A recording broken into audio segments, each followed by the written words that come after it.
Do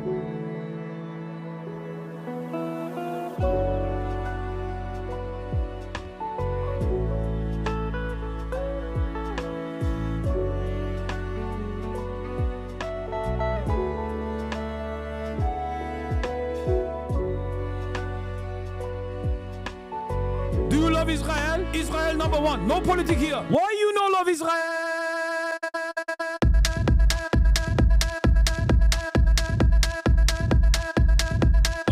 Oh, you hate it?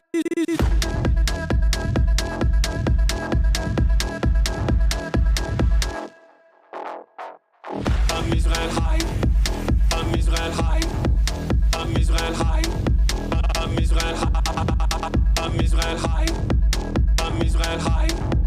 I'm Israel high. I'm Israel high. You have forgotten to say I'm Israel high? Do you love Israel? You must love Hamas. You are Hamas. I'm Israel high. I'm Israel high. I'm Israel high.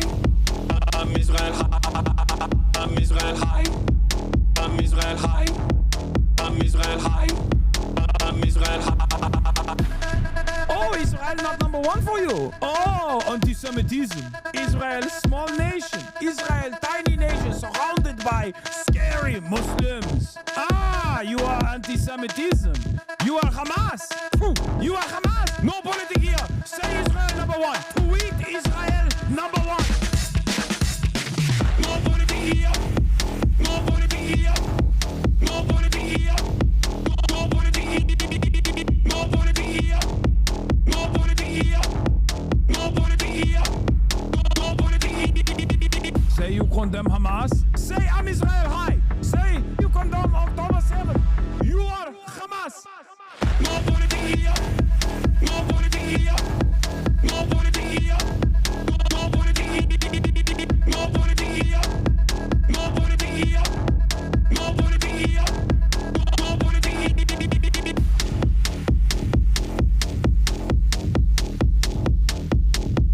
What's going on, everybody?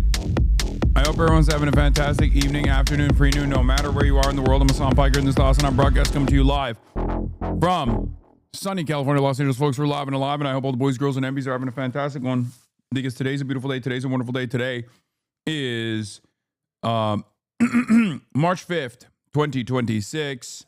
It's Thursday, and it's the Kayatola birthday. Happy birthday, Kayatola. She's in the house somewhere. She just got back from a long walk. Kaya.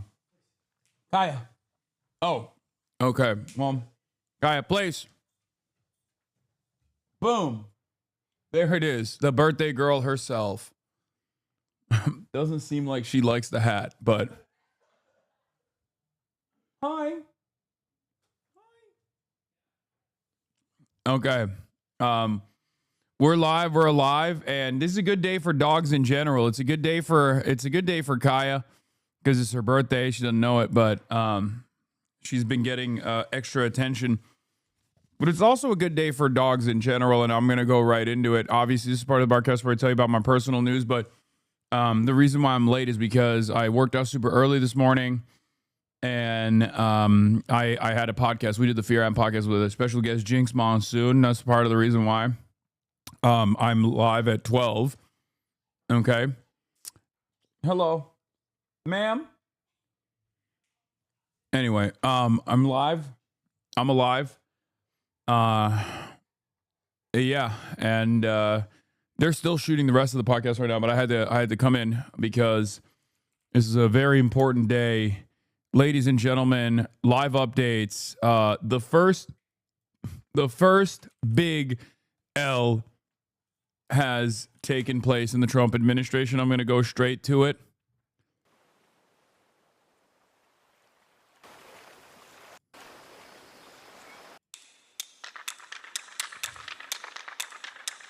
I think we all know.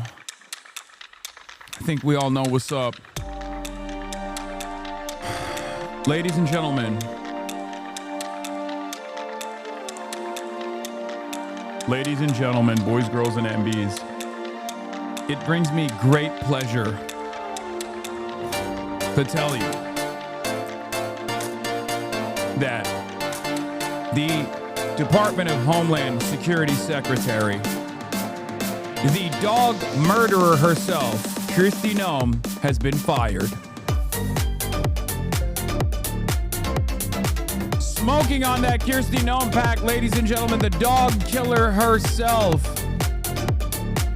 Blasting on all of our televisions in every airport, in every mode of travel. Botox Barbie. Kristi Noem is out of the picture in what I suspect is the first of many firings and resignations and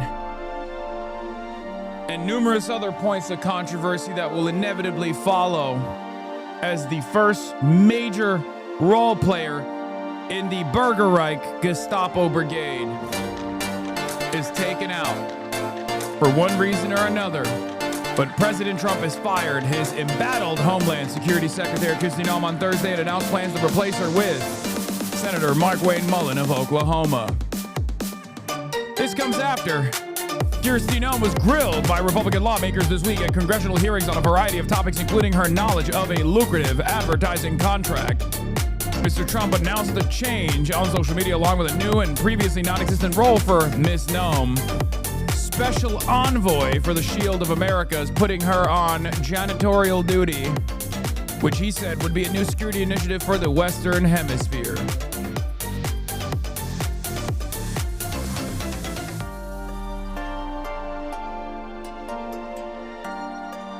That's right. Some good news to start off the day, ladies and gentlemen. This is some breaking news to start the day off with. That's what we got. Anyway, we'll go right into it. We'll go right into live news coverage from CNN. And they do understand. And I'll blast off, and we'll keep it going as I eat my breakfast. To be true to the name of the cabinet and the name of the department, which is Homeland Security. Do you think so? No, I agree. As I said, it's a gigantic department, 22 different components. A senior leader only has so much bandwidth to focus on different things, and they're just going to have to change some of the emphasis from immigration to counterterrorism, anti-terrorism, and I think they have to listen to the careers who are still there. They've pushed many of them out. Others have quit because they disagreed, with the human rights aspects of the immigration policies that are going on.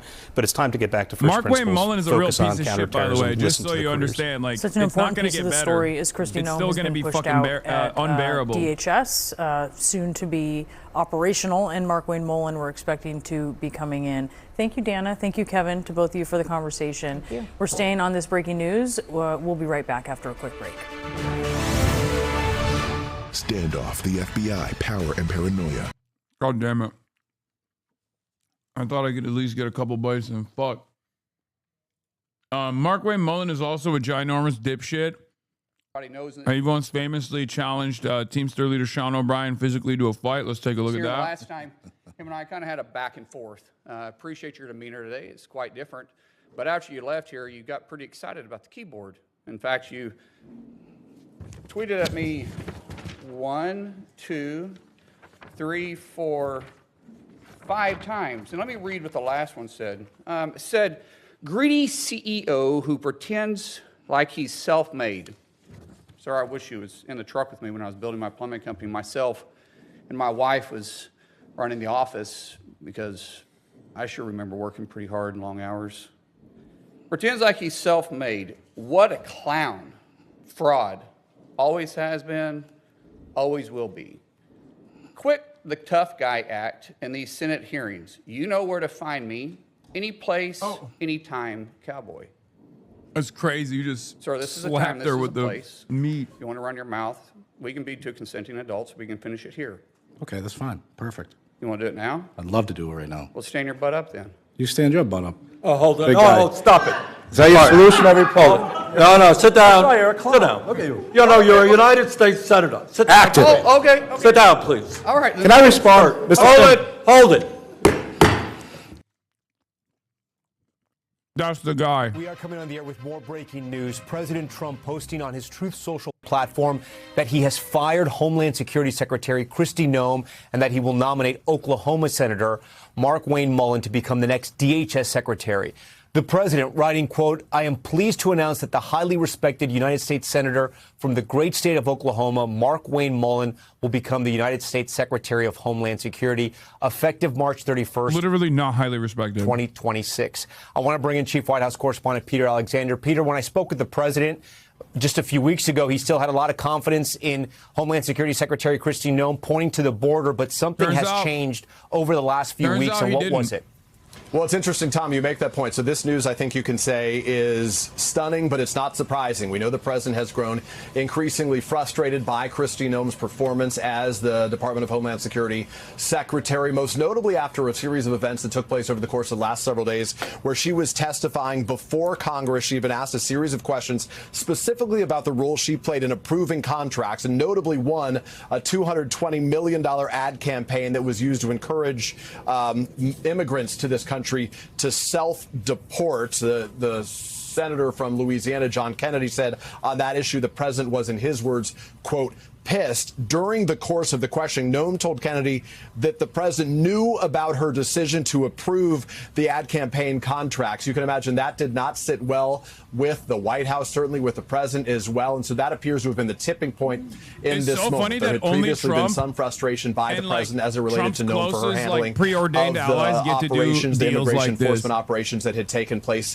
in Minnesota. So what basically, happened? she thought she could get away with some fucking shady financial deals.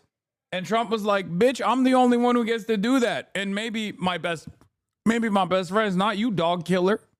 Now, and that's where we're at. Did not make clear in the course of this post who serves as Secretary of Homeland Security Women's History right now. Month, Does Kristi Noem serve in that post until Mark Wayne Mullen can be confirmed? The president in his post said that Mullen will become the next Homeland Security Secretary. Obviously, he needs to be confirmed first. He is a popular Republican. It does not appear, with Republicans maintaining a majority in the Senate, that would be a problem, but it doesn't happen with a snap of the finger, as the president indicated on March 31st. So there are a lot of details still here to be ironed out. And Tom, notably, you talked about your conversation with the president airing in part during the Super Bowl and the week leading up to it. I was revisiting part of the comments that the president had you at that time. You asked him specifically about Kristi Noem and if he had confidence in her, and he really didn't speak about Noem specifically, but about the way he and his administration has handled the border. Your interview may have given us the first sort of sense of some of the frustrations that we're beginning to build. He said he wasn't going on the street. We thank you for watching, and remember, stay updated. All right, let's go now to CBS News. Yeah, this was the... Why do I love these wide open spaces? They remind me of why our forefathers came here. Not just for its beauty, but for the freedom only America provides. I'm Kristi Noem. From the cowboys who tamed the West, to the titans who built our cities, to the dreamers who chased the impossible, America has always rewarded vision and grit. Our greatness calls people to us for a chance to prosper, to live how they choose, to become part of something special. Anyone who searches for freedom can always find a home here, but that freedom's a precious thing, and we defend it vigorously. You cross the border illegally, we'll find you. Break our laws, we'll punish you. Harm American citizens, there will be consequences. But if you come here the right way, your American dream can be as big as these endless skies. From President Trump and me, welcome home. What, a cool 200 mil for this? What's the problem? Executive Director of White House and Politics. How come she doesn't get to be at the forefront? I thought Trump loved that sort of shit for himself. Does this mean Lewandowski will now have to bang Mullen? Oh, yeah, because Corey Lewandowski was having allegedly an affair with Kristi Noem. Finn Gomez. Finn, your reaction? If you're going to talk to Chakrabarty, will you also talk to Connie Chan, who's a better progressive and not a liar who helped unseat an actual leftist in San Francisco? I really like Shoykot, like a lot. And I don't have an issue endorsing him. But that's obviously going to be a major problem for a lot of people, especially in San Francisco politics. Like, I know. But yeah, no, that's my guy. Well, Lindsay, I have been talking to some of my sources, and one thing, following that exchange that Caitlin Huey Burns spoke about on the Hill, where the DHS Secretary Noem and lawmakers really really test the exchange over the 200 million plus ad campaign. I have confirmed through my sources, by two sources, that there was a very contentious phone call with Corey Lewandowski, the top advisor to Noem. It was with him and with the president following that exchange on the Hill. According to my sources, it was very acrimonious and quite contentious of a conversation. I don't have specifics about what was discussed, but it was specifically related to that exchange with Noem and lawmakers on the Hill during the testimony. Was it about their rumored romantic relationship or about the ad spending? Well, it was, my understanding was about the ad spending in that exchange. I don't know all the details within the context of that conversation. There has been rumors and, reports about an alleged... That's crazy that she just straight up asked that, by the way. That's some fucking tea, dude. Personal relationship between Lewandowski and Noem. I will say that Lewandowski has been adamant that it's not true. In fact, Noem herself said during multiple questions about that during her testimony that it was she referred to it as like tabloid garbage or something to that extent.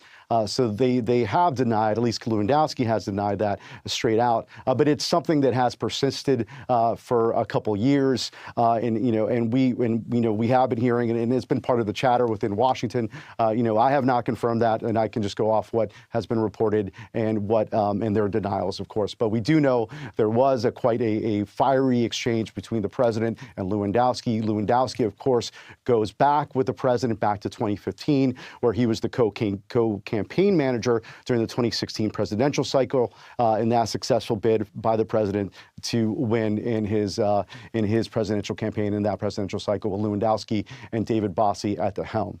Lindsay? Is it your understanding, though, that Lewandowski is still in his position at DHS? That's a good question. I have reached out to Lewandowski. I have not heard back yet on that. But, however, we do know that they do have at very least a very strong professional relationship. Obviously, he's her. That's crazy that they fired his side piece and then they're gonna what? Like they're gonna fuck him over too? That's crazy. Or her top advisor by all accounts, and because of that, they're really tied. So I don't, bad day for Corey Lewandowski. It's an assumption here. I can't confirm it. Dude, what the fuck is wrong with her face? But the assumption is because of that relationship, that it's unlikely that he would remain if she now goes. So I really doubt that that Senator Mullen would continue to keep him on as well. Yeah. No, Markway Mullen is going to keep him on. So Corey Lewandowski can be the top advisor to Markway Mullen, as in top Markway Mullen, the way that he was Kristi Noem. Senator Mullen is really interesting. I know that Caitlin Huey Burns spoke about him, but he's someone from, as been reported, he's a junior senator from Oklahoma. He's a former plumbing company owner. He's also someone who has a very hardline perspective on immigration, a very close ally to the president and to the White House. By the way, and this is a blast off meme. Interestingly enough, he's a member of the Cherokee Nation, one of the few Native Americans serving in Congress. Lindsay? For those of us who remember the first Trump administration, this is a bit reminiscent. We have not seen the kind of turnover in the second administration that we saw with the first administration. Great point. Really until now, but this is very significant.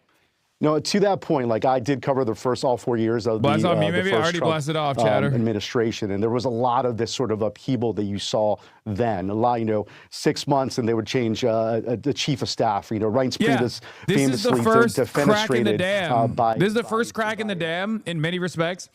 In the past, if you remember, Trump 1 was riddled with controversy. There was a massive revolving door. Day in and day out, there were a lot of competent people, and then there were a lot of incompetent people.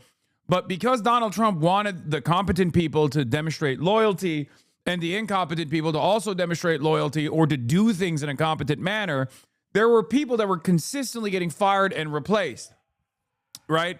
You had the loyal freaks that just could not do the job because they were fucking stupid.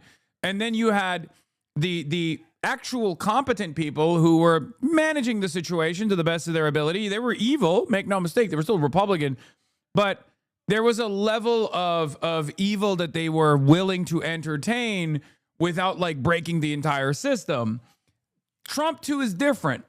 Trump too did not have the same controversies, or rather, they did have a lot of controversy, but Trump just kind of bouldered through it because ultimately there was maximum loyalty. The closest we arrived at, as far as the girlies fighting, was Elon Musk versus Donald Trump. That was actually a huge ordeal. As we all know, Elon Musk ended up being like, Donald Trump is literally a pedophile in the Epstein files, and that's the reason why you will never see what's in them, which, I mean, now we know, right? So obviously there were things like that, but it wasn't that significant. It's like Doge was just simply an appointment. It was supposed to not be for a very long time, right?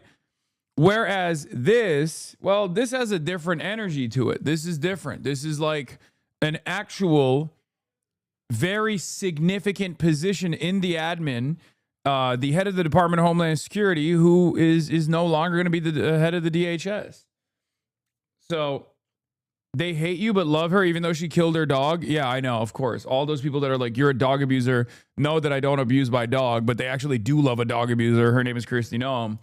Tweet by the president. Well, now they can also say they don't fuck with her either, because now that Trump actually, cut her out, then all the MAGA cult can say, oh, we don't like it either.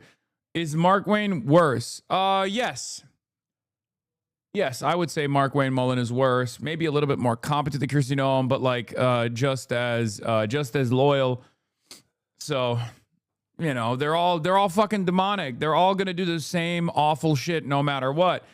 I think Mark Wayne Mullen also has a similar style to Kristi Noem, an interest in wearing cowboy hats, and also a pizzazz to him, which is pretty funny. It's just Corey Lewandowski won't be able to fuck him. That's the only difference between him and like Kristi Noem, if we're being super serious. Like if we're making a real comparison, Mark Wayne Mullen is a more competent person, but he also has the same exact interest in fanfare and fucking, I don't know, running around and presenting himself like this hoorah dipshit. But this time around, you really haven't seen that much. Of course, we saw that with Waltz, of course, the former NSC, head of the NSC, National Security Council, who's now, of course, representing the United States at the United Nations. He was President Trump's pick for that. But that really, you haven't seen, that was not a cabinet level position. But with Noem, this is the first major move by the president. Really, we had been hearing, I had been speaking to senior White House officials this year that there was there had been this growing sense within the White House that Noem was becoming more of a problem, at least optically and externally, for the president as he tried to implement his hardline immigration policy that he campaigned on, and it was becoming more of a distraction. What should get canned? Just they needed to cut something. They needed to trim some dead weight. Because like the admin is deeply unpopular. Trump recognizes that. He doesn't like that. The DHS was also deeply unpopular. And that's like supposed to be his like strongest policy. So he has to blame it on something.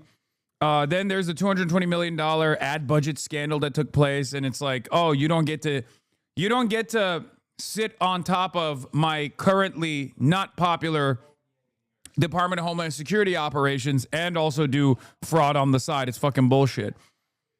Why you dressed like a bourgeois now? What, like a bourgeois?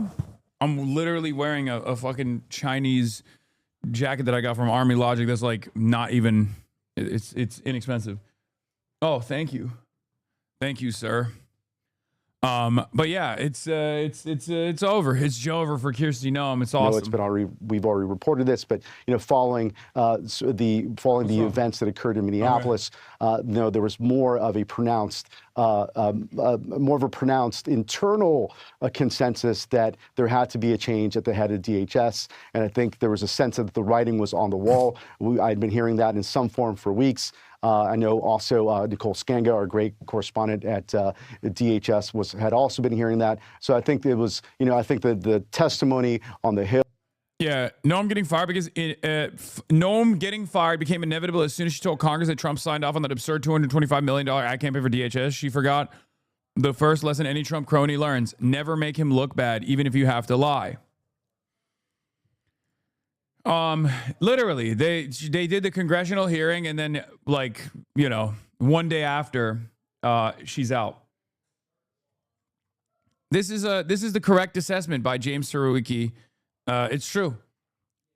Like, the whole point of Kristi Noem, she was sitting on top of like a very unpopular, she was the figurehead for a very unpopular policy. She came out and fucking said, like, Renee Good was a terrorist. She came out and said Alex Peretti was a terrorist. Like, obviously there was a lot of backlash for, that kind of insanity. Having said that, although there was a lot of backlash for that kind of insanity for understandable reasons, that all would have been fine. It just was boiling up. It was bubbling up. You were on shaky grounds. Trump doesn't like losers. He likes winners, right?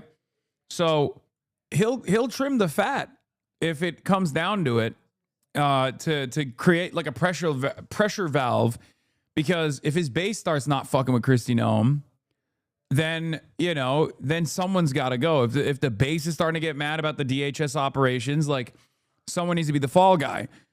But the straw that broke the camel's back probably is the ad campaign, I suspect. But it's just like the replacement is not necessarily like moving the DHS in a different trajectory. It's still going to be just as ruthless, if not more ruthless and cruel. ICE is still very much Trump's Gestapo force. Like, none of those things are changing. And Markwayne Mullen is also a real monster regardless. It's just that her time ran out and she fucked over Trump, I guess. Like, she made Trump look bad. But yeah, this is the guy that's now going to be leading the DHS. Manlet Mullen. And yes, he tried to fight Sean O'Brien. Obviously, he's a real fucking psycho. He does like UFC and stuff. Yeah, he does like mixed martial arts. From this week, real tough guy, standing tall at 5'4". Really the final straw, Lindsay, and that's why you saw this big move by the president to try to correct this. We are coming on the air with breaking news right now. Our exclusive interview with Iran's foreign minister, who joined us from Toronto. Okay, we'll do the Iran stuff in a second. I still got more in the tank for Markwayne Mullen.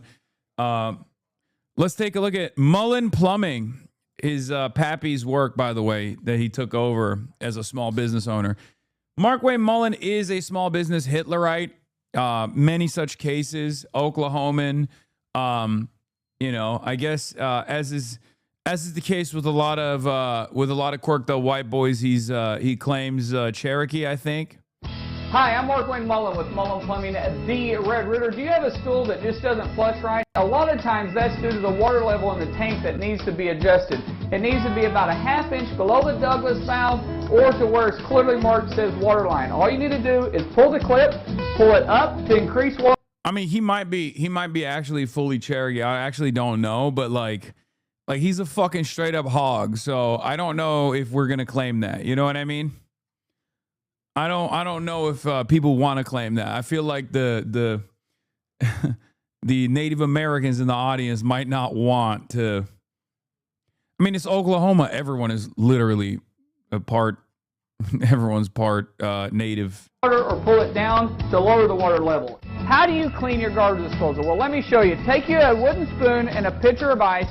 Pour the ice into the garbage disposal and then use the spoon to help push the ice into the garbage disposal. Turn the water on slightly and this will clean your garbage disposal very, very nicely. Hey, if you need help with this or any other plumbing issue, call Mullen Plumbing at the Red Ritter at 918-258-6636. That's 918-258-6636. That'd be really funny if that's still his phone number. My last name is Sam. I found out from my friends asking me, do I know him? What a terrible day for our family. What a terrible day for the country, really. But yeah, that's where we're at. Sources told Fox it was a combination of multiple factors that led to Kristi Noem being ousted. Looking for the testimony that apparently really upset the I president. fucking called it, dude. See? Even before they came out. It's because there was too much heat on the DHS, on the operations, and like Republicans started saying, this is, what are we doing here? You're calling white people terrorists? Like, if you're a Republican and you're like, oh, I want to see like mass immigration detention facilities, like mass deportations happening, you actually don't know what that's going to look like. You don't understand how ugly that's going to look like. That's one problem here. And I kept repeatedly explaining this over and over again, but like seeing it unfold in your backyard is very different than like fantasizing about a better future for America, a white future for America. Because like when you lose your landscaper, when you lose your neighbor, when you lose the people that you actually kind of like, you're like, what the fuck? I don't really like this at all. And then to add insult to injury in the process of that, when you go out and take to the streets, and then, you know, a bunch of mass thugs of the state come knocking on people's doors and doing these kidnapping operations, and they end up shooting white people in the process. Obviously, that's not going to be a super popular thing, no matter how popular Trump is with his base, no matter how much he can basically hypnotize his fucking base of support. So someone had to be punished for it. May Allah awaken the people and help them to see the evil doings of Israel and the United States. We're looking for the testimony that apparently really upset the president, where Noem said, yes, we went through the legal process and did it correctly when asked if the president authorized and approved that $200 million in spending. He did not. He said that he was not aware of this campaign, certainly did not authorize it. And then there were also these rumors of an affair with Corey Lewandowski, special government employee who was serving as... Yeah, that don't matter much. I mean, we all know they're bumping uglies. I mean, Trump gets fucking what? Trump can get loomered on Trump Force One, and that's not an issue, but Corey Lewandowski can't break off a piece. You know what I mean? Like, if she was a performer across the board, also rumors, if she was a performer and she wasn't so into like fanfare and all this like, you know, optic shit, like holding up a gun, directly pointing the barrel at the head of another like ICE agent, and constantly playing dress up, or if people were happy about the DHS operations, or people were fine with her being like, yeah, everyone that the Department of Homeland Security ends up assassinating happens to be a fucking terrorist, you know?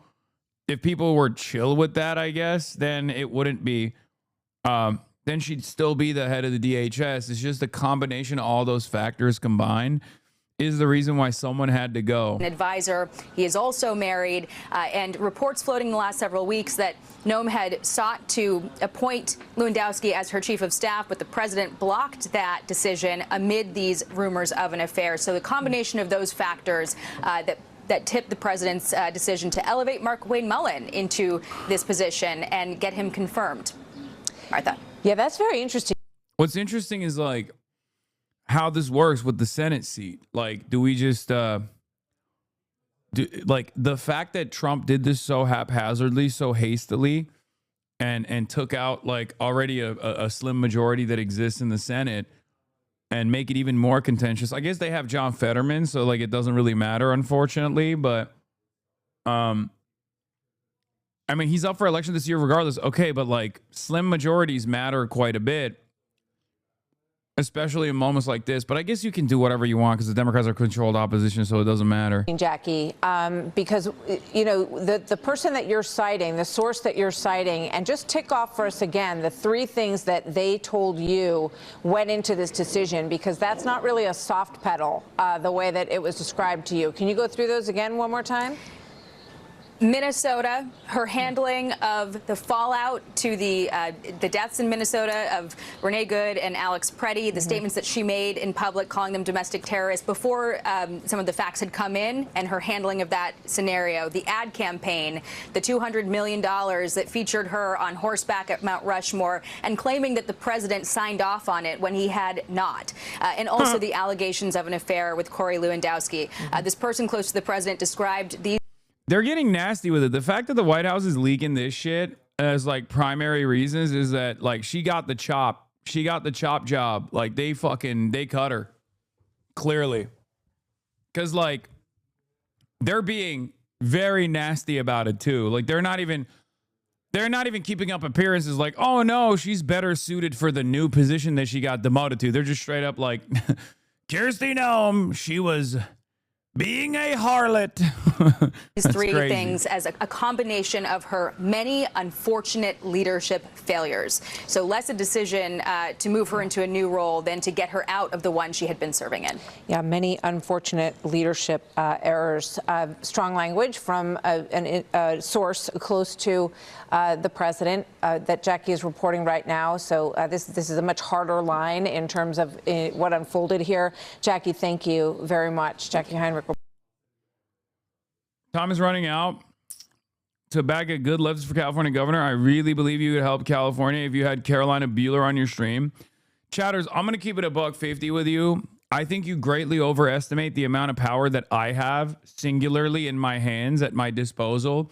When you got one of the fucking most crowded fields in the California gubernatorial race with not a single fucking clear-cut visionary that can cut through that noise, like there's not that much I can do. I cannot like materialize a Ramsey Robinson victory. I can't materialize like a Butch Ware victory in the state of fucking California in the gubernatorial race when they're literally polling less than 1%.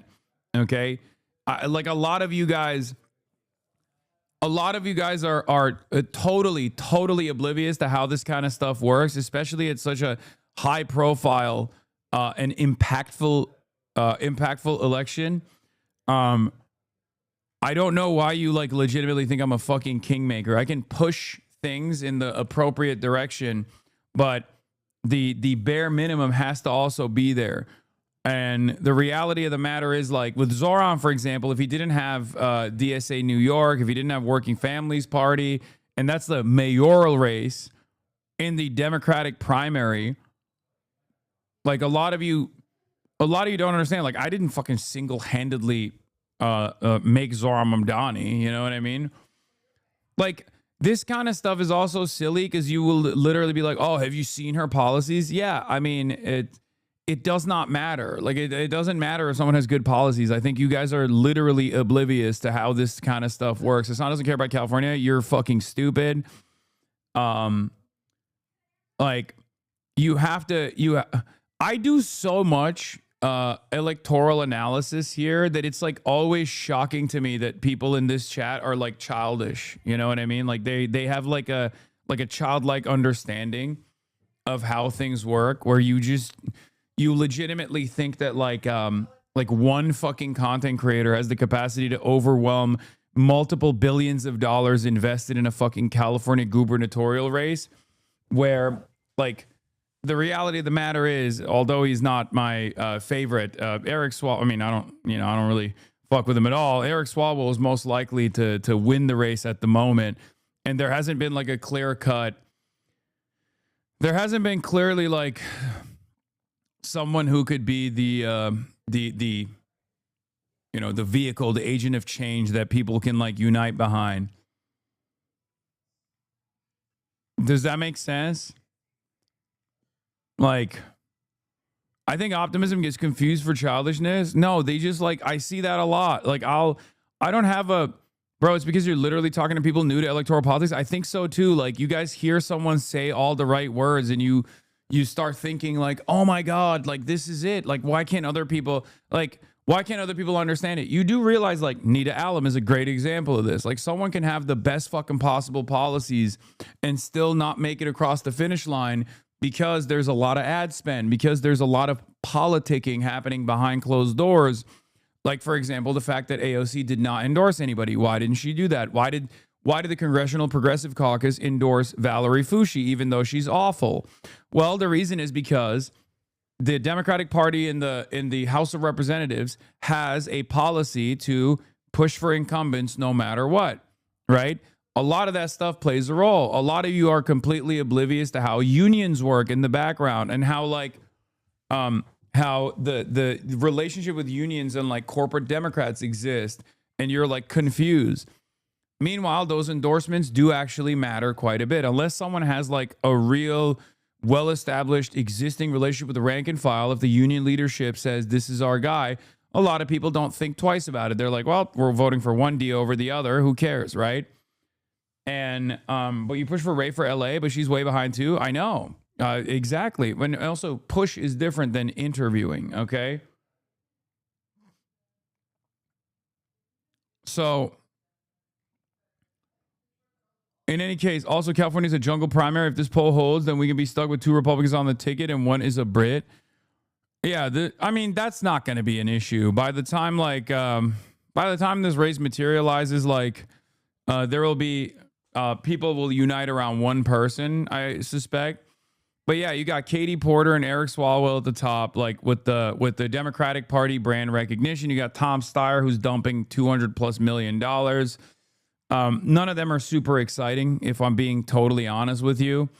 But if you notice, there's not a single person on here that's like one of the candidates that you hear quite a bit from in this community. There's no, if you notice at the top, you don't even see like the above 1% polling for Ramsey Robinson, the socialist candidate, or the Green Party candidate, Butch Ware, right? You can like these people, but what you need to understand, unfortunately, you can like these people quite a bit. They can have the best policies, right? But there are a million different factors at play in terms of their electoral viability, right? There's a million different factors at play here that a lot of you are utterly oblivious to. And even some of the candidates that I talk to are somewhat oblivious to when they think like, oh, they can get away with like not doing TV ads or whatever, right? Like that's not how this works. There's no like one shot ticket to success when it comes to American elections. There's a lot of advocacy groups that will play a massive role in pumping up certain candidates over others. So you always have to factor in viability.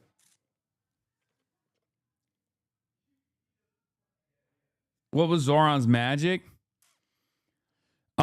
Incredible ground game. Well-established organizations in New York City that were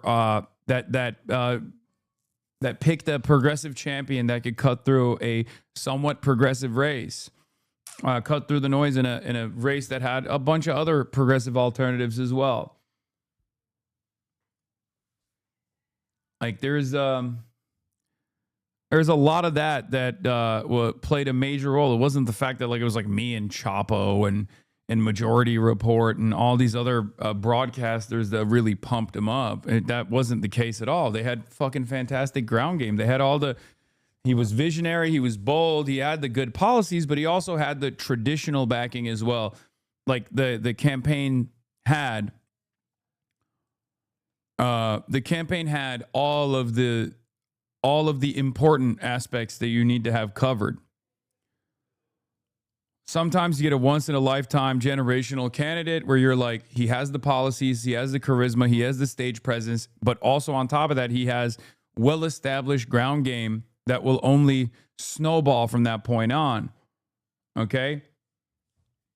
And it's also for the mayoral race, right? It's a little different than California governor. California governor is commanding an economy that is the 4th largest economy on the fucking planet.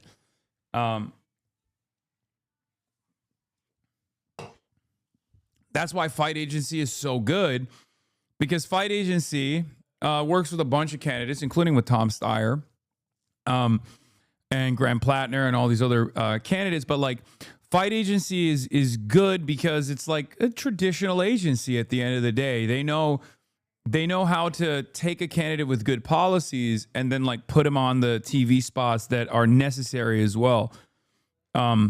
They do it like you need that. You need all of that. You can't just have like good ground game and then not any of that other shit and then expect to win.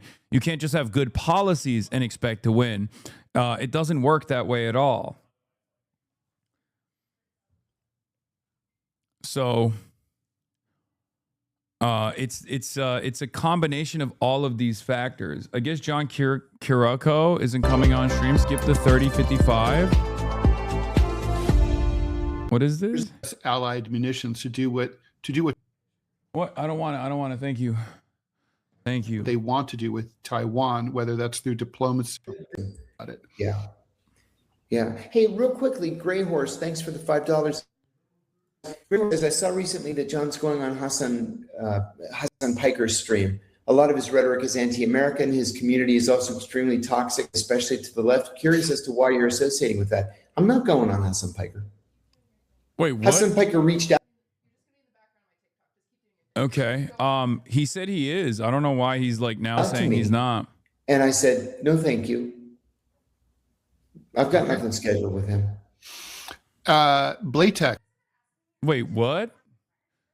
I don't understand. His team or himself actually literally said that they would do it in April.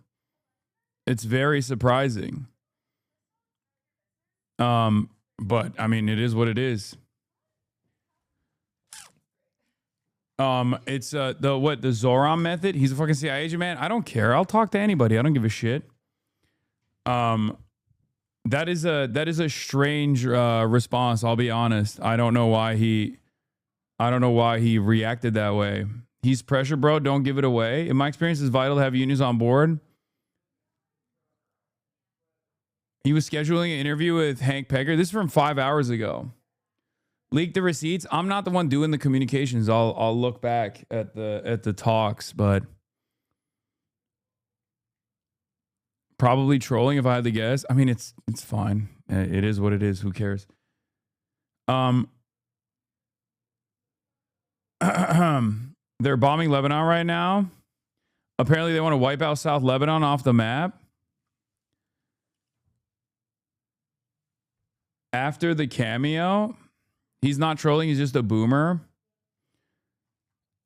He's not going to do it until he get in the tub with Austin's show. Okay, guys, you don't have to prove that $5 subscription immediately by being incredibly fucking annoying. Okay? I'll be honest. Like, you guys are fucking toxic. You're literally toxic. Every single one of you is instantly proving the $5 donation from that hater. Let's be real. That is kind of the case. Sometimes I have to work against you. Like, you do get really fucking annoying at times. Like, this is one of those moments. Yeah, also, he goes on Tucker Carlson and Russia Today. What do you mean I'm too fucking toxic? Like, the person that sent that donation is like talking to a guy who has a show on Russia Today. Like, the fuck? The community is a reflection of the creator. I know, except I do regularly try to do house cleaning and it fucking doesn't work, you know? They gave a $5 donation to a guy who literally bravely was a whistleblower and went to fucking prison. So I don't know what the fuck they're on about. But yeah, don't be that way. You guys do need to be a little bit more fucking normal. I say all the time, you're very abnormal.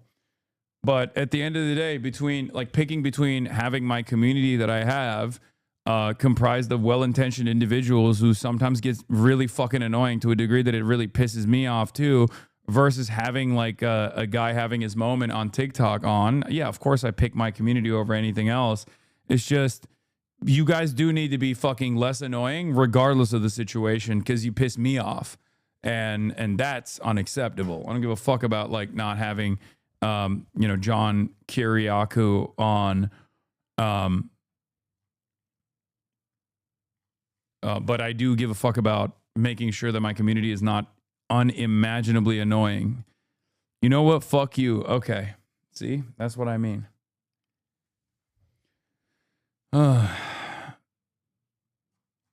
All right. Before we get to Iran, Trump is also falling apart. Apparently, where's that John Carl tweet that you wanted to send me?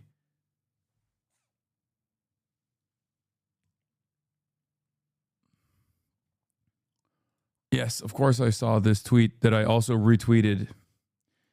In a lengthy conversation just now, President Trump hit back at Tucker Carlson, who called the Iran war absolutely disgusting and evil.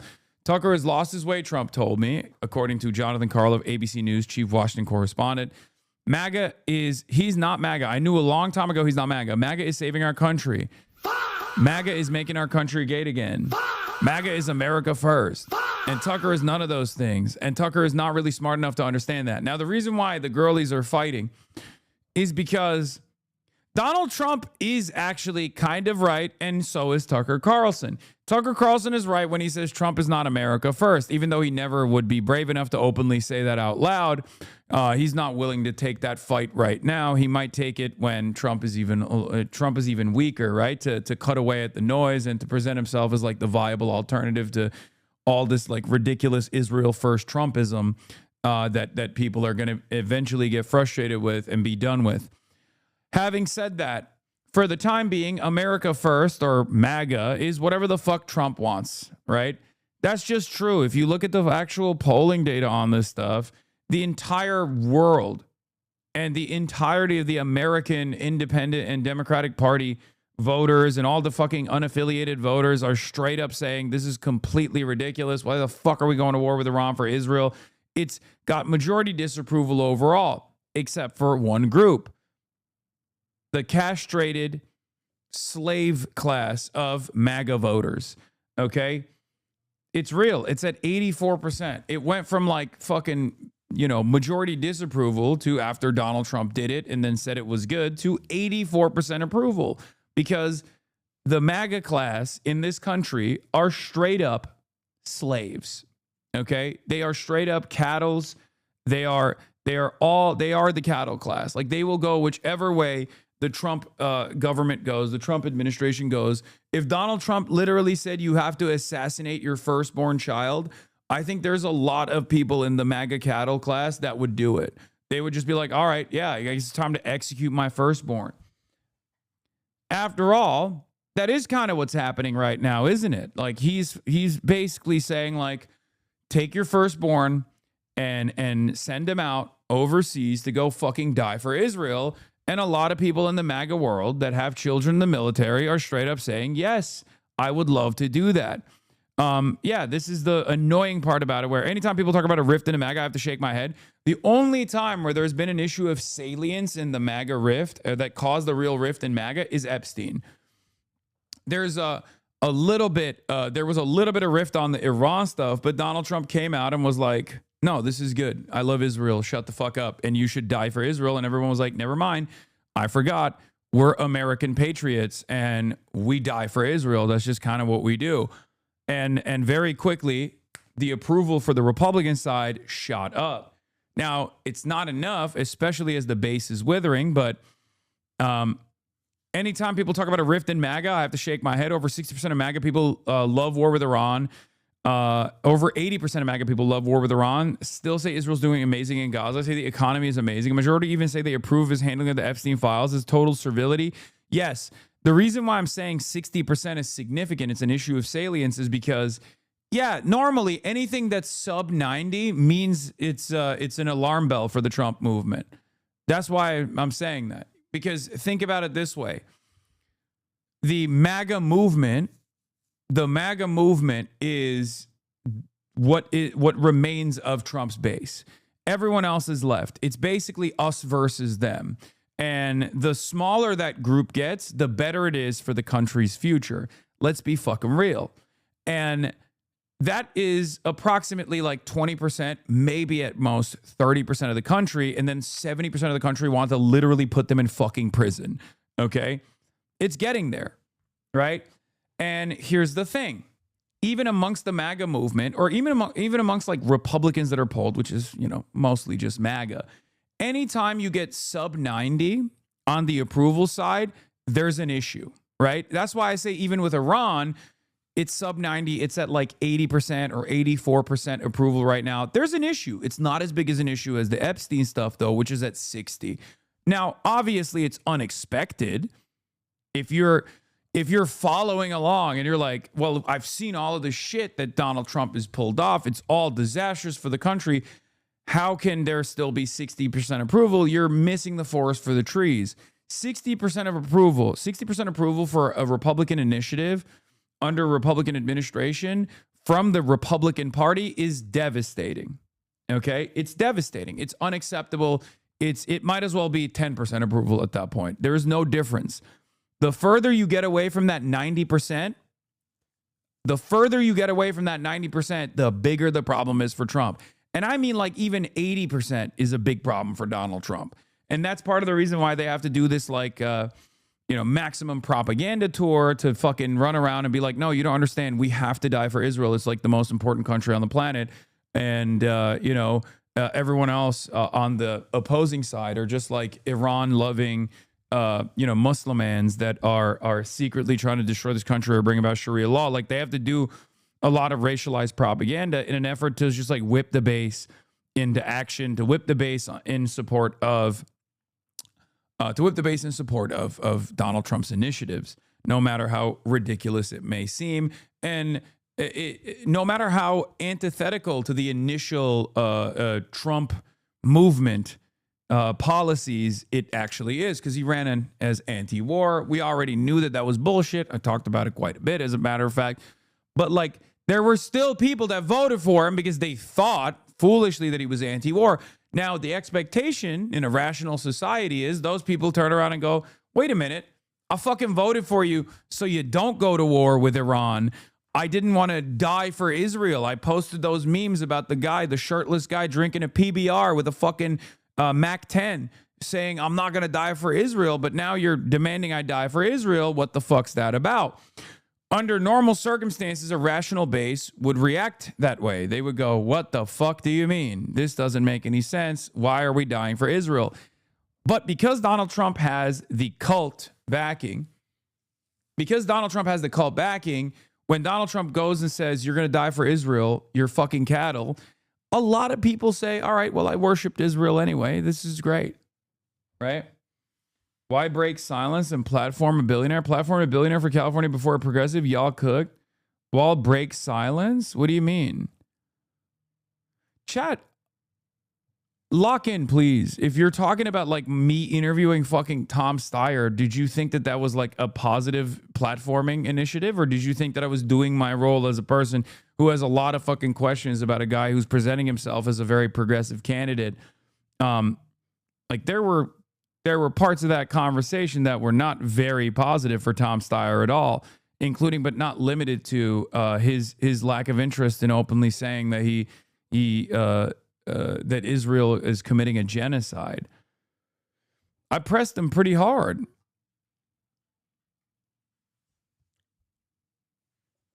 Like there are still things that I like as far as like as one of the only viable candidates in this fucking race. There are certain aspects of his candidacy that I do like. It's just that I think that he needs more work on a lot of his messaging and even on some of his policies, really.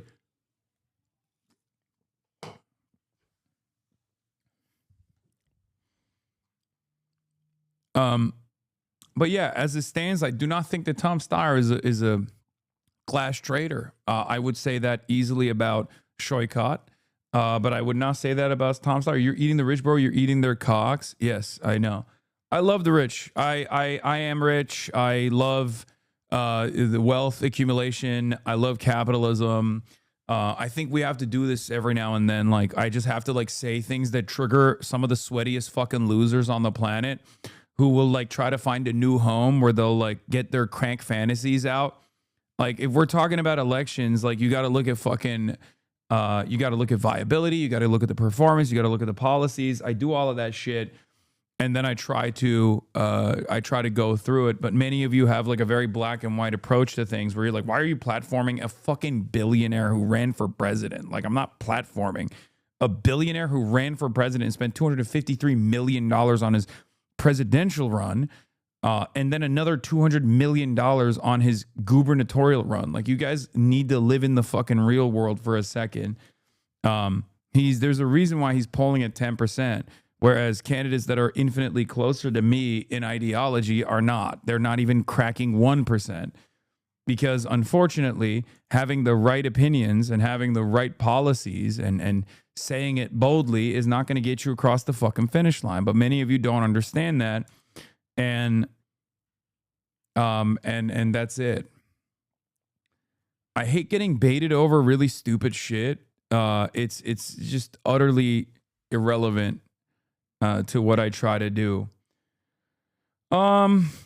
Anyway, given Trump retreated against the Houthis, what do you think the chance of a retreat is now? It's entirely dependent on the performance of the IRGC. If they can keep up the bombing campaigns, if they can actually successfully stop oil tankers brave enough to try to cross the strait, or if they can, like, if the IRGC sunk. If the IRGC sunk like an American naval carrier that's trying to insure an oil tanker as it is crossing the Strait of Hormuz, I think Donald Trump would have to recalculate, either go up the escalation ladder and deploy nukes, or eventually try to back away from it all and you know, come to terms with whoever the fuck's running Iran from that point on, and then go back to square zero. But that would require cutting Israel out of the equation. And it's going to take a lot. It's going to take a lot of phone calls from the likes of Jamie Dimon and numerous other very powerful capitalists. It's going to take a lot from allies in, you know, Japan, India, and numerous other places on that side of the world to say, hey, we can't. You're creating an energy crisis for us. We're going to start having to punish the American economy if you don't fucking come to a close on this thing. That's what it is, really. If he gets too many phone calls and simultaneously public approval diminishes as a consequence of like a big symbolic defeat of some sort, like an American naval asset getting bombed and sinking. If that's what happens, then I think Trump will back away. Not saying that that's likely to happen. You asked me like what it takes for Donald Trump to pull out of this situation.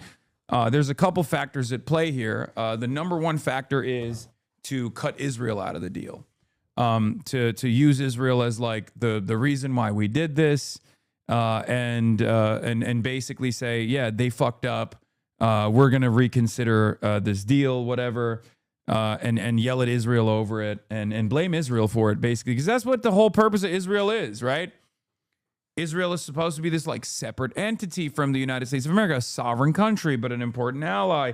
Like, that's the way it's presented, and there's a reason for that. That way we have, at the end of the day, the nuclear option of plausible deniability.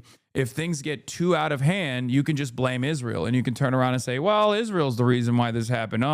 Yeah, we're going to reconsider our relationship with Israel. It sounds really unlikely that it would ever get there, especially judging by the current situation. You're like, there's no shot that could ever happen. It's entirely dependent on how bad it gets. How bad it gets for America, how bad it gets for American assets, how bad it gets for the global economy, the energy market. Depending on how stressful it is and how many fucking phone conversations that Donald Trump is receiving on the back end, they could make a deal where they say, look, you're gonna have to fall on the sword, Israel. We didn't realize that this was going to be such an extensive operation. Right now, unfortunately, it doesn't seem like that's going to happen. The Democrats are gearing up to fund this war, even though they were so critical of it. They were fake critical of it. Now they're going to say, like, we're going to give money to Israel's defense. Of course, obviously, there's no other way around it. And yeah, ultimately, I worry that this escalates to the other side. all the way up the nuclear ladder of escalation. I mean, who knows? Hopefully not. That's like not very likely as it stands currently. But if things get really bad, I could even fucking see them doing that, rather than moving in a de-escalatory manner. But I will say this. Donald Trump and the American government taking pot shots from a submarine at an unarmed naval vessel in Sri Lanka that was invited there by the Indian government for this like symbolic performance, like them using that as like a major W implies that they're not getting a lot of significant W's, right? Like an unarmed Iranian ship was invited along with the U.S. to be a part of an Indian naval exercise, and its sailors paraded on land before the president. The U.S. at the last minute pulled out of the exercise and instead attacked the Iranian ship with a fucking torpedo. Breaking with all norms of civilization and warfare, we then refused to rescue the drowning survivors. Like, we didn't do this to Nazis, okay? And Nazis didn't do this to us. Like, that's how unique this moment is. The Sri Lanka Navy was left to pull the dead bodies from the water. I am hard-pressed to think of any other nation throughout history that would do something so cowardly and despicable. We are genuinely in a league of our own, and American media, mostly shrugging off the bombing of a girls' school and acting as if the carpet bombing of Tehran is a normal military tactic, is deeply complicit. It's true. Yeah, Nazis saved British sailors after sinking their boats. Like, this is common practice in warfare, right? In any case, the fact that they, the very fact that they're running this as like a big campaign W, though, shows that they're desperate for anything, right? That's what it shows me. You might have a different approach to this, but like if they had some significant accomplishments, they'd be showing it. Like the B-2 bombing campaigns, if they were actually lasering with bunker busters like munitions depots, and if Israel had this deep spying operation embedded inside of Iran, they would show you. They would literally reveal this material. There is no excuse here. You can't be like, oh, well, they don't want to give away their assets. It's like, no, they would. That because there would be nothing to give away at that point. If they actually successfully destroyed a munitions depot, they would show you. If they have like this level of deep penetration in the Iranian military, I'm sure they have CCTV footage from like inside of the munitions depots, right? Like obviously, either they don't have that deep level of penetration inside of the munitions depots, or they just don't have anything to show for the results. So I happen to believe that it's mostly the fact that this entire procurement strategy was designed around bunker busters, designed around avoiding bunker buster munitions from the United States of America. And that's part of the reason why, like, while they close off, openings and shut off like the openings of caves where these missile silos come out of before they're put on top of platforms that, the TEL erector launchers, some of which are single use, some of them are more sophisticated. They tried to destroy the munitions depots, but I don't think it's working. If you see limitations in the launching capabilities this time around, you will see it on the Tel Aviv skyline, right? You will see it on the American bases in Qatar. You'll see it in the American bases in Bahrain, in the UAE, and the bombing campaigns that are continuing in the Gulf, which, by the way, for the most part, does utilize Shahed drones. They're much easier to launch. They don't have the TELs like for the. Usually, it's like much more covert. You can just like go and easily release them off the ground, right? However, there hasn't really been that significant of a deterioration in their launching capabilities, especially when it comes to blowing up the Gulf bases. And certainly they still have munitions, ballistics, and even like smaller missiles like peppering the Tel Aviv skyline. And therefore, it leads me to believe that the Israeli side and the American bombing campaigns are not necessarily as successful as they would like you to believe it. And especially because like when you look through the videos that they put out there of their like successful deterioration campaigns, some of those things are fucking decoys. Like half the time they're showcasing thermal painted decoys on the ground, or fake decoys that look like erector launchers that have a missile on it, but the missile doesn't explode, implying that it's obviously not real. It's a dud. So all of that shows me that the American and the Israeli side are having a much harder time deteriorating the Iranian launch capabilities, although they are successful at closing off the opening of these facilities, right? Because they have like a lot of surveillance on the Iranian airspace. So they're closing off the entrances, but you can dig yourself out of those entrances, right? And it's obvious that they're capable of digging themselves out of those entrances, but they're not capable of actually taking out the munitions depots at all, it seems. Bro, stop spreading misinformation. The painting things are fake. You're getting duped by misinfo. What? The painting things are fake? It's not. What the? Do you think that those are like unironically the strongest material known to man? Like those are bombings that are hitting like successfully Iranian helicopters and shit, but then the helicopter doesn't even move a little bit, or the decoys. Look, I hate what the U.S.-Israeli regime is doing, but they're using small bombs for that. Do you think small bombs are still positively incapable of moving a rotor on a fucking helicopter?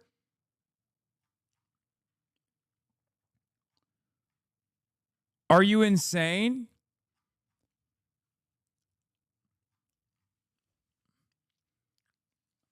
Like, what are they using? A pebble?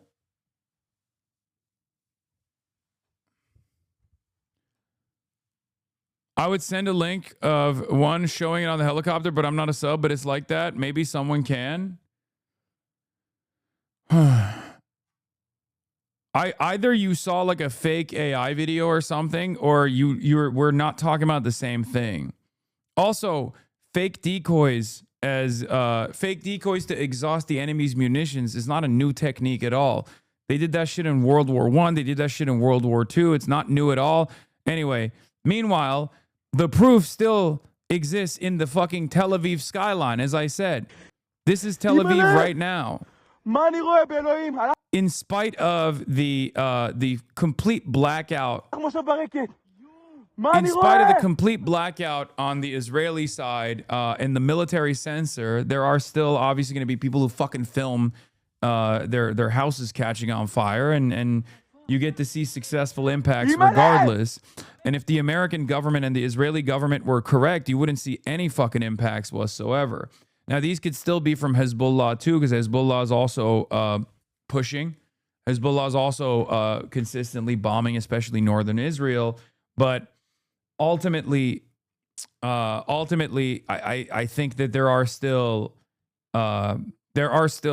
launching capabilities inside of Iran. If that wasn't the case, then the Tel Aviv skyline would be very quiet. I have no reason to like cope in this situation. I'm just trying to make sense of this and cut through the noise. There's going to be a lot of people on the Iranian side that are just like lying and constantly pumping out fucking bullshit AI videos, being like, we nuked Tel Aviv. And then a lot of dumb fucks will post it and be like, look, they nuked Tel Aviv. Like, no, they're like, that's not happening. Like, you're falling for fucking AI videos, okay? To say that like things are looking fantastic on the Iranian side is also bullshit, obviously. But if we're looking at this with sober analysis, the reality is the first couple of days they had consistent bombings like every 10 to 20 minutes, right? Both in Tel Aviv and also in the Gulf. It was nonstop, boom, boom, boom, boom, boom, boom, boom. And they had a lot of interceptors at the time that they were expending. Now, you might think the reason why some people think that the reason why that was happening initially and it's not as consistent any longer is because they were trying to waste their older stuff. They were trying to waste the older munitions and expend the pre-existing stockpile, deteriorate the pre-existing stockpile of defense munitions on the Israeli and American side. And then now they go into like the newer stuff, and they go into cluster bombs and whatnot once they've completely destroyed like the radar systems. And then they start engaging in like more direct targeting and direct strikes. That could be the case. That could be copium. I'm not a fucking expert, right? I'm not an expert at all. I'm just trying to read the fucking tea leaves. One thing I will say, however, is that this is not a good look at all for the United States of America, especially because, from what I understand, they might have lost the 5th fighter jet at this point, which is fucking crazy. Reports of a U.S. fighter jet downed over southern Iraq. Iraqi police say a U.S. fighter jet crashed in a southern Basra province with the pilot ejecting before impact, according to statements reported by Al Jazeera and Iranian state media. Basra Police Command told Al Jazeera their officers would dispatch to search for the American pilot who ejected within the province. Authorities say the pilot has not yet been located. They're saying this is a fake news story.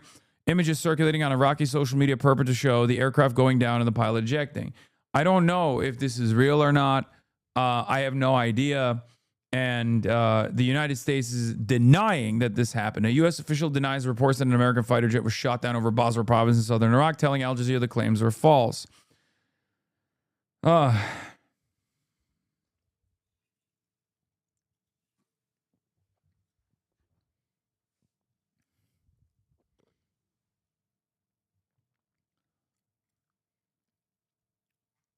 I don't know. Both sides have a lot to gain in the information war here from lying. They do. So it could be either party lying in this situation. The American side is not going to say the truth.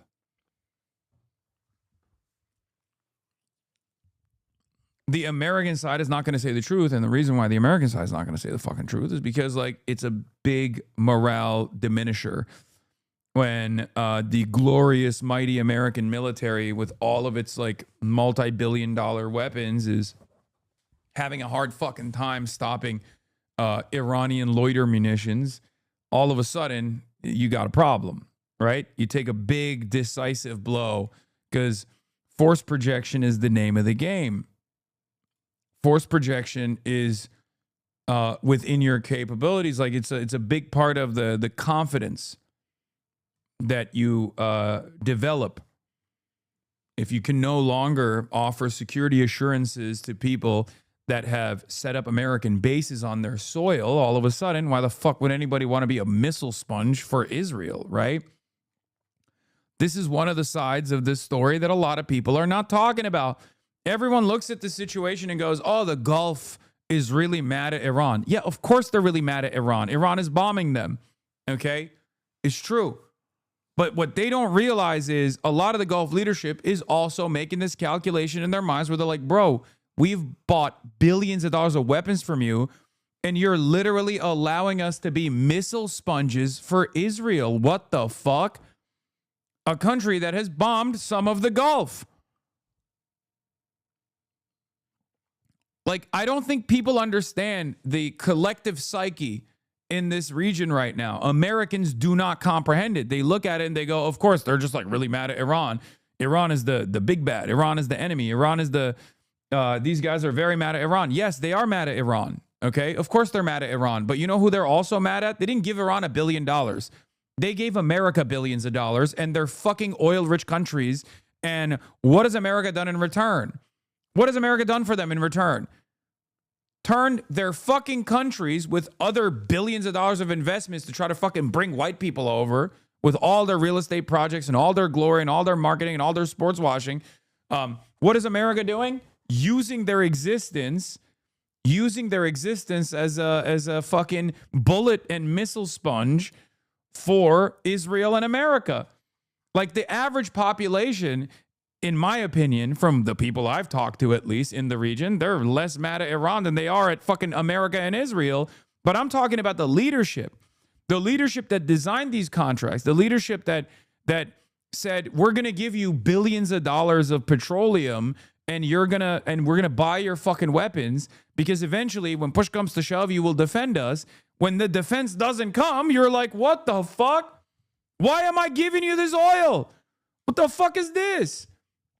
So let me understand this. I'm a Gulf Royal. I have trillions of dollars of oil, okay?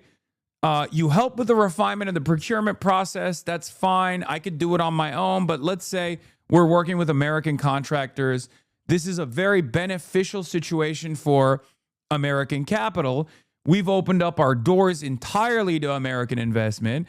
And in exchange for that, we get better deals with America. We get to do sports washing. We get to exist not under the boot, but as a part of the boot. You know, we're the bootstraps of the boot, right? Fuck everybody else. But now the calculation is different. Now you got Israel that has literally bombed Qatar directly, bombed Doha, and killed a Qatari national. This is very significant. Okay? Israel killed a Qatari national when they struck Doha amidst the negotiations that were taking place between the Trump envoys and Hamas. Right? That was a big fucking deal. It was such a big deal that Donald Trump made Benjamin Netanyahu phone the Qatari royals and apologize, right? On camera. That was a big fucking deal because, you know, these guys are pretty fucking racist. Like, getting a Jewish supremacist to like apologize to an Arab is a pretty fucking embarrassing moment for Benjamin Netanyahu, right? And they did that because they struck Doha. That was ridiculous. They struck not at a military target either, by the way. They just struck a civilian target and they killed a Qatari national. There's not that many of them, right? In comparison to the residents. So that was done because something had to give, right? But in the aftermath of that, when the GCC is like, what the fuck? They're letting Israel blow us up? Like, we have American bases. We're supposed to be allies. Seems like there's a different ally of much higher worth here. While they're making that calculation, all of a sudden, they turn into bullet sponges. Their American bases turn into bullet sponges. There's also instability because there's like American service members that are like staying in hotels and staying in civilian properties. And now those properties are getting bombed. Now the American embassies are getting bombed. All of a sudden, there's mass chaos, mass instability. And it's you know, their countries are now missile sponges and bullet sponges. It's like all of a sudden you're like, what the fuck am I doing this for? Why am I giving you all this oil? Like, so I can just be there and direct some of the fucking munitions away from Israel? Like, the fuck is this shit? So anyone that tries to tell you that, like, lol, Iran is just shooting at everyone, how stupid, is oblivious to the actual dynamic, right? Like, are they mad at Iran? Of course, Iran is fucking bombing their investment. It's a big deal, right? It's making white people not want to live in the Gulf. They love white people living in the Gulf, okay? But they're more mad at America for not defending them because they paid for that defense. They paid for that defense with a shit ton of oil. And not only do they pay for that defense with oil, they paid for that defense with a lot of social capital as well, because it's not like the fucking nationals are super fond of having American bases. They don't fuck with America. These are monarchies, right? Sure, there's no real democratic process, but you got to keep the fucking nationals happy. So there's always this delicate balance that MBS has to strike in Riyadh, for example, right? There's not a lot of nationals, but at the end of the day, those nationals have to be compliant with this deal making, which is precisely the reason why MBS can't come out and be like, fuck the Palestinians, right? Because if he did, then his nationals would rise up. Like, there would be a fucking rebellion, right? And that's why it's a more delicate situation than it is presented. Sure, the royals love having direct access to Israel. The royals love having direct access to Western capital, right? That's great. And so do the wealthy Saudis in general. However, they still can't straight up be like, fuck the Palestinians. Fuck our Muslim Arab brothers that are being destroyed. It's a very important issue for a lot of Arabs in this region, including those who live in the fucking Gulf. and the reason why I'm bringing this up again and again and again is to educate you a little bit on this, to help you understand why MBS will do the Abraham Accords, but will do it quietly. And the only time you ever hear about his like true opinion on Palestinians is like, you know, in a private meeting or something where there's a leak that came out where he's like, I don't give a fuck about the Palestinians. I wish they would just go away. But he will never say that publicly. The public proclamations that come from the Gulf states, from all of the leadership, the royals, is always, we care about the Palestinians. Israel has gone too far, blah, blah, blah, blah, blah. But like behind closed doors, they're like, yeah, whatever, chop them up. Who gives a shit? Okay. Not important enough for these Arabs to overthrow these governments, just saying both sides are all talk. Brother, we're American. The fuck are you talking about? If you're comfortable enough not to overthrow your goddamn government, why the fuck should they? They're oil rich. They get plenty of fucking amenities. They get plenty of they literally have like a pliant slave class. For them, shit's fine enough. You know? Shit's even better over there if you're a national or a member of the fucking royal family than it is for the average American. And the average American ain't fucking going out and you know, storming the nearest military base. So if you're happy enough, if you're pliant enough because you get your jalapeno poppers for fucking $5 and you watch your American football and you shut the fuck up, then obviously the Saudis are like, yeah, we're really mad about what Israel's doing, but also things are fine overall. Okay?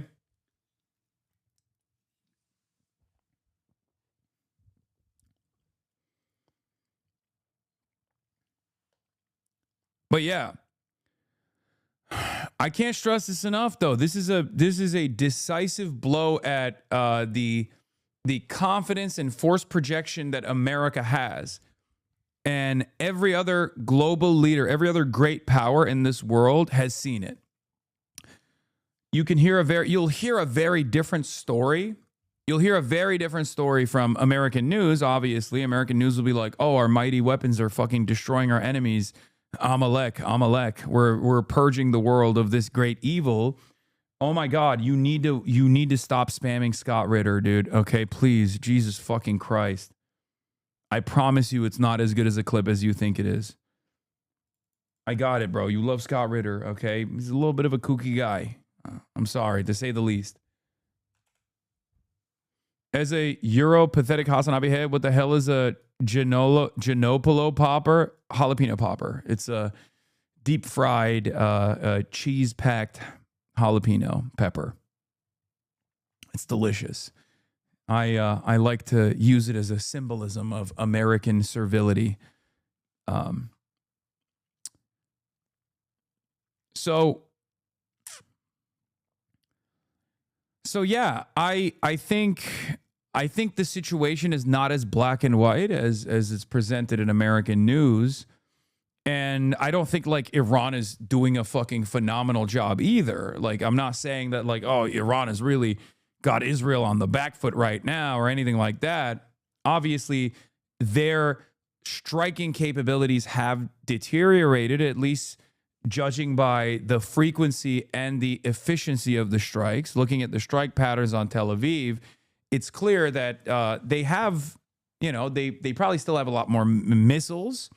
It's just they're having a harder time launching them. But clearly America has not like destroyed their launching capabilities in the way that they're presenting it.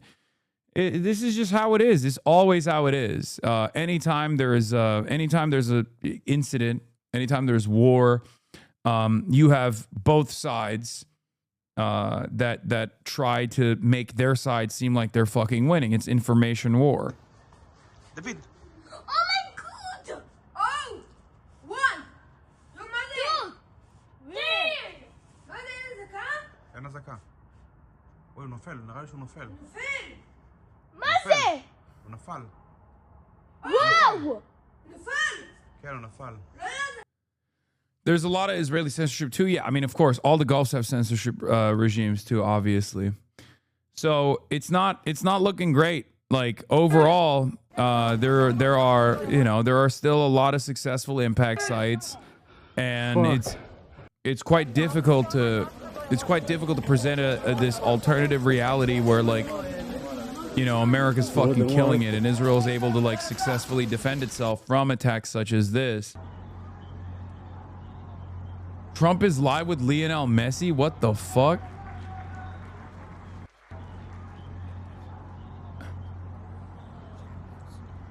What the fuck? Oh, dude, that is crazy. Political champions, and we don't care about them today, right? Right, Duffy? But we have, most importantly, wonderful people that love our country. And before we begin, I think I will say a few words about what's going on with respect to our operation in the United States military, together with the wonderful Israeli partners, continues to totally demolish the enemy far ahead of schedule and at levels that people have never seen before, actually. I mean, we're destroying more of Iran's missiles I mean, and it's drones. like I think Ronaldo did this too, to be fair. I guess they're both fucking charlatans. Nobody thought was possible. As soon as they set off a missile, within 4 minutes, the launch. I mean, Messi is.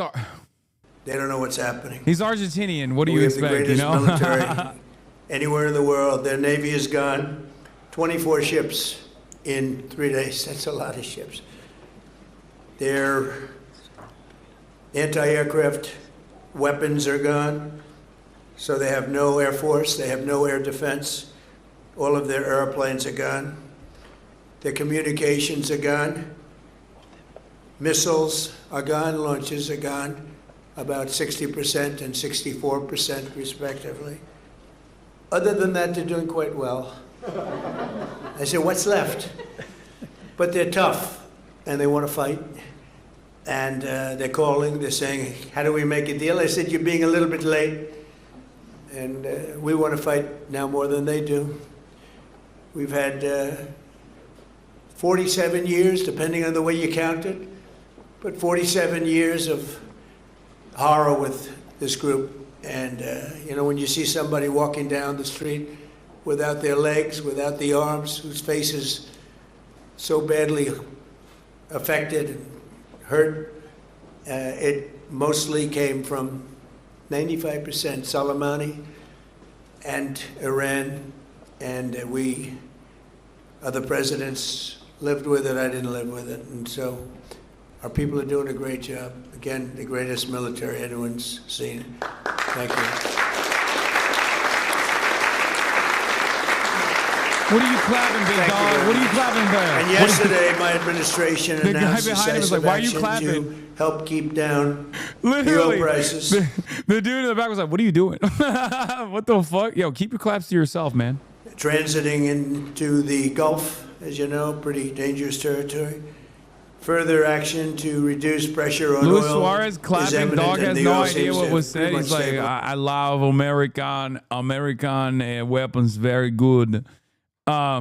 Dude, long gone are the days of my fucking goat, okay? My goddamn goat, Diego Maradona, okay? Let me see if I can fucking pull up like a communist fan cam real quick. You know what I mean? Here, look at that. Look at this. Look at this. This is a real man right here.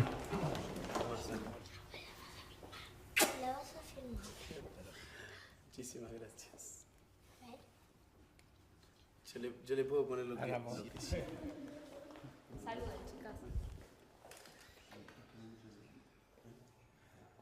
Para mí fue un segundo padre, un hombre al cual yo adoro. Fidel no es solamente de los. The Americans gave me an award. They gave me one in Cuba as well. I told the Americans, keep it to yourselves. I'm getting one in Cuba. Y me dan un premio en Cuba. Dije, americanos, quédense con el premio, yo me voy a recibirlo a Cuba.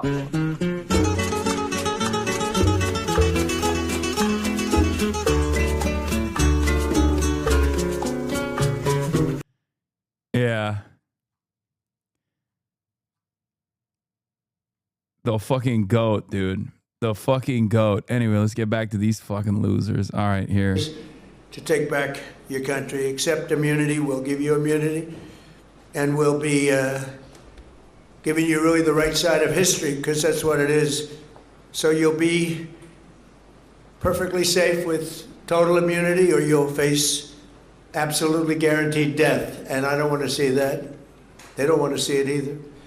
We also urge Iranian diplomats around the world to request asylum and to help us shape a new and better Iran with great potential. It's a country with great potential. It's much better future for Iran. It's now beginning. It's going to be, I think, a great future. And the United States will ensure that whoever leads the country next, Iran will not threaten America or its neighbors, Israel, anybody. If you look at what happened, they had missiles aimed at all of these other countries, Qatar, Saudi Arabia, UAE, many others, and that weren't really involved very much. And they had missiles aimed, well, they were aimed there long before this ever started. They were going after the entire Middle East. And then we came along. Its neighbors, Israel, anybody. If you look at what happened, they had missiles aimed at all of these other countries, Qatar, Saudi Arabia, UAE, many others, that weren't really involved very much, and they had missiles aimed. Well, they were aimed there long before this ever started. They weren't involved very much. Dog, you have American military bases on them, and you declared war on Iran. You bombed them first amidst the negotiation process. Of course they're going to fucking bomb back. They're like, damn, I can't believe it. I can't believe Iran is fighting back. Don't you know that's illegal? That's the argument here. It's like the fucking centrist Democrats crying on the timeline about Graham Plattner being like, he has to drop out right now, even though he's 20 points ahead. I will not elaborate, and I will not tell you why I have a vision in the affirmative as to why you should vote for my candidate. No, he should just drop out. Like, that's literally what's fucking happening right now. It's so funny. And we think that we want to finish this one first, but that will be just a question of time before you and a lot of unbelievable people are going to be going back to Cuba. Hopefully not to stay. We want you back, and we don't want to lose you. We don't want to make it so nice that they stay. But some people probably do want to stay. They love Cuba so much. I hear it all the time. That was another one that wasn't supposed to happen. Venezuela is going great. Unfucking believable. The appetite, the avarice, the destruction for this fucking asshole, dude. And she and her staff have been doing a fantastic job working with us. We're taking out hundreds of millions of barrels of oil, and it's going to Houston and various other places where it's being refined, and we're sending them back far more money than they've made in many years, and actually very shortly it'll be more money than they've ever made. And Venezuela is working. So we've had a lot of countries in places that truly love, you would say football, I would say soccer, but these are all countries that love football/soccer. And so I think the group. Oh, Messi liked that one. And if you'd like, you could. I know I'm a very exciting speaker, but you can sit down if you'd like. Okay? I'm looking at everybody standing. I'm saying, let's sit down, because we're here to honor these great champions, and we want to take our time, right? Let's get to the reason that we're here, and it's a beautiful reason because we're honoring truly talented people. Today, we're thrilled to host the. Yeah, my favorite thing is watching what CENTCOM has to say that day, just so I know what exactly happened. Rumors are circulating on social media of a U.S. fighter jet shot down over Basra. These are baseless and not true. Why did you have to edit from crash to shot down? Rumors are circulating on social media of a U.S. fighter jet crash over Basra. These are baseless and not true.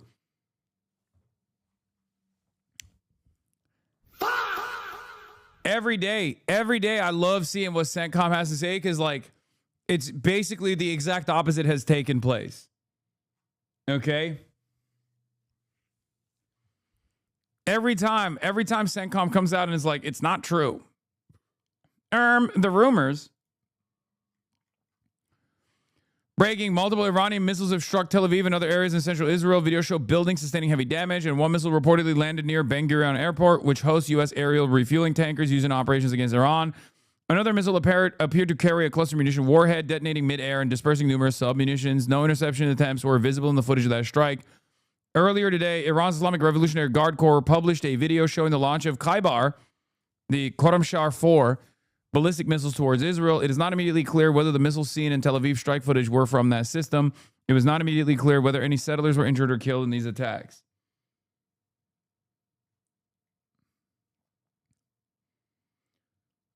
Valid target if it refuels military planes, or so we've been told for the past 3 years. Yes, this is a dual, I mean, this is as dual use as it gets, by the way. That's why I tweeted that out when American fighter jets were landing in Ben Gurion Airport. Like, that's dual use. Okay? Straight up. You have a military base where military planes can land, and you're out here using the fucking Ben Gurion Airport. It's crazy. Yeah, civilian planes are sharing the Israeli airport with military tankers right now. Like, it's fucking crazy. I know Trump said we will celebrate soon about Cuba. I know. Okay, I haven't really talked about Cuba as much. Obviously, we still have plans of going. I'm asking the teams to like possibly set a contingency plan because we have one method of travel right now, but we might need a different one if America decides to do some fuck shit in Cuba. My fear right now is that Trump, in a final act of desperation, as things are looking really poorly, things are going really shittily in fucking Iran, is going to try to get an easy W in his mind. And then he's going to try to launch like a decapitation strike or something. God forbid. I hope not. Allah nazardan saklasın. But that he's going to launch a strike or something or try to arrest and depose and kidnap the leadership of Cuba or something.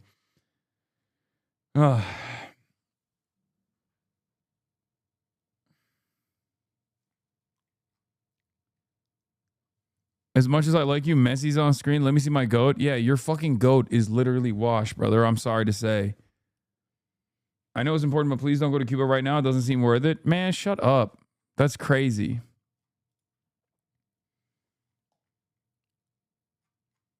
Your goat is washed too? I mean, that's true, actually. That's true. Lazionist. Lazionist James. Hebron James. Look, if I can admit that my fucking goat is washed, you can admit that your goat is washed too. All of our goats are washed. They're all fucking billionaires. They're all so goddamn rich. They don't give a fuck about anything. They have no honor. They have no loyalty. They have no loyalty to the people. They have no honor at all. They are just fucking assholes. And the faster we all realize that, the better things will be for all of us. That's it. Oh my God, people are still spamming Likud James. I know, man. I know. You think I don't fucking know? I know. That's what I'm talking about right now. Listen to my words. I am cognizant. I am recognizing that my fucking goat is washed too. Sometimes you gotta find new goats. That's why Wemby Yao Mao would never fucking betray me like this.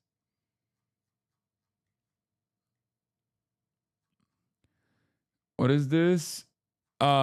Hezbollah has been announcing rocket and strike drone attacks against Israel's Ramat David Air Base, which is home to F-16 fighters at 50 kilometers of the Lebanese border, to be determined whether such attacks will suppress Israeli Air Force operations tempo. But this is part of Iran's grand plan that worked for 18 years until everything came apart in September 2024. Note that the map in the image 2 is outdated and included to illustrate the IAF dispositions across multiple air bases. Note how large caliber rockets appear to remain part of Hezbollah's arsenal. Yeah.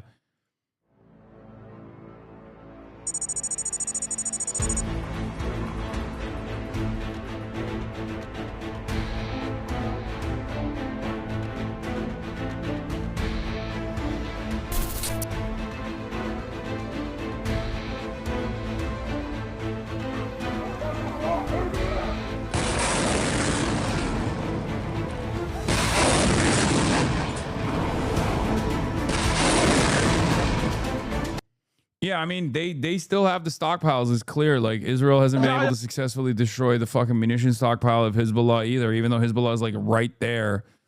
And I do suspect that like you need either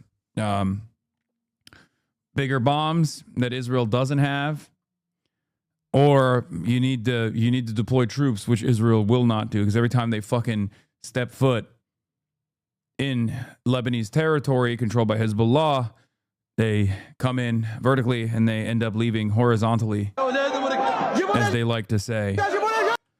Someone should inform the Iraqis in Basra that they should stop celebrating because CENTCOM has just fact-checked them.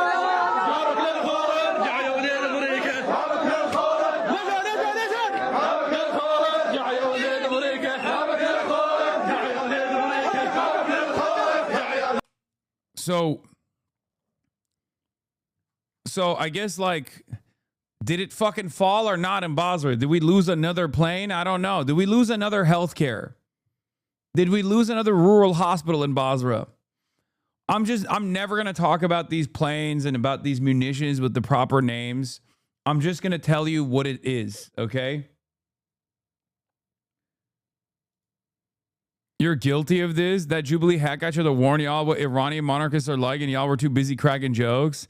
That's so true. That is so true. I did. I watched this motherfucker and I was like, wow, he's a magician. I would like to hear more from this man, please. Turns out I don't want to hear from this man at all. I don't want to hear from monarchists at all. Reports of a U.S. fighter jet down over southern Iraq. Iraqi police say, yeah, I covered this already. Authorities say the pilot has not yet been located. Images circulating on Iraqi social media purport to show the aircraft going down, the pilot ejecting. Iranian outlet Fars News described the aircraft as an aggressor fighter jet, though it remains unclear whether it was American or Israeli. The circumstances of the crash and whether the aircraft was shot down or suffered a malfunction have not yet been confirmed.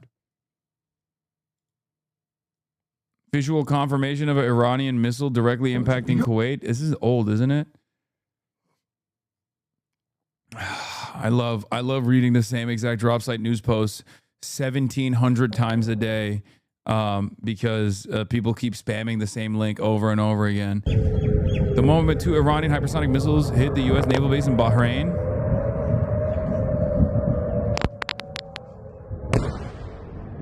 That's not a hypersonic, I don't think.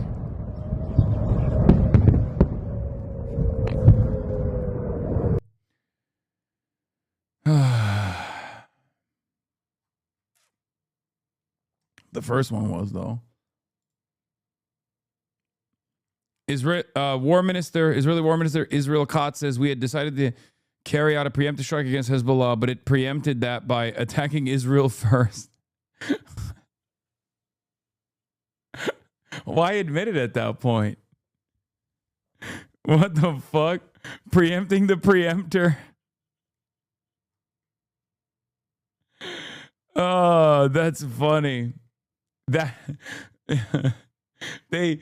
that's a preemptive strike, okay? That's a real preemptive strike. There's a legal justification for it, especially after the fucking Israeli leadership confirmed that they were supposed to do a fucking preemptive strike. Yes, I know CENTCOM says it's fake. CENTCOM says everything is fake. When CENTCOM says something is fake, know that it's probably not fake, okay?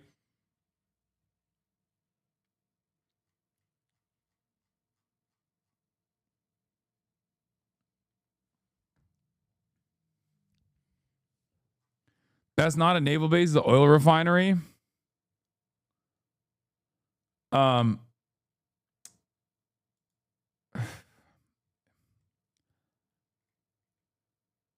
CENTCOM is saying you're not real. Time magazine unveils new cover.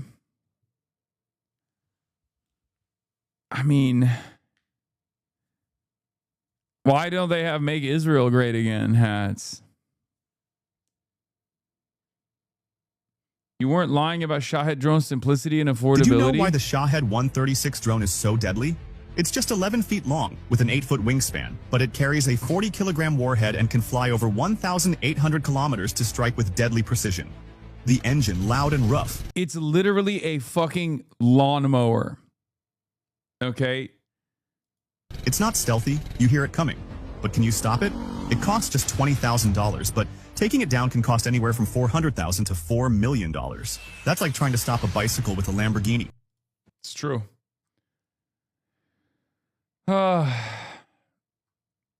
Saying Make Israel Great Again implies it's not currently great. Why are you anti-Semitic? I apologize. M Israel Chai. M Israel Chai. M Israel Chai.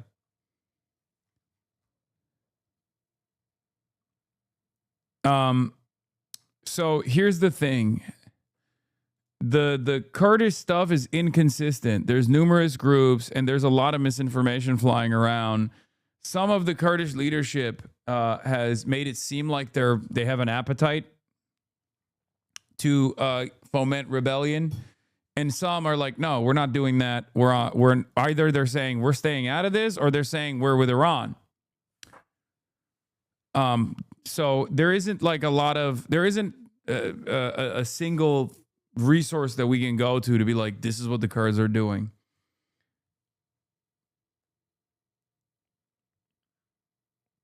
You just got to sit and wait, I guess. In calls this week, the Kurdish minority leaders in Iran and Iraq, Trump offered extensive U.S. air cover and other backing for anti-regime Iranian Kurds to take over positions in western Iran. The American request to Iraqi Kurds is to open the way and not obstruct Iranian Kurdish groups mobilizing in Iraq, while also providing logistical support, said a senior official of the Patriotic Union of Kurdistan, one of two major political parties that govern Iraq's semi-autonomous Kurdish region. A lot of the Kurds are also very, very mad at me and saying I'm a Turkish ethno-nationalist. It's really funny that they're saying that, because Turks say I'm a Kurd lover for my support for Rojava. It's very cool to constantly be a tanky and also a Democratic Party liberal centrist, just as I am a pan-Turanist, ultra-nationalist Turk that wants to murder every Kurd. But also I love the development of Kurdistan more than I love Turkey, and I want the Kurds to rise up and take over Turkey. I'm on r/Kurdistan. Almost everyone was agreeing with you, actually. Yeah. Obviously, if you listen to what I have to say, it's more so a disappointment in any group that would engage in like what is very clearly going to be yet another fucking CIA Mossad operation that ends up leaving the Kurds in a position where they absolutely get bombed in the aftermath, like 100%. And for some reason, they just like refuse to hear that side of it, where I always say, like, look, eventually, no matter what the Kurds do, America's going to go, okay, Turkey, go ahead. You can go bomb the Kurdish villages. And that's just the truth. And that's literally what has happened over and over again. And if people don't fucking understand that, I don't know what to tell them. Like, it's always the same. It's always the fucking same. It happens every single time. Like, Rojava is the greatest example of this, where it was like autonomous region. It was designed around, like, you know, principled socialism. The problem was the Kurds were also sometimes aligning with whoever would offer them stability, which included like working with Assad at times as well. If their primary enemy in the region is ISIS, sometimes you're going to have to fucking deal with whoever is, you know, killing ISIS, right? And it's crazy that like once HTS and the Turkish forces, Turkish-backed militias like took over the country, they just straight up gave up Rojava in its entirety. America just said, no, of course you're not going to get fucking protected. Like, it blows my mind that that's always the fucking case. And yet there is still some kind of appetite for instability, for fomenting instability at the behest of the CIA and at the behest of Mossad. And there's like hella people on the fucking Twitter timeline yelling at me over it. Like, we didn't just watch Rojava as a project fucking get destroyed in real fucking time. And yes, Squirrel said some fucking unhinged shit. Just, you know, they're very emotional and they get very fucking insane at times. They think I'm the number one op, okay? They think I'm a CIA operative. Who gives a shit? Just stop. Just stop listening to this anonymous poster, please. If it angers you so much, then just don't listen to them. I don't know what else to tell you. Okay?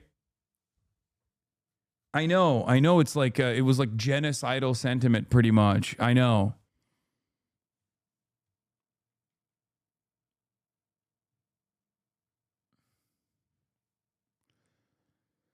Yeah,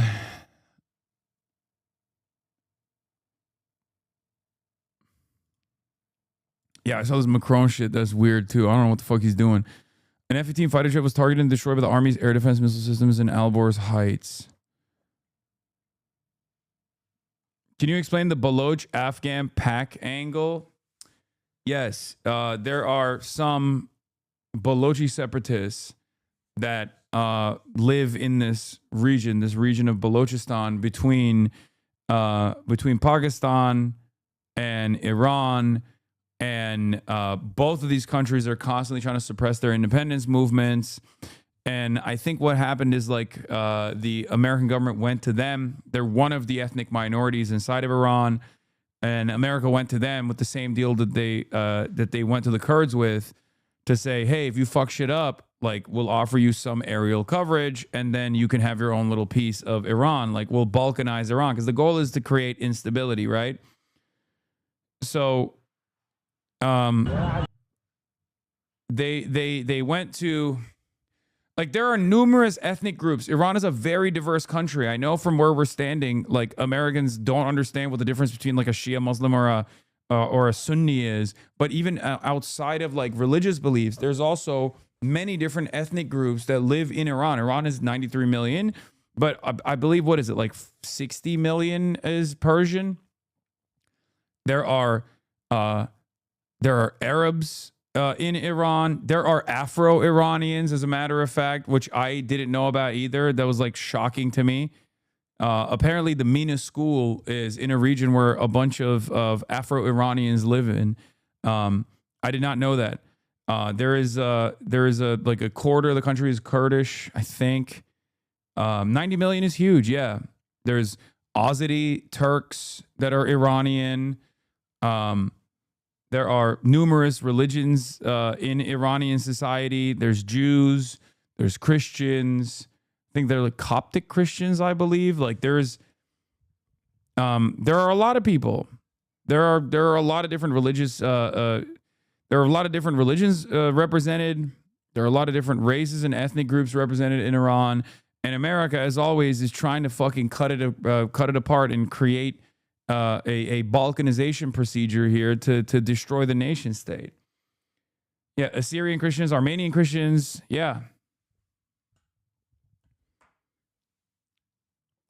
So 90 million ain't that big, US bigger. Brother, 90 million is massive. What are you talking about? If we're now saying 93 million as a population is not that big, there's like, I seen bigger, brother. Like, that's an enormous country.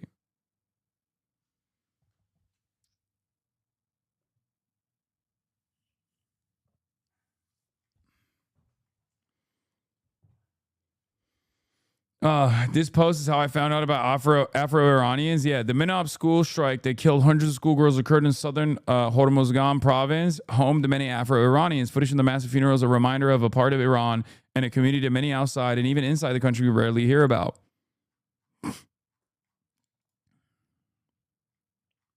Yeah.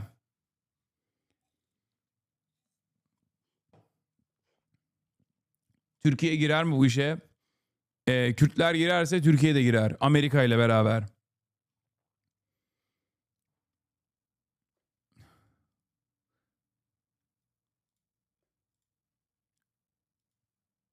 Yeah, map shows how big Iran is compared to the 50 US states. It's only the 17th largest country on the planet. You know what I mean? It's like, out of all the fucking countries, if you're looking at like only 16 other countries that have a larger population, that's a pretty fucking large country, man. That's crazy.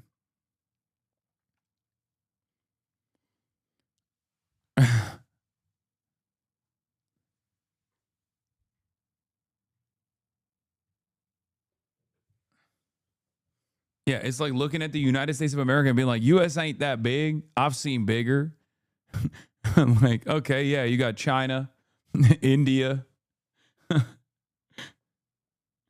Excuse me. USA ain't that big. Northern Iran is closer to Poland than it is to southern Iran.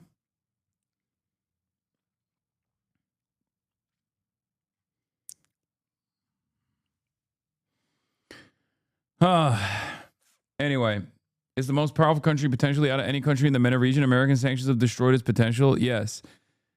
It is precisely how large it is and how powerful it could be. That is the reason why. Its potential is the reason why America and Israel have constantly tried to destroy it. And now they are taking the initiative to destroy it. It's unacceptable. CHP, the CHP, Social Democratic Party, Genel Başkan, leader Özgür Özel, met up with Pedro, or is like tweeting at Pedro. Dear friend Pedro, we celebrate the honorable stance you have taken against the aggression of the United States and Israel. This attitude of yours has brought Turkey and Spain even closer together. We stand by your side against the threats from the Trump administration. Yeah, leftists for years. NATO is a vehicle for U.S. imperialism. Intellectual children. No, it's not. NATO, we are a vehicle for U.S. imperialism. Yeah, I do like the vulgarity coming from Trump, and also now all of the most like servile little piggies that are openly saying the quiet part out loud. It makes my job a lot easier as a communicator, as someone who's supposed to tell you the fucking truth. Makes it much easier when they just reveal the truth themselves. Now, of course, the reality of the matter is when you rip the mask off, people take sides, right? People take sides. A lot of those people that were like, no, NATO is actually a defensive position against the USSR, against Russia, all of a sudden, when the mask is ripped, realize it's a American imperialist vehicle, and they like it. Turns out, shocking, but they like American imperialism. A lot of these fucking bread tubers that have been NATO dick riders in perpetuity will now openly tell you, well, I'd rather have American imperialism than, I don't know, the imperialism of China that might happen in the fucking future, right? Like, that's it. It turns out that was always the case. It turns out that all of the other seasoning that they were adding on, like NATO is a defensive contract, it's defensive, it's a defensive partnership. It was engaging in the honorable act of defense against the nation state of Libya. When they were doing the bombing campaign in Libya, they were doing it defensively, right? Like all those people all of a sudden will just tell you what the truth is. They don't fucking believe that it's a defensive partnership. They don't give a shit. They want American imperialism. They benefit from it. They recognize that they benefit from it, and they like it. They're terrified of any sort of alternative. NATO is there to protect us collectively against any adversary, be it Russia or whoever, or terrorism. But also it is a platform for the United States to project power on the world stage. Because this whole... For years I've been arguing. For years I've been arguing. And he just comes out and says it. He just comes out and says it, man. What the fuck? Operation now, this whole campaign in Iran needs these basing requests to be positively engaged with by NATO allies, as they are doing, making use of key assets here in Europe. So the fact that NATO olmazsa ne yapacağız? Önemli bir kurum değil mi Türkiye için? Oğlum sen ne diyorsun lan? Ulan Türkiye NATO'nun bir parçası olmasa zaten anasını sikerlerdi Türkiye'nin yıllar önce de. Türkiye NATO'nun bir parçası olmasaydı, mesela Sovyet'in bir parçası olsaydı çok değişik bir dünyada yaşıyorduk şu anda yani. Haberin olsun. Aynı zamanda da NATO olmasa Türkiye Avrupa'nın anasını siker. Türkiye'nin kendi endüstrisi var. Silah endüstrisi var. Başka ülkelerde olmadığı gibi silah endüstrisi var. Avrupalılar Türkiye'den alıyor bayraktarları. Avrupalılar Türkiye'nin silah endüstrisine gidiyor, oradan alıyor, silah satın alıyor. Türkiye'nin inanılmaz bir ordusu var. Günün sonunda Türkiye eğer otonomos olsa, kendi başına bu işi yapıyor olsa belki daha bile büyük bir şey olabilir yani. Daha bile büyük bir güç olabilir. Ama yani emperyalist bir dizaynı da var Türkiye'nin, doğru söylemek gerekirse. Yeah, NATO chair talking to fucking Newsmax. Milli burjuvamız ve NATO Türkiye'nin canını okudu. Evet. Ama NATO anasını sikti Türkiye'nin de. Ben evet sosyalist olduğum için böyle bir düşünüyorum yani hani Türkler bunu kabul etmezler. Gerçi Türkler de hem NATO'yu sevmez hem de aynı zamanda NATO'dan yerler yani. Still coming that we'll be able to project over Iran is a multiples of what it currently is right now when you add up our capabilities and those of the Israeli Defense Forces. And we have no shortage of authorities. The Admiral knows we have clear objectives with maximum authorities on the battlefield. The dumb, politically correct wars of the past were the opposite of what we're doing here. They had vague objectives. Doğru söylemek gerekirse NATO olmasa şu anda İsrail zaten bombalamış Türkiye'yi. No more. Amına koyayım. Our authorities, his authorities, CENTCOM's authorities through the president and myself are maxed out. Our capabilities are overwhelming and gathering still, as are those of our Israeli partners. Our munitions are full up, and our will is ironclad, which means our timeline is ours and ours alone to control.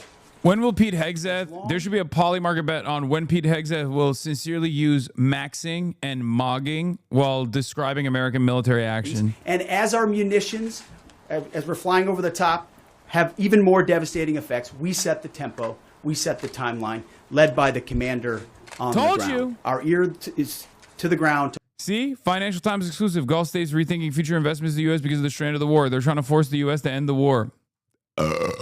Told you. And we have the right commander in the lead. So I'll now hand it over to Admiral Brad Cooper to give you an update right here from CENTCOM. Admiral. Mr. Secretary, first, thank you very much and good afternoon and welcome to U.S. Central Command Headquarters, America's Warfighting Headquarters. It's great to be here alongside the Secretary and representing the more than 50,000 men and women in uniform currently executing Operation Epic Fury. So, Mr. Secretary, first, thank you very much for your leadership and support and the very clear vision and objectives that you've given us to allow us to use overwhelming force against the Iranian terrorist regime. And thanks to all of you for attending today and welcome to Tampa. We are now starting our 6th day of a historic mission to eliminate Iran's ability to threaten Americans. We are, if I could channel my inner Navy officer, we are at full speed ahead in executing orders given by leadership in Washington. The President and Secretary Hegseth have been crystal clear in their expectations, and we are at a high level of execution. As described by the Secretary and earlier this week by me, U.S. combat power is building as Iranian combat power declines. Our air dominance allows us to hit Iran's center of gravity with overwhelming power and reach. A couple of examples. In just the last 72 hours, America's bomber force has struck nearly 200 targets deep inside of Iran, including around Tehran. And in just the last hour, U.S. B-2 bombers dropped dozens of 2,000-pound penetrator bombs targeting deeply buried ballistic missile launchers. Notably, we've also struck Iran's equivalent of Space Command, which degrades their ability to threaten Americans. Then, if I just look back over the last 24 hours of the operation compared to where we were at start, ballistic missile attacks have decreased by 90% since day one. Drone attacks have decreased by 83% since day one. Yeah, it's capping. Having said this, we remain It's big vigilant. caps. Our strikes against the Iranian Navy have intensified. You may have heard the President say just a little while ago that we have sunk or destroyed 24 ships. That was true at the moment. We're now up over 30 ships. And in just the last few hours, we hit an Iranian drone carrier ship, roughly the size of a World War II aircraft carrier, and as we speak, it's on fire. The President gave us another task, to raise or level Iran's ballistic missile industrial base. So we're not just hitting what they have, we're destroying their ability to rebuild. And so as we transition to the next phase of this operation, we will systemically dismantle Iran's missile production capability for the future, and that's absolutely in progress. This is going to take some time, but our forces are well supplied, as the Secretary said, and we are absolutely ready to prosecute this mission decisively. Our combined joint forces have relentlessly destroyed Iran's air defenses over the past few days, and they've continued hunting for more systems to kill. Our air defenders are operating at the very top of their game. I couldn't be prouder, shoulder to shoulder with our partners in the region in many cases, providing the most integrated air defense network in Middle East history. We are fighting to win. Through combined U.S. and Israeli combat power, we will continue decimating Iran's ability to project power outside its borders. And if I can just conclude by saying, A strong salute to the brave men and women who are out on the pointy edge of this, really doing exceptional work. I just couldn't be prouder, and I know the American people share in that same pride. So thank you very much. Absolutely. And with that, we'll take a few questions. Yeah, right here. Sir, appreciate it. Admiral, I wanted to ask, or Mr. Secretary, the Ukrainian president said today that the U.S. has asked for specific capabilities to deal with Shad drones, Iranian drones. And you guys talked about what you asked for, and has there been any surprises from Iranian capabilities that you guys have seen in the past 6 days? Bro, here is Ori Goldberg from Israel. Says Israeli air defense authorities are faltering. Over the past 2 days, we have received numerous advanced warnings, but no alarms, as well as missiles infiltrating air defenses despite advanced warnings. Israel can talk about aerial supremacy, but it cannot defend its own citizens. We're not seeing the full picture, both out of Israel, and we're not seeing the full picture from Iran either.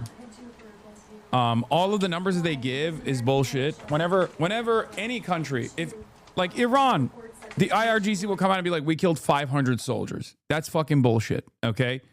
They did not kill 500 soldiers. Just like when America says we've deteriorated the Iranian strike capabilities by 73%. That's also fucking bullshit. Okay? As you can imagine, they're lying. Iran is doing everything like it both can to parties are peddle lying. lies, This is a big part of deception, fucking and waging inflation war. Of numbers and reality, mostly to propagandize to their own people, right? They've shut down the internet. They're hoping they can convince their own population that they're having success. One thing one of their leaders said recently is that 500 Americans have been killed, they claim. Yeah, these are it's lies. bullshit. The lies will continue. CENTCOM will continue to debunk those lies. So Yeah. Notice how he's not saying the F-15 that fell over Iraq is a lie, though, because that's real. the nuclear material and things like that. One of the objectives that's the president's real. always said is that Iran The 500 soldiers is fake, obviously, which is why he immediately went to that and was like, that's bullshit. That's not real. Operational plans. So Admiral Cooper's got a plan. We're working that plan, and targets will be struck or not struck according to what we want to achieve. Yeah, right there. Secretary Hegseth, the president said earlier. Things you can look for to read through the like where the conflict is going, for example, is like troop positioning, what roles they're trying to fill with like security clearances, shit like that, like people who will scour through the bodies and properties of soldiers that have fallen. If you know someone who's in the Air Force and they're in America right now and they're like suspiciously flying to the region tomorrow, well, that's probably not a good thing, right? Maybe they were supposed to go in April, but now they're actually flying out now, right? Things like that happen all the fucking time in the United States of America. Or when, like, I don't know, Tampa CENTCOM is like trying to hire more people, and are looking at a runway that is like a lot longer than maybe 5 weeks or 4 weeks or whatever they said, how long they said this was going to be. These are the things you can look at to see, like, these are the things you can analyze to see, like, where at least they plan this is going to go. Brad Cooper's laser focused on Central Command, just like Frank Donovan is laser focused on Southern Command. We can do both. That's what a global power can do. Ultimately, this issue of Iran's nuclear pursuit and their unwillingness through negotiations to stop it was something President Trump has said for a long time needs to be dealt with. And after 47 years, he's doing something that no other president was willing to do. Dude, it's so funny. The Economist claims Gulf leaders are privately urging President Donald Trump to continue the war with Iran, warning that ending now would leave them facing a wounded and hostile regime on their borders. According to The Economist, they fear Tehran would learn that striking Gulf states can pressure Washington to change course. And then the Financial Times is saying the exact opposite. The Financial Times is saying Gulf nations are taking a closer look at their like American trade relationships if America is not capable of defending them, and using that to pressure the American government to turn this war around and to stop it. Of course, out of like the highest priority in terms of coverage should be given to Financial Times. It is the most reliable newspaper out there. They very rarely miss. The Lucas drones have been, what kind of targets we've hit, and how much that's helped, given that they're low-cost alternative to the more expensive fueling. Like you had nations of the Gulf suspending LNG production and refinement of oil. Those things take at least a month to get running again. That means the short-term supply shock became permanent until things die down. Capabilities being fielded. Obviously, I'm not going to talk about it from the operational perspective of what those are. But I think you have seen over a period of time us kind of get on the other side of this cost curve on drones in general. If I just walk back a couple of years, you remember what you used to always hear? We're shooting down a $50,000 drone with a $2 million missile. These days, we're spending a lot of time shooting down $100,000 drones with $10,000 weapons from ours. So that's one aspect of it. Lucas, indispensable. As many of you know, and if you don't know, this was an original Iranian drone design. We captured it, pulled the guts out, sent it back to America, put a little Made America on it, brought it back here, and we're shooting it at the Iranians. They're using Shahed drones they call Lucas. Good targets. Absolutely. Right there. It's true. You saw one of them. They have Starlink equipped on them. I mean, it's obvious that it's a Shahed drone. It's the same. They literally took the Shahed drone and were like, they made it American. But it's not now. Stay home. It's not. Holy, he's lying so hard. It's not fake. It's real. We saw one of them. We saw one of them in Iraq. Remember when the guy literally found a Lucas drone? It looks exactly like a Shahed drone, except it has a Starlink on top of it, or what is it called? Star War or whatever. Star Wars. What's the defense one for Starlink? Stargate. Whatever the fuck it is. It's just Starlink. Okay. Star Shield. Sorry. Fuck. I don't know. It's Starlink. It's just Starlink, but defense. Okay. Star Shield. I apologize.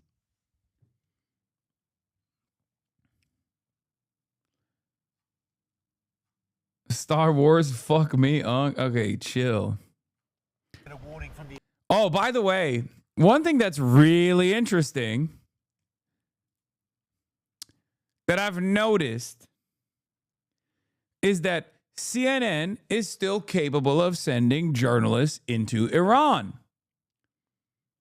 And yet Israel still won't allow journalists to enter Gaza. CNN could go into Beirut. CNN can go to Lebanon, CNN can go to Iran, but CNN can't go into Gaza. How interesting.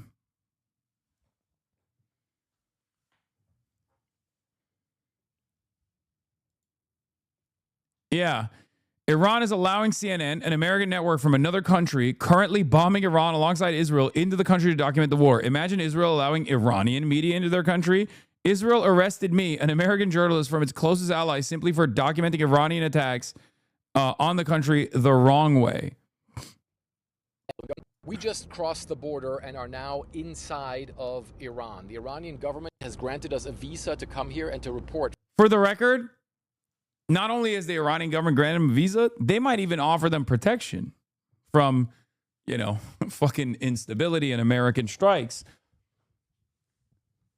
Israel won't even let CNN journalists enter Gaza. From the Islamic Republic of Iran. We're now trying to make our way to the capital, Tehran, as fast as possible. But of course, the distances in this huge country are immense, and we know it's going to take many, many hours for us to get there. We also don't know what the situation on the road to Tehran is going to look like, how many checkpoints there's going to be. And of course, we know at the same time there are massive combat operations also going on. The United States and Israel are continuing their huge aerial campaign against targets inside of Iran. At the same time, the Iranians continue to retaliate, not just with their ballistic missiles, but with their drones, mostly hitting Israel, but then also American military installations, especially in the Gulf region, but in general, in the Middle East. In total, the Iranians are saying that they can continue this campaign for a very long time. They say that their missile arsenal is still immense, and they haven't even used some of their most modern missiles. But we also, of course, know that the place that we aim to go to, Tehran, has been under almost sustained attacks with massive airstrikes going on there and also huge damage being caused, and of course, many people also having been harmed. I mean, this is real journalism. I don't care if he's doing propaganda for America. Like, this is still very fucking brave to do. Either way, this is what it's about. I mean, this man is inside of Iran, okay? He's able to show us like what the fuck is up inside of Iran. I think it's we'll see. We'll see what his reporting will look like. We're making fairly good progress towards Tehran. It is a very, very long drive, though. Some things that we are seeing, we already went past one place where apparently there had just been an airstrike. There was thick black smoke billowing over one place, so it seemed like a fairly fresh airstrike. Also some destroyed buildings that we saw from our vantage point as we were driving past. The other thing that I would also say is that there are definitely more checkpoints than usual. We did see checkpoints with fairly heavily armed security. Like, the reason why Iran is doing this is literally because, well, they're desperate. They're desperate to show what the fuck America is doing to Iran. So much so that they'll let in an American journalist from CNN into the country to do reporting. Because even if they're going to do propaganda against Iran while they're inside of Iran, they're still going to accidentally show the truth. That's it. Like, that's the calculation here, because even if you're going there with ambitions of like showcasing the ruthlessness and how the Iranian government is still the main villain of this story, blah, blah, blah, all this shit, like, it's very difficult to justify the fucking rubble that's standing behind you that like American tax dollars paid for. So even if it's to show that like impact, they're going to fucking let that happen. Personnel. Other than that, why isn't Iran releasing the media themselves? They are. You just never see it because you don't. When is the last time you saw FARS? Like, they do. You just don't see it. And not only that, but also it's state media. So obviously it's not super, super duper reliable. That's two. And number three, the American and Israeli government literally blew up their national TV station, their main fucking TV station.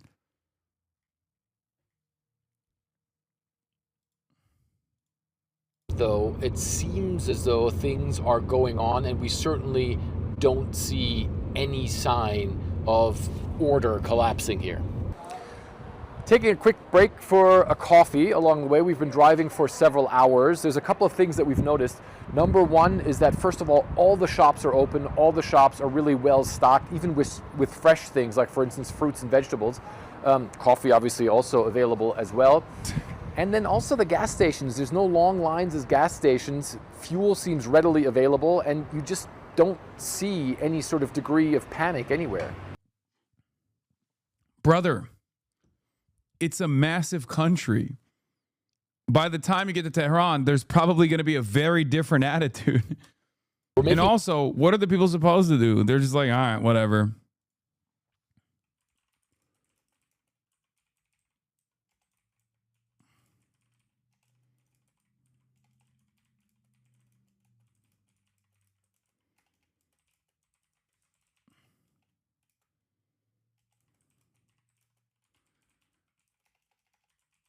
Currently being, but our most moral ally, Israel, hasn't let in.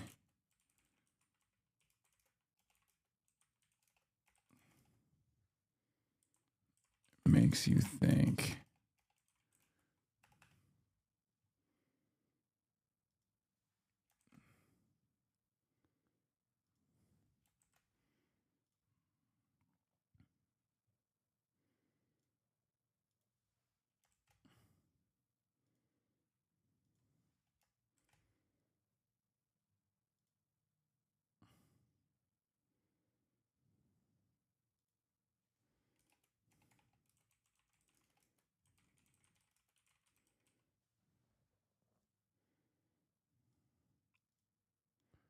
Hasn't let in.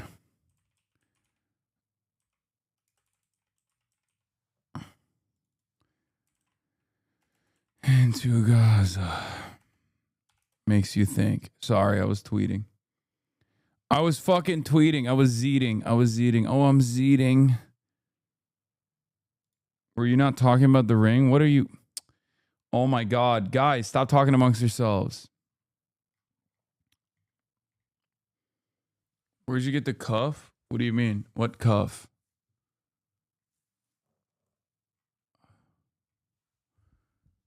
reminds me of the Blitz spirit, where Londoners were praised for keeping calm and carrying on, which actually was government propaganda, because in reality, people were absolutely scared and panicked. They were only carrying on because of either that or give up on life. I mean, I think like for Iranians, they're probably a little bit more used to fucking being bombed because they happen to be in Israel's neighborhood. You know? Zadie Hasan, my Lord and Savior, please answer my question. Does Palestine have a government? Not really.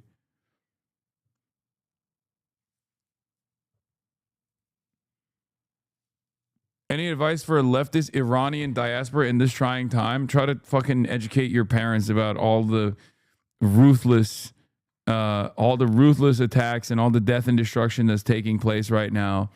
All the cultural artifacts that are being destroyed under American bombs, and how their tax dollars are participating in it to cut away at, like, because the diaspora population is used to do propaganda and to do pro-war propaganda, to do pro-regime change propaganda, to do pro-destabilization propaganda, because that's the ultimate ambition of America and Israel, especially Israel. So focus on showing your relatives like what they're, what the American government is doing. Bit by something strange is happening when civil rights advocates mock babies dying from starvation and bombings. bit, post by post, nudge by nudge, people are getting separated into different camps that are not ultimately fighting for the good of the United States or the West or their own countries. Yeah, I wonder why, dude. I wonder why. Because the West is not fighting for us. Because America is not fighting for us. It's not because, like, there are very effective propagandists for the IRGC like myself that are capable of hypnotizing the youth or whatever. It's because people literally recognize, like, this shit's not working. Where is democracy? I don't want this shit. I don't want money to be spent defending Israel when Israel decides to blow up the entire fucking region.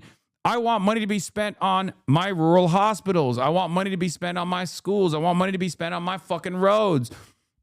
I want to be able to live a life of dignity, to have honor in my work, to feel a level of safety and security in the wealthiest nation on the fucking planet. And it kind of feels like we're not getting that right now. Part of that is maybe because most of the fucking budget is going to Israel. Most of the budget is going to defending Israel and endless American military posture all around the fucking world. Even if we're doing war, not at the behest of Israel, but for our own sake, it's never actually for the greater good. It's actually hurting people. It's destroying lives. And Americans are not even reaping the rewards in a way that they can fucking, in the way that they can see it. There is no material improvement in people's lives. It's that fucking simple.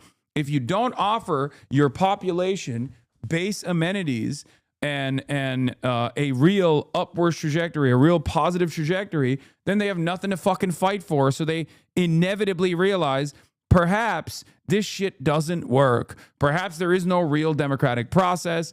Perhaps all of our elected representatives are going to do the bidding of capital owners, do the bidding of the military industrial complex, do the bidding of petro-capitalist pedophiles that seemingly only care about the nation state of Israel, do the bidding of psychopathic evangelical Zionists that believe that, like, Jews are the superior being that must all be sent to the Holy Land so that the Armageddon can happen, so that they can all turn to the fucking clothes. Those are the reasons as to why we're doing all this shit. And for many Americans, for the average American, like, working a dead-end job with no noticeable improvement in their fucking immediate lives in the wealthiest nation on the planet, where they see more and more poor people everywhere, more and more homeless people everywhere, storefronts closing, industries leaving, they look around and they go, what the fuck is this? What is this for? How have you lost the information war, you might ask? It's not because of propagandists. It's because people are waking up. People are realizing, well, okay, I thought this was supposed to be the most prosperous nation. I had an American dream, an understanding that I'd be able to get a job and take care of my fucking children, be able to have children, be able to have a roof over my head. None of that is happening. So at the end of that bargain, people are obviously going to turn around and go, okay, maybe the reason why it's not happening is because we're spending all the money on Israel. We're spending all the money on warfare. And it's not like it's yielding any sort of positive benefits to the average person. The average person gets a job from the U.S. Department of Defense, and then they come back in a state of disrepair. They just like fuck their lives up. They fuck their bodies up. They fuck their brains up. And then eventually, if they're lucky enough to get a job and try to live in normal society, more often than not, 22 of them a day are killing themselves. I wonder why, you know? What a great bargain for everybody involved. Meanwhile, our wealthiest Americans are fucking making money hand over fist every goddamn day. Their lives are getting better and better and better every single fucking day as things collapse all around us. And then these dumb motherfuckers turn around and go, why won't they actually ride for America, for Western civilization? Why are they siding with the cruel and ruthless IRGC? They're not. They're not siding with the Islamic Republic. They're not siding with the fucking Revolutionary Guard. They're just literally looking at America and going, this shit doesn't work for me. 99% of society is looking at the situation and going, this doesn't work for me. Even fucking small business owners are like, I mean, what the fuck is this tariff shit? Like, it's not helping me out at all. What the hell is happening?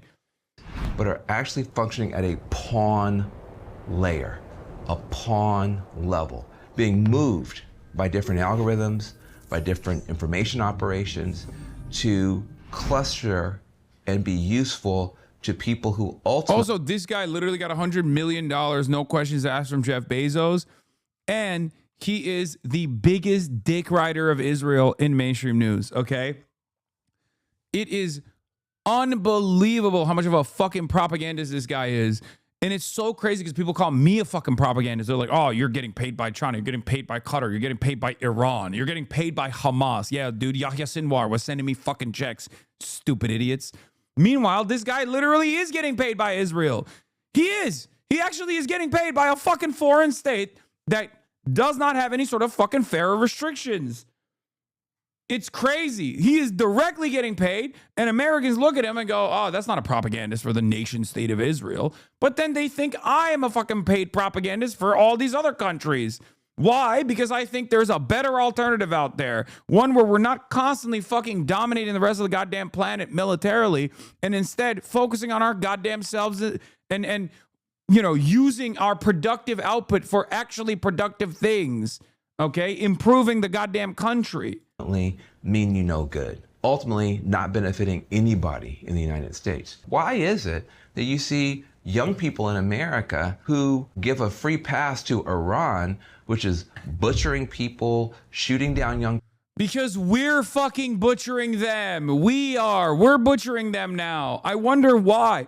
Protesters won't... Because we're slaughtering them, and it's not actually helping fix that situation at all. Give women their rights, won't give gay people their rights, and yet are incredibly critical of the United States itself, which at least doesn't kill thousands of protesters and has rights for people. What is going on? Why are people who consider themselves to be American patriots on the right suddenly willing to side with a country that has been an enemy of the United States for now generations? What is happening here? And what's the impact of having a country where different factions inside the country are actually aligning themselves with enemies outside the country without seeming to really know they're doing that? That's a gray war. That's how you know you're in a gray war. I swear to God, if material conditions deteriorate further as American power projection capabilities diminish around the globe, guys like Van Joes are going to straight up go on television and demand guys like me get fucking arrested by the American state, by the way. Mr. Free Speech. Just trust me on this, okay? Because free speech is a privilege at the end of the day. I know it's a fundamental value that we think we have, but in times of warfare, in times when there was instability, there was no such thing as free speech, right? People have been thrown in prison for being conscientious objectors to war, and you know, you have the Espionage Act and shit like that. And I promise you, well, first of all, Vangel's saying we don't kill protesters here is crazy. That's why he had to say by the thousands, because we do fucking kill protesters in this country. You're supposed to be a libtard. How the fuck do you not know that, right? But The reality of the matter is free speech as a concept in the United States of America only works because America has never had any foreign threats, okay? Never any significant foreign threats.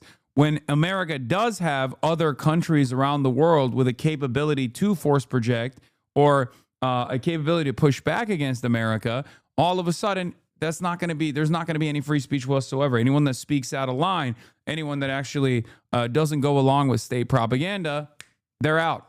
Put them in jail, put them in prison. And that time is coming. For sure. Especially because Trump has accelerated America's demise.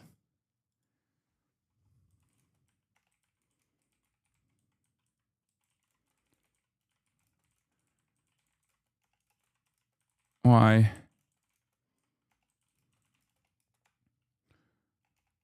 ordinary Americans are no longer eating the propaganda hook and a sinker. Perhaps there's a noticeable downward trajectory for Americans, and it's directly related. Unlimited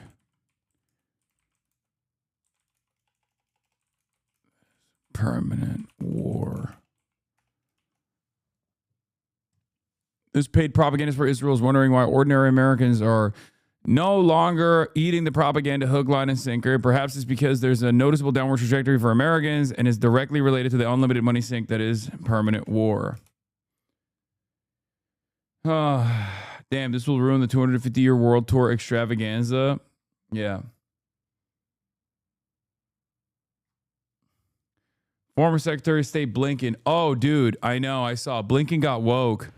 Blinken got hit with the woke beam, dude. Wait, show me the whole. There was a clip thread of Blinken because he said a bunch of other shit that it was actually very interesting. He remembered the consequences of his actions, actually, ironically enough, like events that he set in motion. All of a sudden, when he's not in power, he can just be like very open about. He's like, oh, I'm really worried. Now that he's no longer in charge, he could just like sit there on the outside, Blinken the butcher, and be like, oh, I'm worried about where this is going, where this is headed.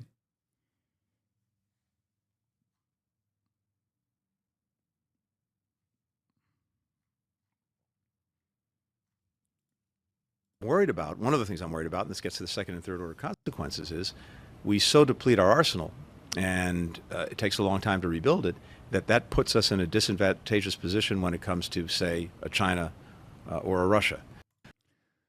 Yeah. Iran destroyed a THAAD missile launcher radar in Jordan. I don't want to watch the full interview. I just want like the blips, the pieces where he talks about like, there are pieces where he's just like straight up talking about, oh, Israel. Oh, here's the other thing. Yeah, I wanted to talk about this as well. Ops down, ladies and gentlemen. Breaking, Israeli officials allegedly hired social media influencers for $7,000 a post, failed to pay them, and are now facing lawsuits totaling millions of dollars over unpaid invoices. Claims in the millions. They were recruited for advocacy at the height of the crisis and discovered that no one would pay them. Aw, dude. What? You guys thought you would get paid? Oh, God. It's brilliant. Fucking incredible. Oh, my God. That makes me so happy. Yeah. Azealia Banks, rapper, songwriter. Azealia Banks, I got paid, law. It's not $7K a post, but I definitely get paid for every Israel mention. Even the trolls are paid. Troll posts are paid.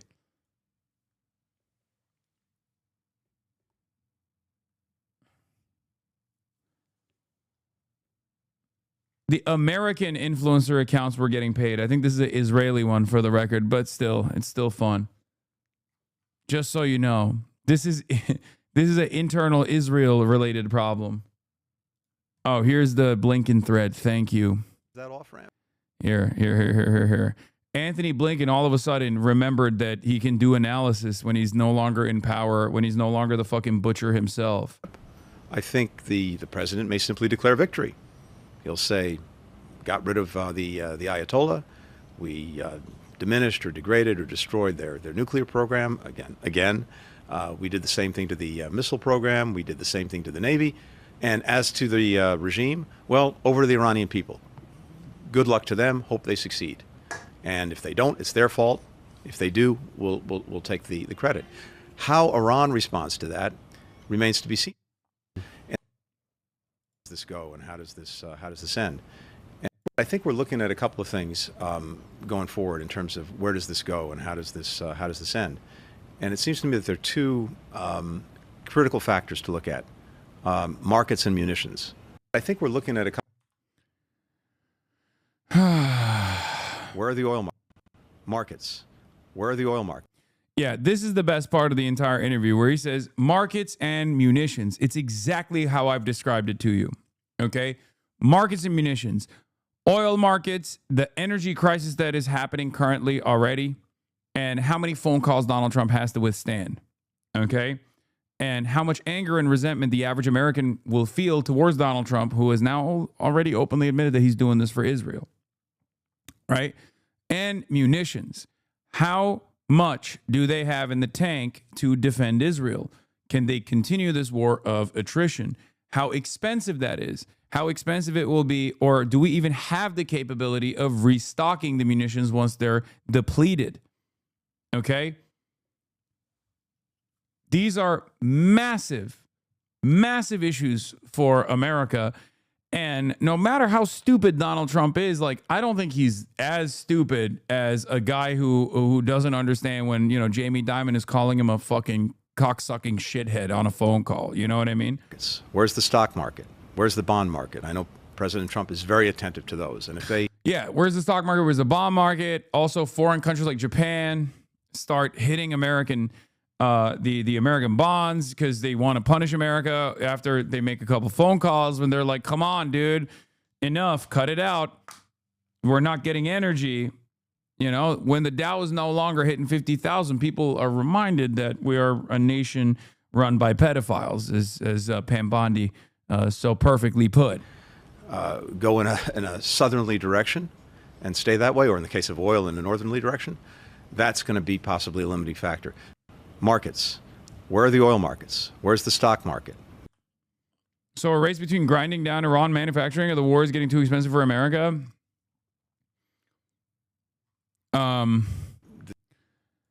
It's kind of, yeah. I mean, it's not grinding down Iranian manufacturing. It's just like deteriorating Iranian strike capabilities before they, before the fucking stock markets take a nosedive. Then munitions. There's really a race on to figure out who expends their munitions first and fastest. Guys, the Iranians. I'm not talking about like what kind of oil that they're getting from Venezuela and the runway for or the refinement process of said oil because it's heavy crude, right? Like heavy. Oh my God, heavy crude. I'm talking about the energy market for the rest of the world because. For countries like Japan, like almost all of their oil comes from the Strait of Hormuz. Okay? Heavy cruel. Heavy cruel. Heavy is the mistress that is cruel. I call it. People call it heavy crude. I call it heavy cruel. It's such a cruel mistress. Delcy Rodriguez. She is beautiful. She is beautiful. She gives me all the cruel heavy. Every day, she sends me updates on how much heavy crude they're sending from Venezuela, the thickest of oil. Oil is so thick coming out of Venezuela, we send it over to the great state of Texas. We got the refineries in the great state of Texas that we designed. That we haven't been putting to good use, that thick, thick oil. Why have we not been putting it to good use? Because we got shale. Barack Hussein Obama, he got shale. He did the shale. He called it energy independence. It made it much easier for much easier for America. Now I'm fucking over those guys. I'm ruining the economy. All these small business frackers will kill themselves in the beautiful state of Texas because now they got real market competition. Chevron and Exxon, they'll take the heavy crude, I call it heavy crude, and they'll make beautiful oil barrels out of it. They'll stabilize the market for America. But Japan, very mad at me. I love the Japanese. I love, not as much as Shinzo Abe, but I love this new lady, Takaichi. I call her Little Taki. She's my beautiful, smiling Japanese leader. I say, konnichiwa. When she calls, I say, moshi moshi. Oro. Wakarimashita, I say to her. Oh, I miss Shinzo Abe so much. That guy, he killed him like a dog. I miss him. I miss him so much. He was my best friend. He was my best friend. He was my favorite Japanese.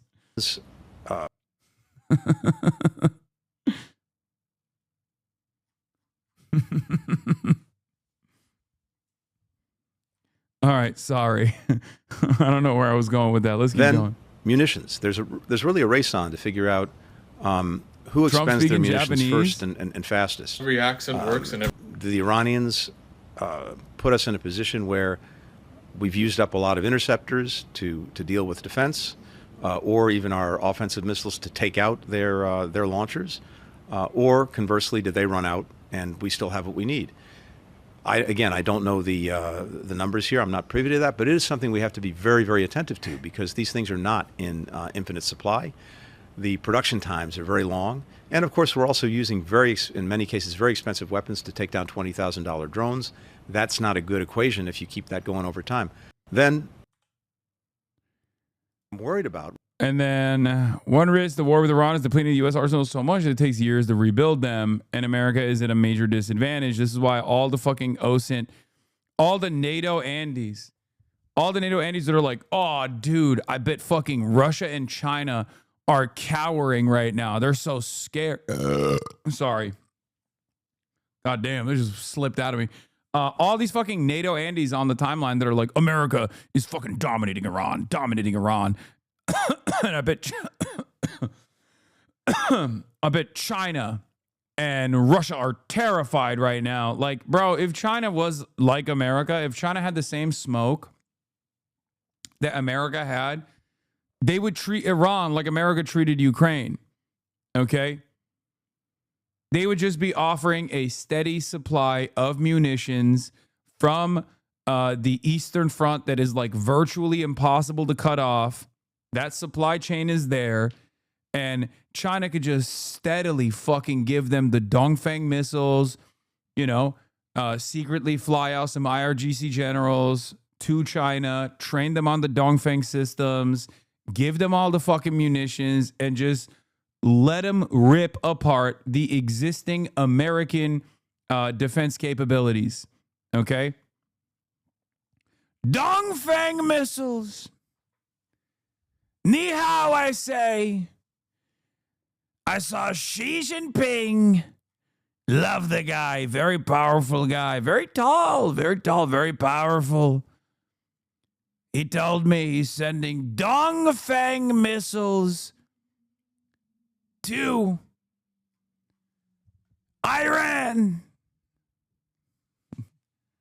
I said, don't do it, Xi. I said, Xie Lao Ben to Xi Jinping. What I'm worried about, one of the things I'm worried about, and this gets to the second and third order consequences, is we so deplete our arsenal, and it takes a long time to rebuild it, that puts us in a disadvantageous position when it comes to, say, a China or a Russia. All of those things need to be factored in, and again, it's one of the reasons why if you're going to undertake something like this, you've got to make sure that you've factored all of that in. And again, it really should start with explaining to the American people why you're doing something, why it's necessary, why now. What I'm worried about, one of the things I'm worried about, and this gets to the second and third order consequences, is we so deplete our arsenal. You got to hit up Ugopnik to send you a Dongfeng missile merch shirt from Deprogram. They got Dongfeng missiles shirts. That's sick. It's funny he presumes that America would be prepared for China even if this war didn't occur. Yeah, I mean, this iteration of the self-inflicted wound of American century of humiliation is quite literally proof positive that like America would not be able to go toe to toe with China in a proxy, in like a reversal situation where like China is like attacking an American ally or something and dominating them militarily. Because right now, Iran is not a full-fledged ally of China.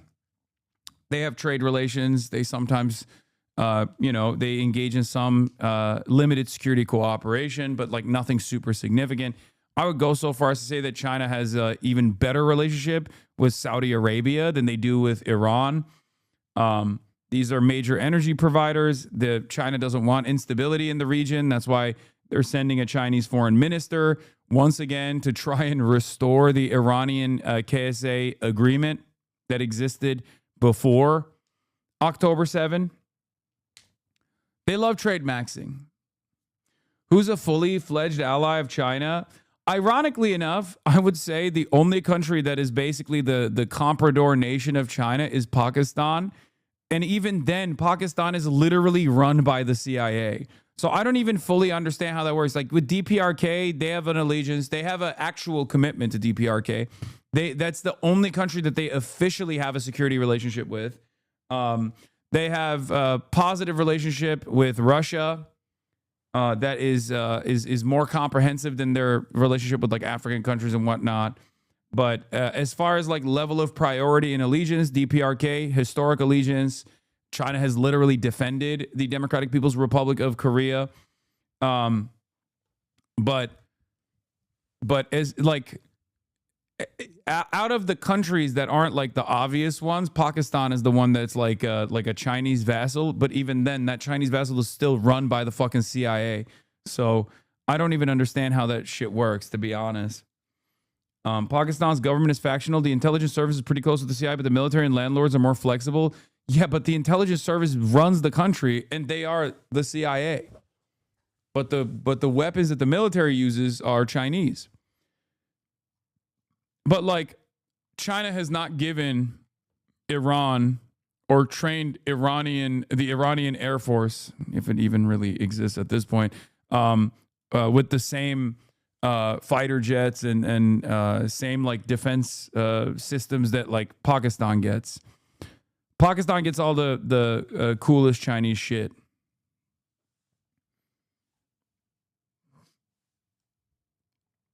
Which is really funny because the maximum cope was between India and Pakistan when that, tit for tat was taking place.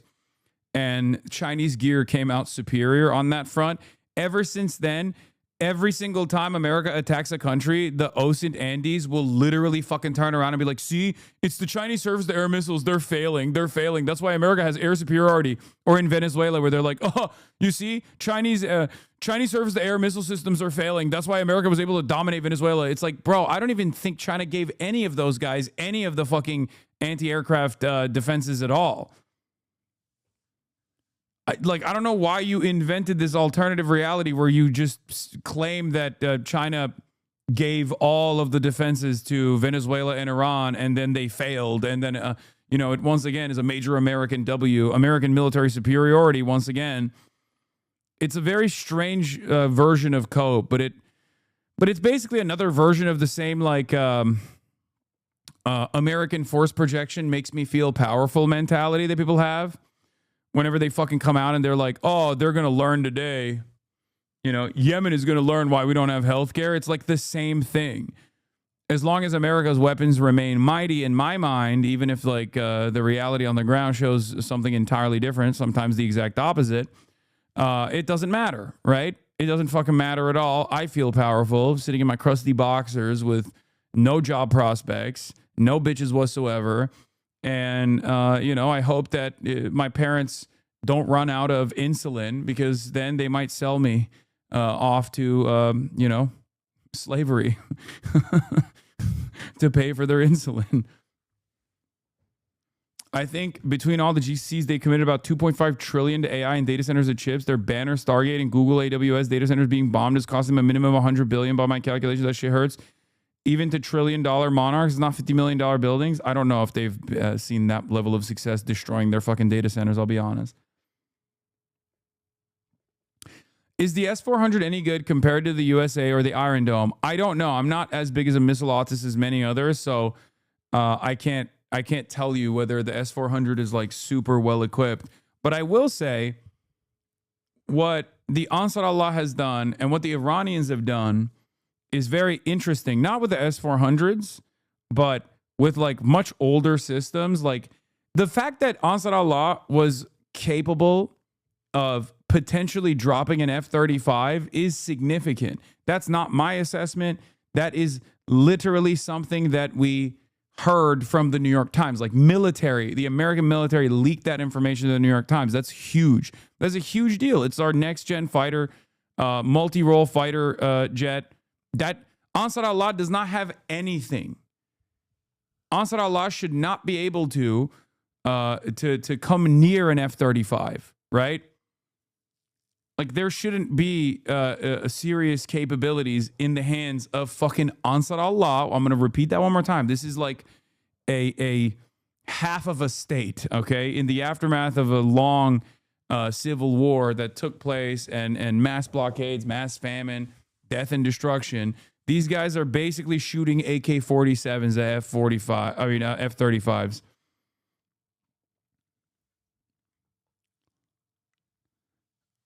So, yeah, you are referring to loitering anti-air systems that just fly around looking for airplanes to fire missiles at, I think. Yes, they've designed very interesting anti-air missile systems that are, I don't even know how they do it. I don't know how they do it. That's actually the code many Chinese anti-American social media always uses. Oh, Venezuela is using Chinese anti-air systems so Americans will not dare invading them.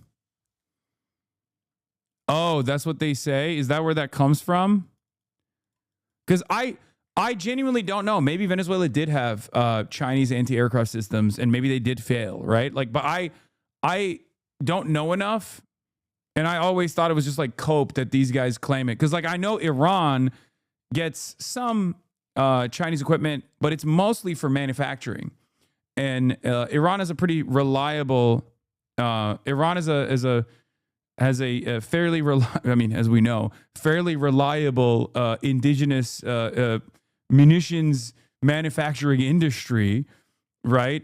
It's pretty resistant to American attacks, as we have seen in the aftermath of the 12-Day War. They very clearly still had all their fucking missile silos intact. They were able to and still able to open up missile barrages on Israel and all the Gulf countries. So, what they get from China, from what I understand, is like components that are necessary for missile production, but they don't get like actual Chinese missiles and Chinese launchers.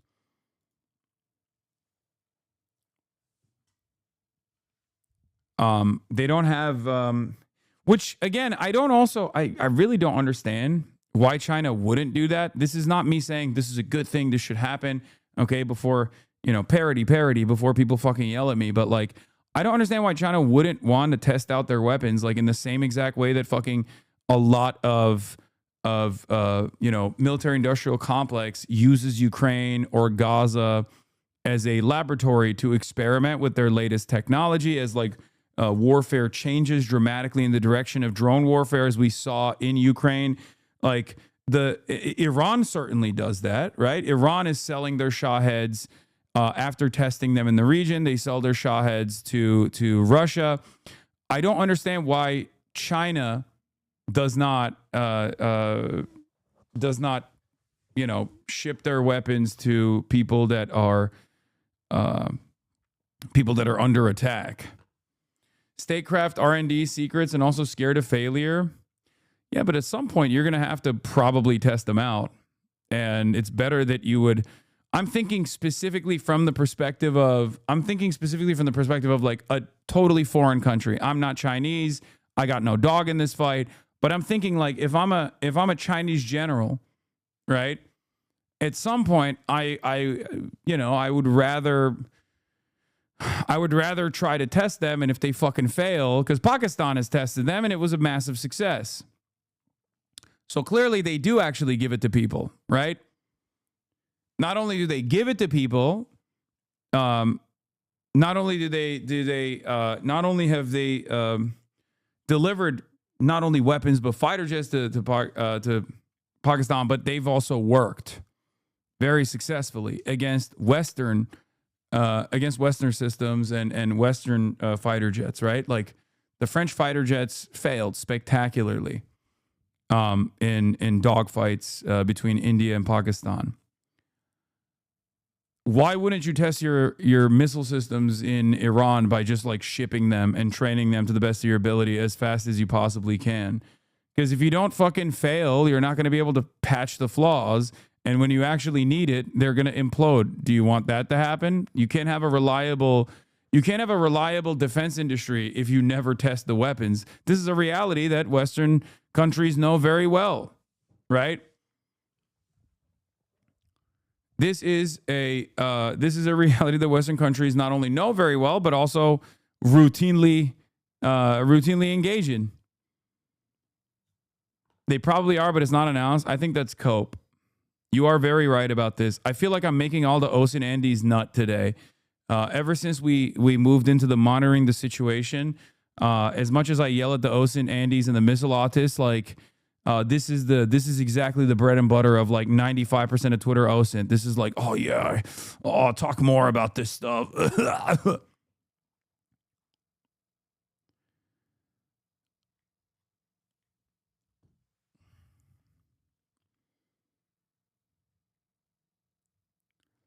Lol, they would need to train Iranians for them to be able to operate Chinese weapons. Perhaps they worry about leaking specs and capabilities or even equipment as a whole for reverse engineering. Iran is packed with U.S. Israel agents after all.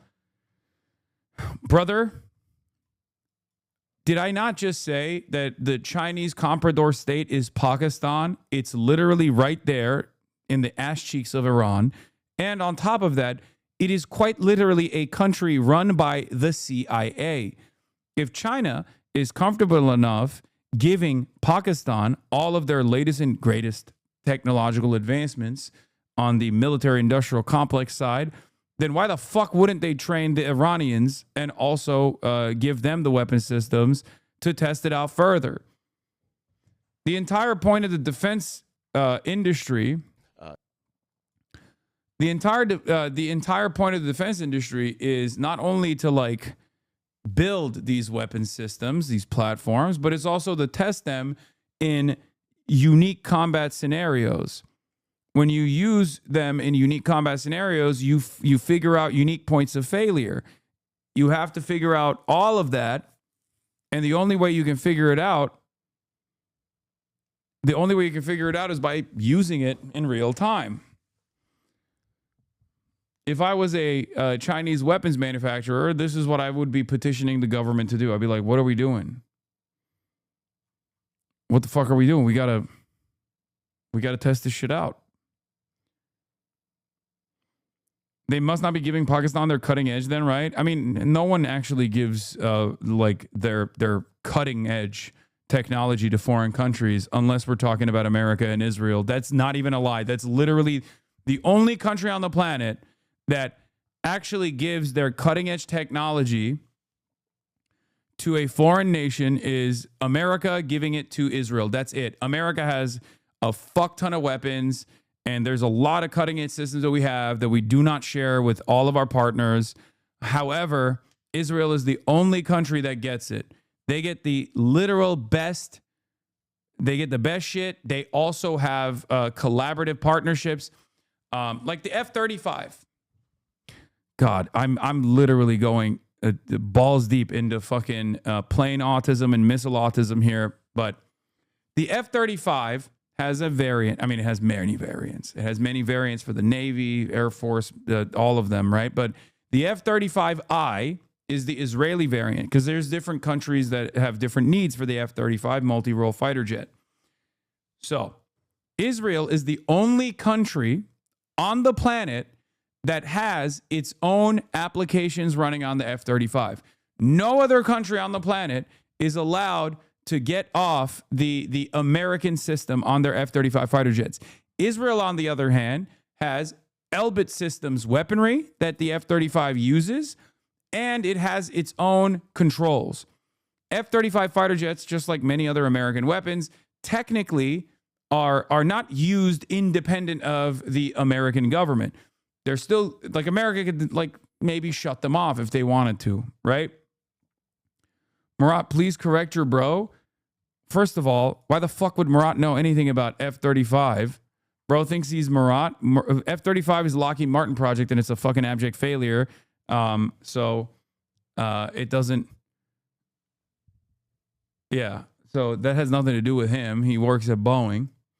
So that's a market competitor. But as far as the F-35s goes, the only country on the planet that I know of, maybe I'm wrong, but the only country on the planet that has its own systems on the F-35 fighter jet is the F-35I, the Israeli one.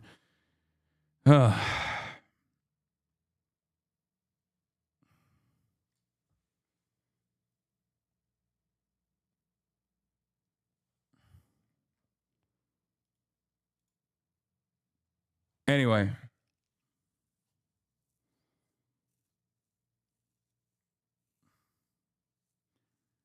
Get the real ball Noah Felix on this. Yeah, we covered the Lucas shit. It's really funny that they like took the Iranian drones.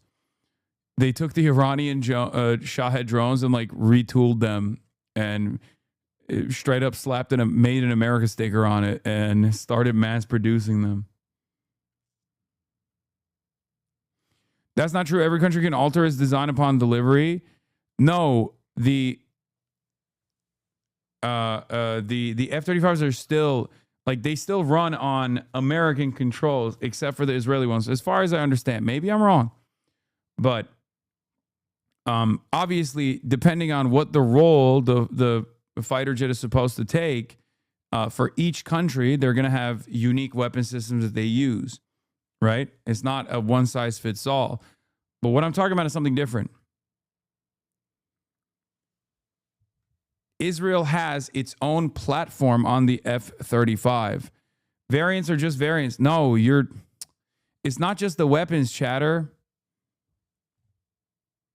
It's not just the weapons. Every country has their own unique needs. So, of course, F-35s that they sell to Canada is going to be different than the ones that they sell to Israel. I'm talking about the fucking software.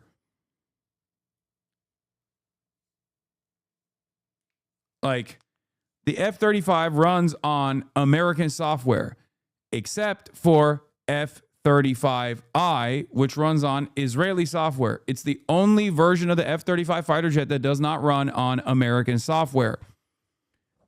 The tech package that the Israelis have it's basically like a jailbroken F-35. It's not a jailbroken F-35. America lets them do it, but like it's aviation software, its technology is Israeli.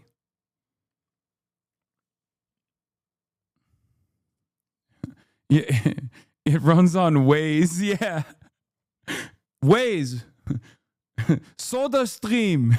SodaStream. We put SodaStream in the F-35 Israel. Israel High. And Waze. We put Waze on the F-35. It's so much better.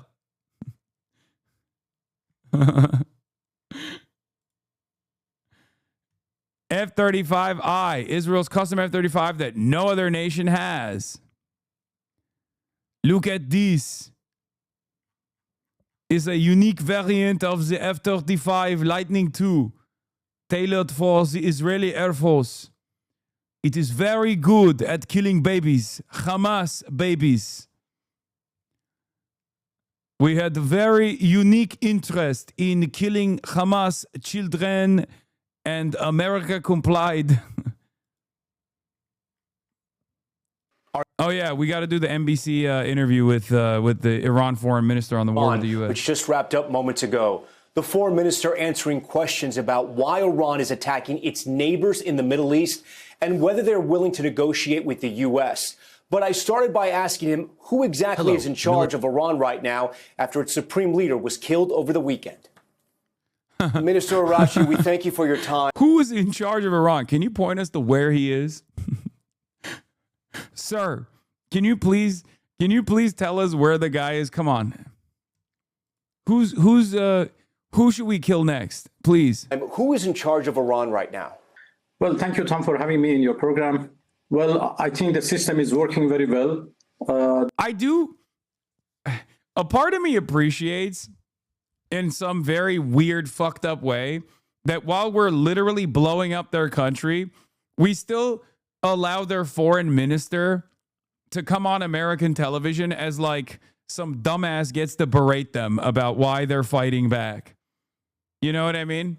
It's cool that like war has taken on this very weird permanence in our lives where on the one hand, we're literally slaughtering this country's citizens. On the other hand, we're like, hello, foreign minister. How's everything going? Would you like to go on the Piers Morgan broadcast and debate people, please? It's like, how is this possible? Like, what are we doing?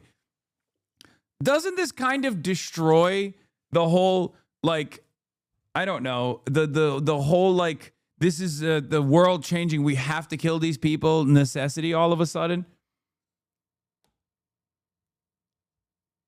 It doesn't make sense.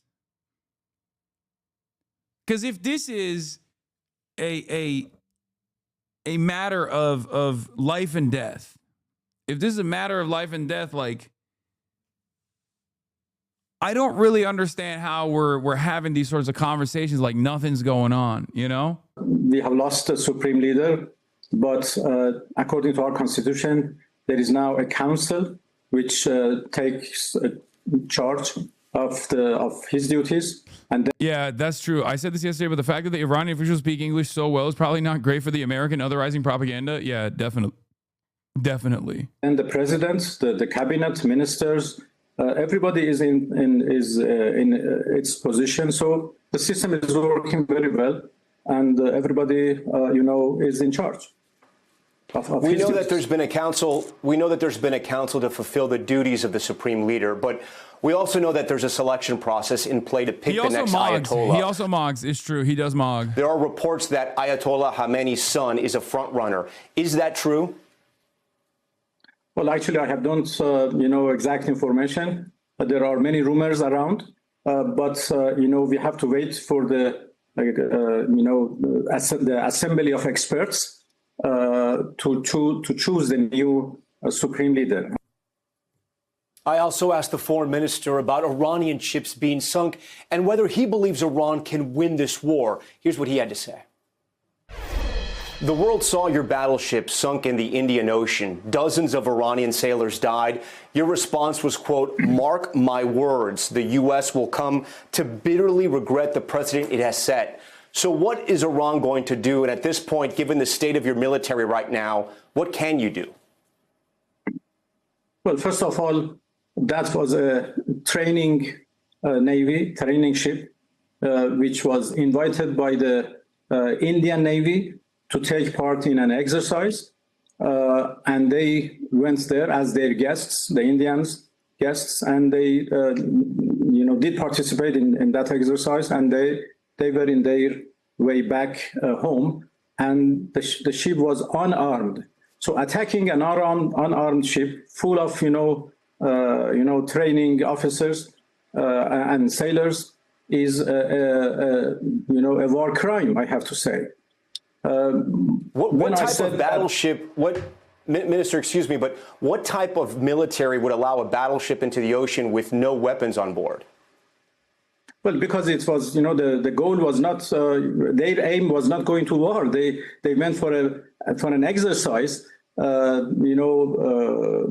which was arranged by the Indian Navy. There are so many other guests who went there, and they, took part in a parade. And, everything was...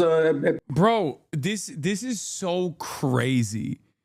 Like, what are you doing? You're like berating the fucking... Why would you let us war crime you? Why would you let my government war crime you? Are you stupid? I don't know, maybe because they fucking sent it on invitation for like a symbolic parade. What the fuck? He did a why were you wearing what you were wearing about a naval carrier that was not there to like wage war at all. It's crazy. Yeah, the United States was also invited. They just backed out last minute. Peaceful, training course or peaceful training process. So they didn't need, weapons. They actually went to that mission long before the war started. And when I said that the U.S. would regret that, I meant that they have, the U.S. have unfortunately set a precedent which is, against the international law and would actually damage the whole concept of international, law of seas.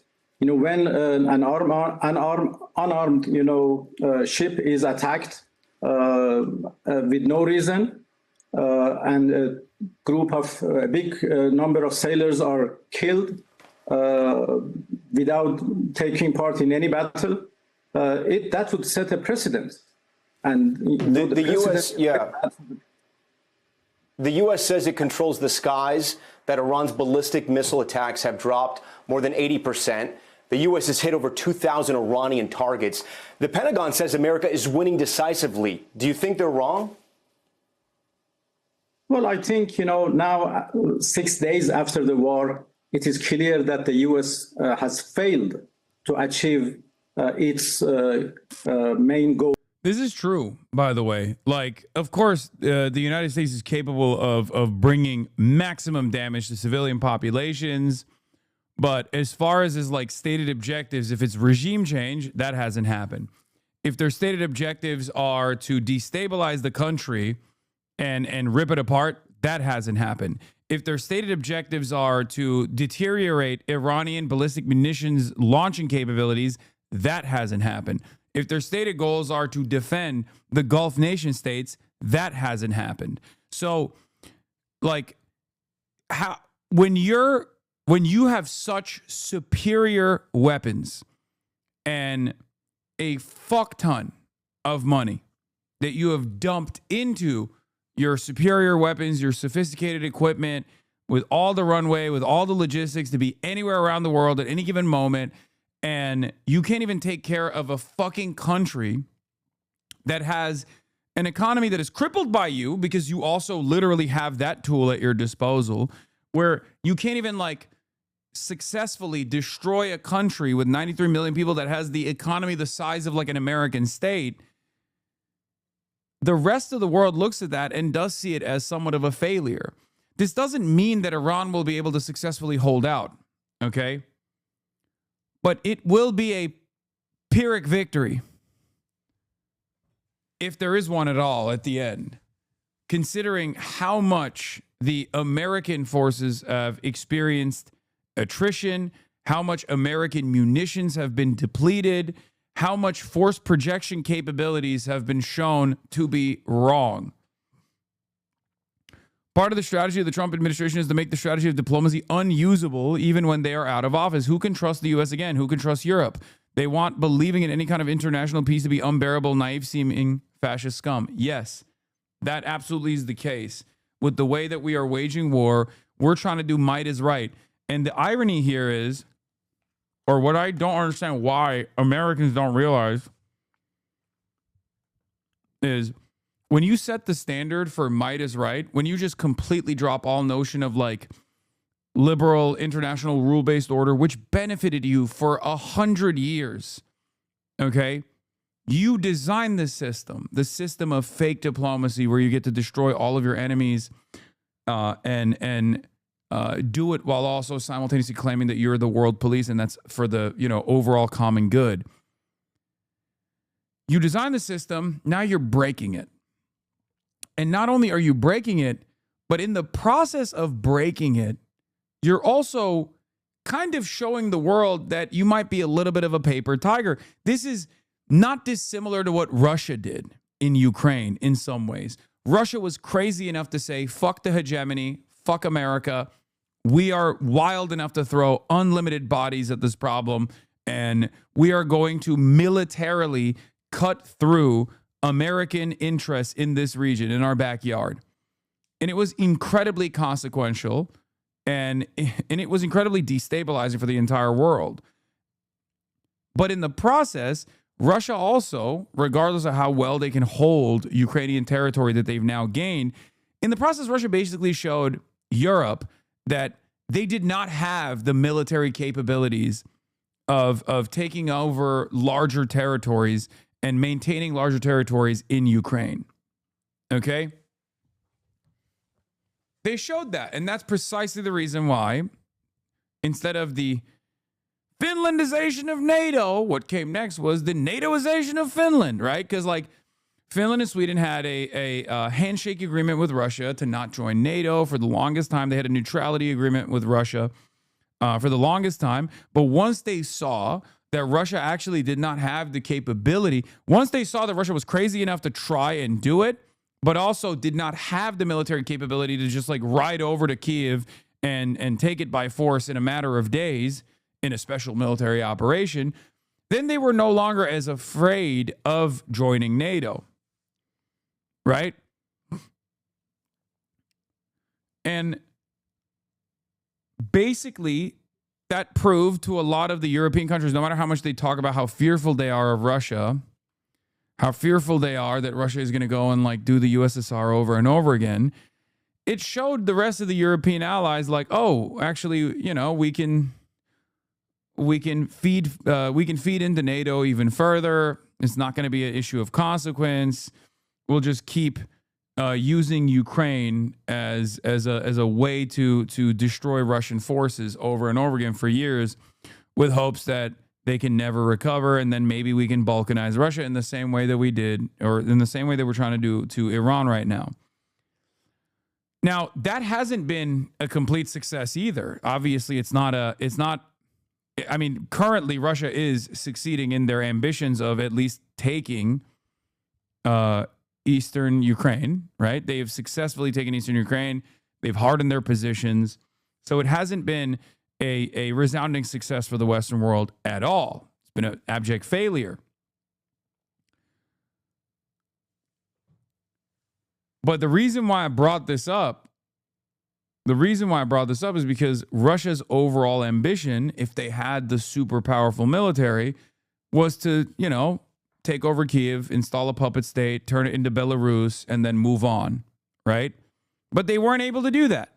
They weren't able to go into Kyiv, decapitate the state, you know, put a Belarus-style pliant leader there, and then, you know, make Ukraine into Belarus, and create a barrier between them and NATO nations.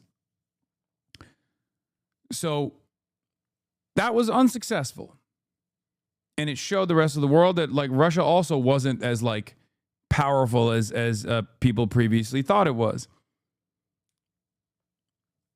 You are leasing too much into the Western narrative of Russian goals. Oh, this is such cope. They never wanted invasion of Kyiv. What are you talking about? Yeah, so all the fucking troop positions in Kyiv, surrounding Kyiv, was actually fake? Like, I just imagined that? Really? Really, that was just fake. Did you forget? This is what I mean when I say, like, I'm a centrist on this stuff. I'm a centrist on this stuff because, like, people literally... People find themselves in either plank where they're like, no, you don't understand. Like, the Russians actually had no ambitions. They just wanted to capture Eastern Ukraine and then fuck off. Really? So they expended all those resources on Kyiv for no reason. Like they wanted to have fun. They wanted to see Kyiv for fun. They were like, oh, it's been a while. It's been a while. I have not seen Kyiv. I would like to see it. Now that I've seen it, I will fuck off. Like, no, they've clearly, after 2014, America abso-fucking-lutely gave Ukraine a shit ton more weapons And Ukraine was able to put up a strong enough defense to push back the Russian forces all the way to the line that they're currently occupying. Yeah, the Hostomel airport invasion was just tourism. They wanted to see the airport. They wanted to see the airport, and then they destroyed a cultural artifact, the largest airplane to have ever been built, just because they saw the airport and they were like, this place sucks. And then they got angry and they blew the fucking, they blew the plane up for no reason, the Antonov. It's going well for Russia, that's proven enough? Yes, it is. It is. It is going well right now. I'm talking about their initial ambition. Their initial ambition versus what they got right now is, yes, they're clearly winning, but they didn't achieve all of their objectives. That was the point I was trying to make, because the calculation ahead of time by many was Ukraine doesn't have enough manpower or trained forces or even like advanced weapons to be able to push back a full-scale Russian invasion. One more spring counterattack? No, I'm not doing that. Stop. I'm not doing that either. Come on, dude. I'm not like one of the fucking NATO dick riders either, please. Like, can I have like a normal conversation about things that literally unfolded as I was engaging in live coverage without immediately people being like, oh, classic, you're a fucking NATO dick rider. Classic, oh, Slava Ukraine. No, I'm just saying, like, Russia had a much larger project. It failed. And now Russia is winning with the new confines that they've designed. They never wanted to invade Kiev. I want sources for that. Yeah. Yeah. Don't believe your eyes. They just did not want to. They surrounded it just to do sightseeing. Okay.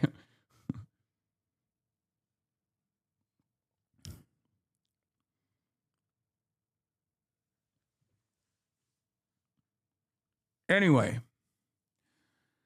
I don't think you can avoid some fringe shadows being argumentative when you have 50K watcher, brother. That's true. That's true. That's true. Anyway, let's continue. Which was a clean, rapid victory.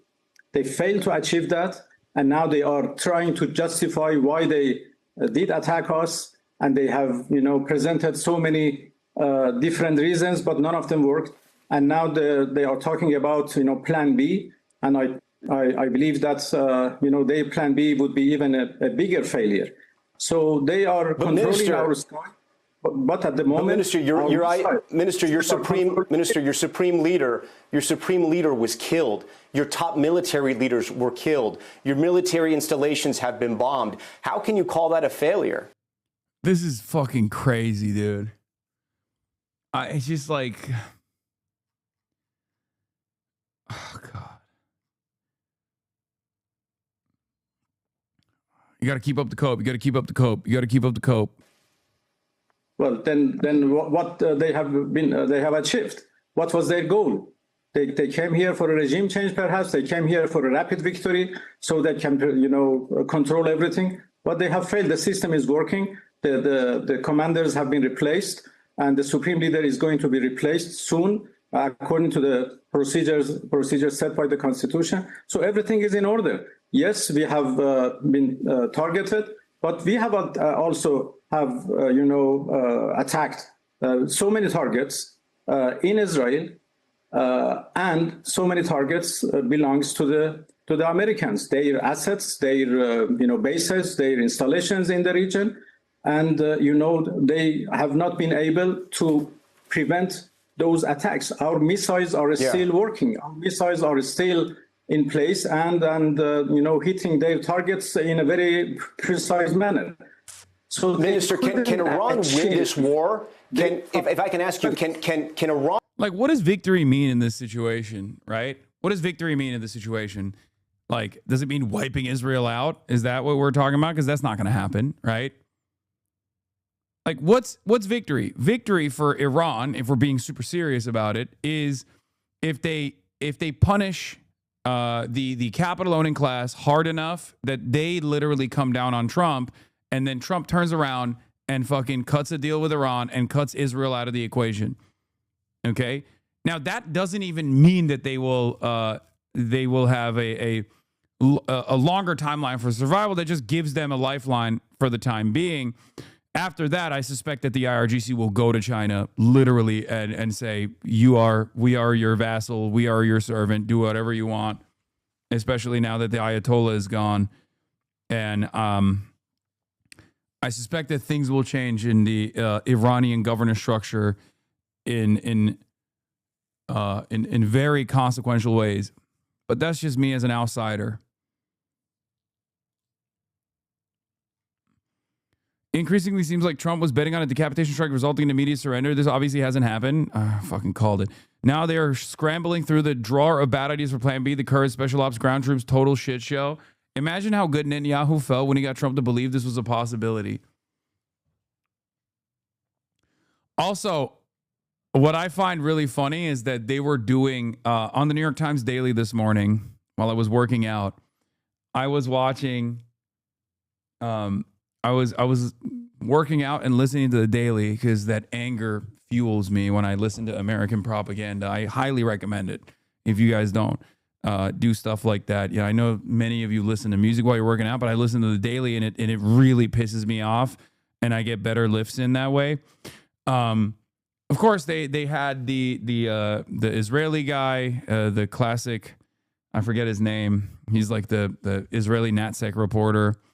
And then they had the American guy on the other side, and they were trying to basically explain to the New York Times listeners that although Donald Trump said that Benjamin Netanyahu goaded him into fighting this war, the truth is more complex than that, and that actually Trump himself still wanted to go to war, and Benjamin Netanyahu just happened to be there.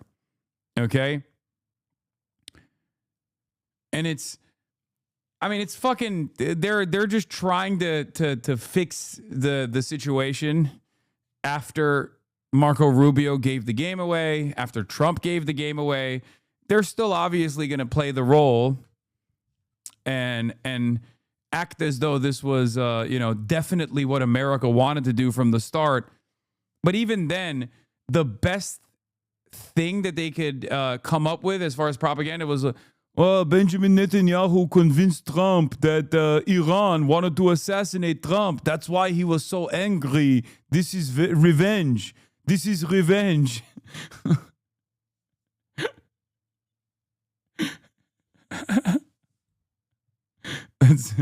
For me, that was very funny. It was like, yeah, no, that's definitely what happened. That's why.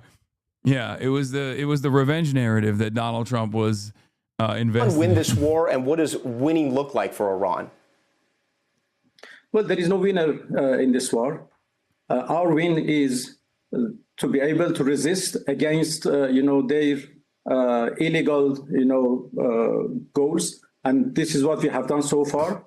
So they have failed to achieve their goals, and we have been able to resist against them, to stand against the most powerful army of the world, as they claim, together with Israelis, who are also claim to have the big army. Two of them are nuclear armed, but still the people of Iran, the armed forces of Iran, have been able to stand firm against them. They couldn't, stop us firing missiles to Israel and to other destinations, we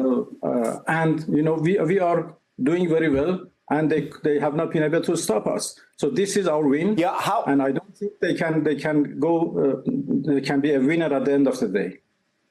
Minister, explain to us and to the world, really, Iran has chosen to attack at least 10 other countries, many of them your Arab neighbors. None of them were involved in this war. Why are you attacking your Muslim neighbors during the holy month of Ramadan?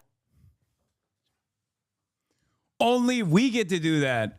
Mr. Foreign Minister, why are you attacking your Muslim neighbors in the holy month of Ramadan? Only us Christians and the Jewish nation of Israel gets to kill Muslims in the holy month of Ramadan. Excuse you, This argument is my favorite one, and it's one that Jon Stewart also deployed, which was unbelievable. Like that was a peak liberalism from Jon Stewart. Moments like this actually show you who's on the ball and who's dropping it, right?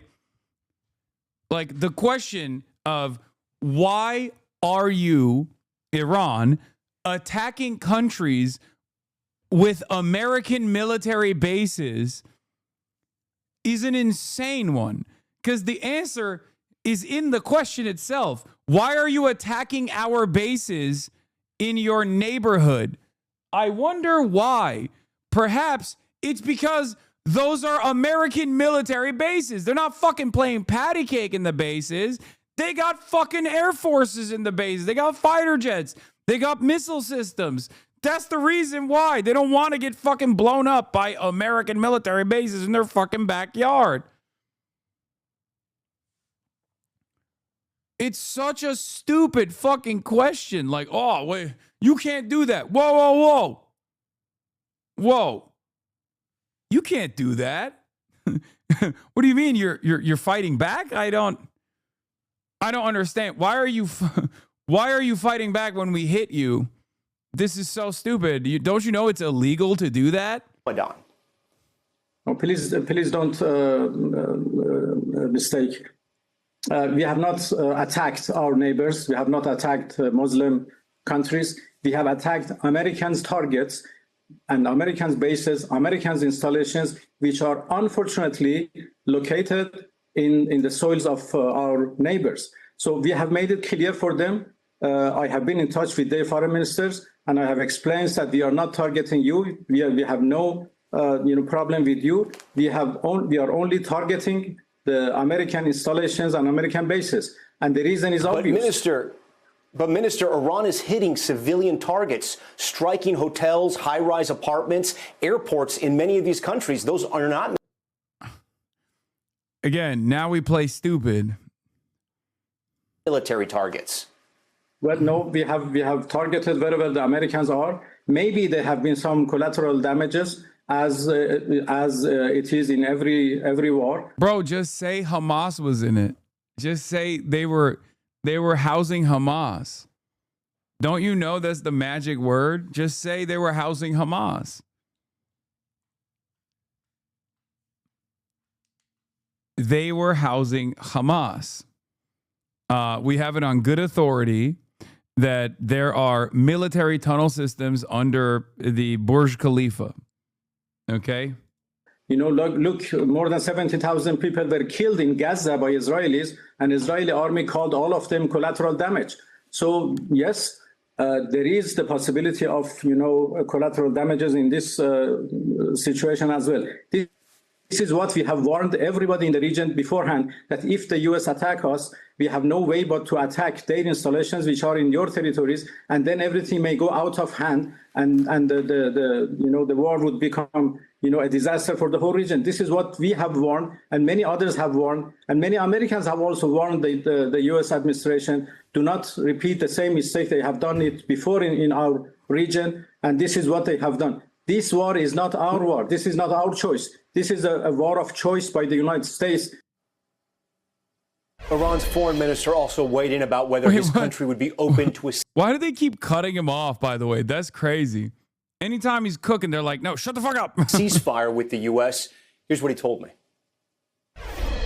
Right now, you're saying Iran does not want a ceasefire. We are not asking for a ceasefire. And we don't see any reason why we should negotiate with the U.S. When we negotiated with them twice, and every time they attacked us at the middle of negotiations. So there is no request for a ceasefire by us, and there is no request for the negotiation. Let's see the comments. What are people saying? Why not air the entire interview? Where's the full interview? Why cut him off mid-answer? Why did you edit the interview this weird way? Cannot trust your reporting. Edited to suit your bias. Now can you interview Netanyahu with the same questions? Journalist like a kid. He doesn't like an answer. He's interrupting. Why are NBC News cutting his answer before he landed? Why are you editing the interview and cutting out parts? This is censorship. There is no winner in this war. Indeed, it's ugly. War is bad. Stream full interview without edit. Interview guy acted more CIA than neutral. What interview is this? Why is he arguing with the man instead of asking real questions? The interviewer was trying to get him back to snitch on Russia. Why is the interviewer interrupting? I want to see this full interview, please. They didn't let him finish when he was saying this is a war of choice, war of aggression. We need to go after the mainstream media after this war. You want the side which has been attacked to call for a ceasefire? My brain is hurt after watching this video. All I'm going to say is, I think... May Allah awaken the people and help them to see the evil doings of Israel and the United States. Brother, what do you say? What do you say to this? What do you fucking say to this?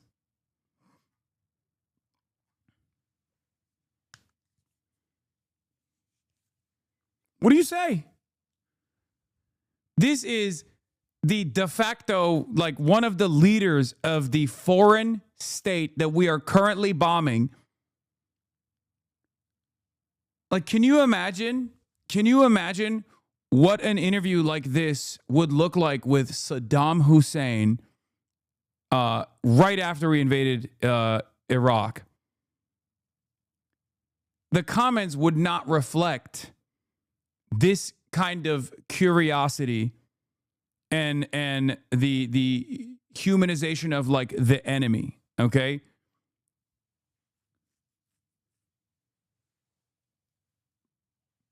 This is directly a byproduct of deteriorating material conditions for the ordinary Americans.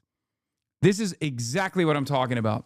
The more angry and fed up people get with their own government, the more angry and fed up people get with their own economy, the more resistant they are to the American state propaganda, the more they start realizing on their own that we don't have to kill these people. We don't have to kill these people at all. Why the fuck are we killing these people? Why can't we spend this money on ourselves? Who is making these fucking decisions? Because it certainly ain't me. Okay?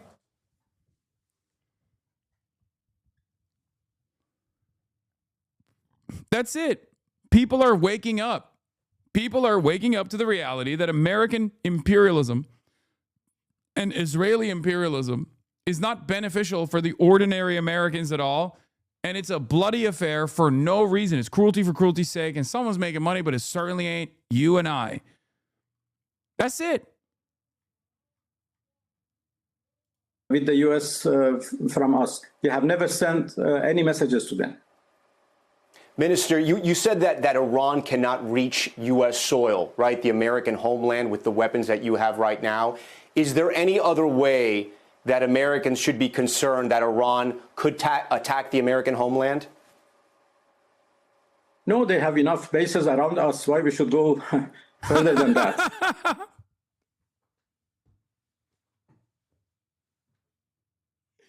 What a question. What an answer. Oh my God. Dude, come on. I got to run it back. From us. You have never sent any messages to them. Minister, you said that Iran cannot reach U.S. soil, right? The American homeland with the weapons that you have right now. Is there any other way that Americans should be concerned that Iran could attack the American homeland? No, they have enough bases around us. Why we should go further than that? They have enough soldiers. They have enough, military assets, and they have enough military bases in military installations. Oh, what an insane question. Dude, it's so awesome. He said, nah, you got plenty of cattle in the region. Don't worry. We got plenty to shoot at. So we don't need to go beyond that. The Strait of Hormuz hasn't been closed. Yeah, that's a future blowback. If there is even a future, that is going to be featured in blowback season 10. Okay, that quote right there. No, we got plenty of. Oh yeah, Zoran is doing a fucking Turkish TV show. Zohar Mamdani, sir, do you consider PKK a terrorist organization? Yeah. Ozhan Ur announced that New York City Mayor Zohar Mamdani will be a guest on the Mevzulat open mic program. It's happening. It's happening. It's happening. The Turks are back. The Turks are back. He's following the footsteps of Eric Adams. Oh, hell yeah. I'm confused what your stance on this war is. Low-key weird takes lately. Brother, if you are confused by my takes on this war, you might not have been paying attention. Okay?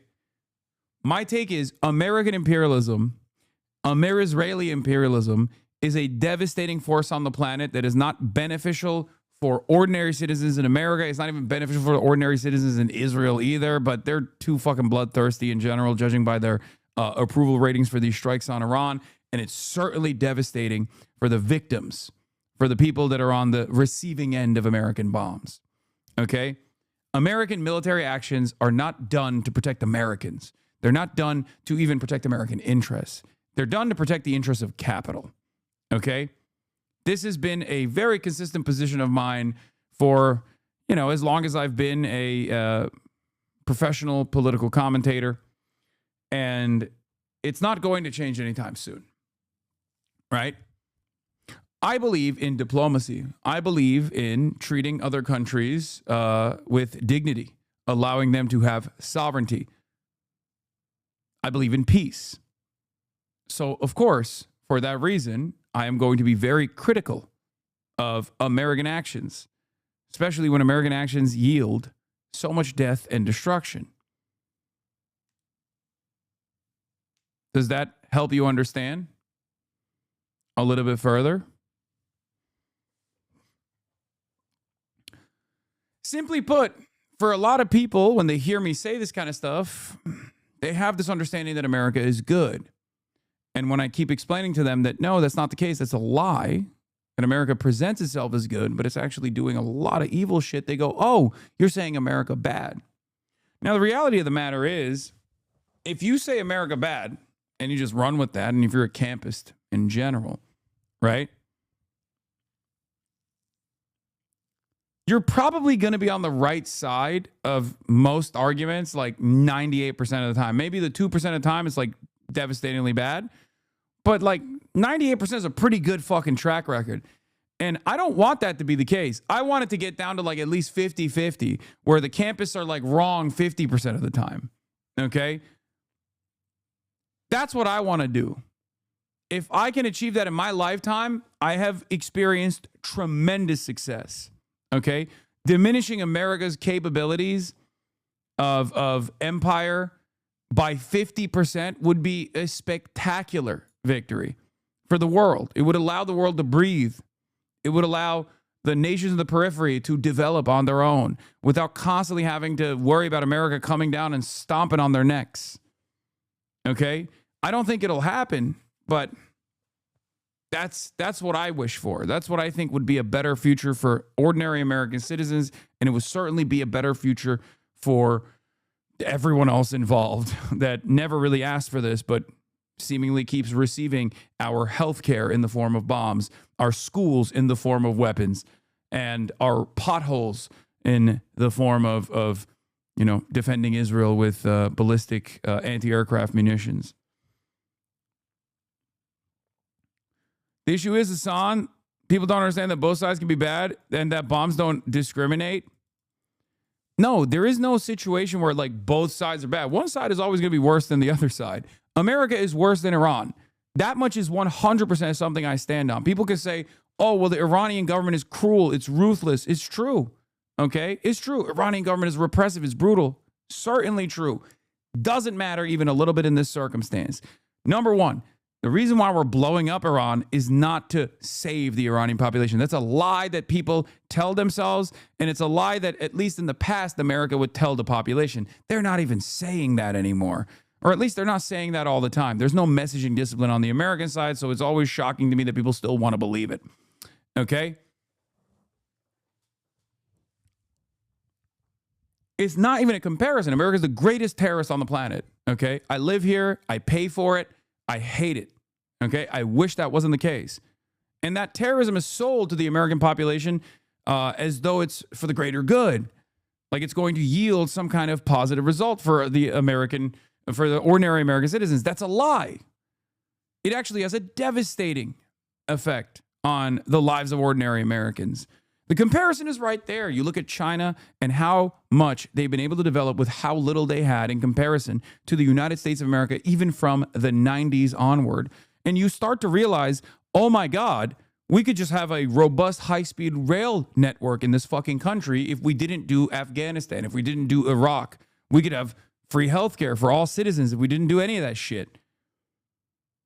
So how can you not get mad every single day when you see the dollar equivalent of your public school getting burned up burned up at the behest of Israel's ambitions and destabilizing a foreign country, a sovereign nation, a nation like Iran? I don't really care if America bad or good. Mostly the Iranian government had the ability to destroy so many Asian countries, but just controlling the Strait of Hormuz. Wait, what? I'm confused by what you're saying. The only thing that drives innovation more than American capitalism is the destruction of American imperialism. People don't realize we are not untouchable. We're already seeing it in our own economy. These bombs may be closer than the bombs may be closer than we think. It's not bombs that will destroy America. It's American greed, the greed of capital that is destroying America. Okay? America is untouchable in many respects, not because it has such a powerful military, but because it's really fucking far away from all of the areas of the world that we destroy. Okay?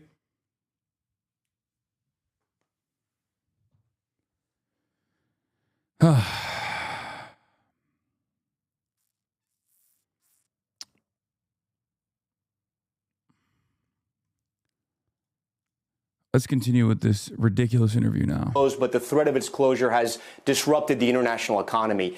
If this war continues, will Iran try to close the Strait of Hormuz? But they have not closed it. It is the ships and tankers who don't try to pass through to cross the strait because they are, concerned about being hit by either side. So we have no intention to close it right now. But as the war continues, we will consider every scenario. For the time being, we have not done yet. And but the strait is, almost empty of ships and tankers because of their concern. In this war, are international oil tankers potential targets for Iran? No. Why they should be a goal for us? Iran threatened tankers in the Strait of Hormuz. Iran has already threatened them to set them afire. No, we have not threatened them. They are concerned themselves, and they don't use the Strait of Hormuz because of the concerns they have to be hit by either side. Huh. Is Iran privately talking? Okay, this is cap. Like, dude, American media is so funny because they snap back to like they snap back to like servile status the moment that like a government official hits them with the lines that they always hear from Israel or America. Like, that's bullshit, okay? No, they literally said, of course, they're closing the fucking Strait of Hormuz. And in a way, in an effort to close the Strait of Hormuz, to punish the economy of the globe for allowing America to wage this war, it's one of the tools that they have at their disposal, okay? Yeah, they're going to take fucking pot shots at crazy enough oil tankers that want to go through it, okay, to establish the deterrence. America does that too, by the way. They just have more tools at their disposal because the most domineering power on the fucking planet. What the fuck do you mean a trade blockade is? America has literally seized oil tankers going to Cuba, okay? I'm sure if Iran had the capabilities of being able to seize oil tankers, they would be doing that instead of taking pot shots. They just simply don't have that capability, so they just like let them, If any oil tankers are wild enough to be like, oh yeah, you want to put the fucking, you want to stop the Strait of Hormuz? Okay, we're gonna cross anyway. Then they fucking send a missile their way. But yeah, of course, it's bullshit when he's like, oh, we're not doing that. To U.S. officials right now through back channels? No. There's no communication with you and Steve Witkoff or Jared Kushner? No, not after Thursday that we met last time. We met last Thursday. We negotiated for almost 7 hours. They were so happy. I don't even think this guy has the capability of conducting those deals right now. Let's be real. Okay? You're talking to the wrong guy. I mean, he is the envoy, but not right now. Actually, I don't know. I don't know what kind of contingency plan that they had, like what kind of power they give the foreign minister in a situation like this. But I doubt that he has the final say here at all. What is this? Your boy is getting an L. Mayor Mamdani, the Iranian government is engaged in systematic repression of its own people, even killing thousands of Iranians who were seeking to express the most basic forms of dissent earlier this year as a brutal government. Oh, yeah. I mean, yeah. You gotta say what you gotta say. You know, it is what it is. They left the negotiation table because we were able to make significant progress as the Omani. He's the most senior official after the Ayatollah died. Yeah, Zoran Mamdani is.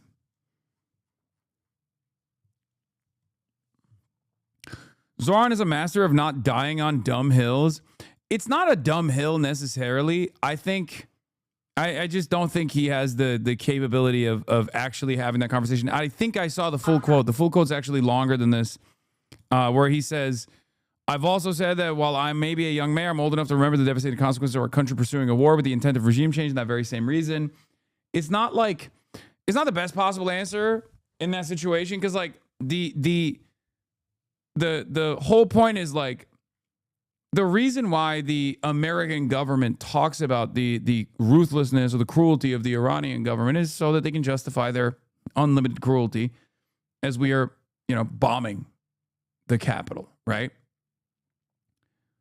But as the fucking mayor of New York is not going to say like, long live the Ayatollah, I mourn his loss, I am a Shia myself. Like, what the fuck do you think? It's just like people get very mad at politicians when they do this kind of like, speaking out of both sides of their mouth on these issues. AOC always does that too. I think AOC has more power and more room to say whatever the fuck she wants. But like, if your expectation is that, Zoran Mamdani is going to communicate on this stuff in the way that I do, I mean, you're fucking delusional. You have to remember, like, even back on October 8th, October 9th, I was very open about like who was ultimately responsible for this cruelty that we saw, this violence that we saw, but like it was still very clearly, it was very clearly the design of Israel. But no one was fucking gonna say that. Some people said it at the time and they got yelled at, right? Like there's a level, it's a delicate balance that you have to maintain when you talk about these issues, unfortunately, especially in the United States of America. You got to speak to the audience in a way that they understand, right?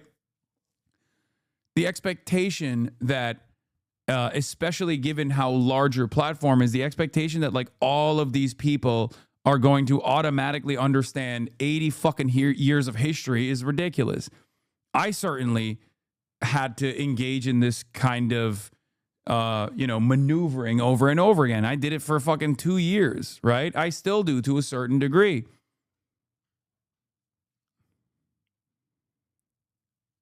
It's just how it is. It's just how you gotta pay the piper, is what I mean. Yes, Emhud. I mean, the mayor of New York City can't speak like he's on Discord all the time. Exactly.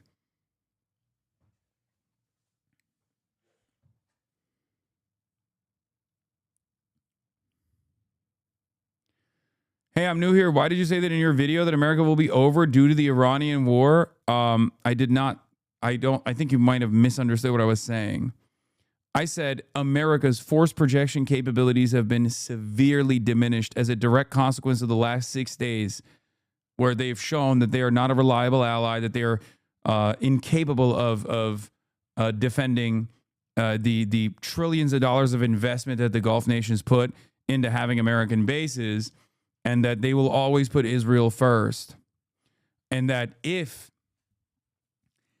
at most, if they were to continue with a ground invasion into Iran, that this would lead to the complete collapse of American empire in the same way that the USSR's invasion of Afghanistan did to the USSR. Like a full-blown military occupation of Iran, I think, would devastate the United States of America. Like, it would destroy it. What should AOC and Zoran be saying instead of their both side statements? I mean, I think this is fine. Like, I think you guys are being ridiculous when you say this is like AOCIA or Zoran Masadani. That's not why the USSR dissolved. Come on, man. You think the Afghan fucking occupation didn't play a role in the ginormous economic hit that the USSR took? Really? It played no role whatsoever? What are we doing? No, they were forcibly dissolved illegally, and that's it.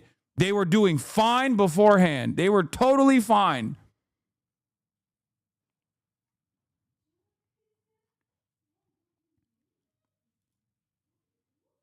No issues there. It was fucking Pizza Hut and Pepsi.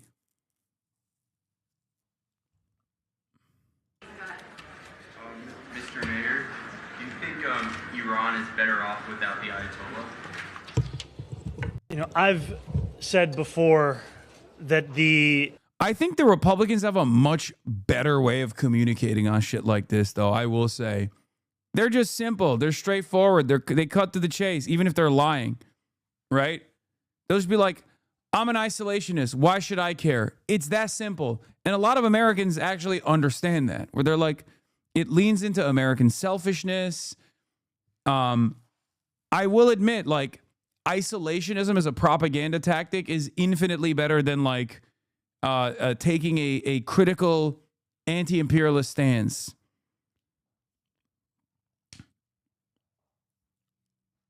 Because, like, you ask a Republican before Donald Trump invaded Iran or started blowing up Iran, this question, they'd be like, why do I care? The fuck?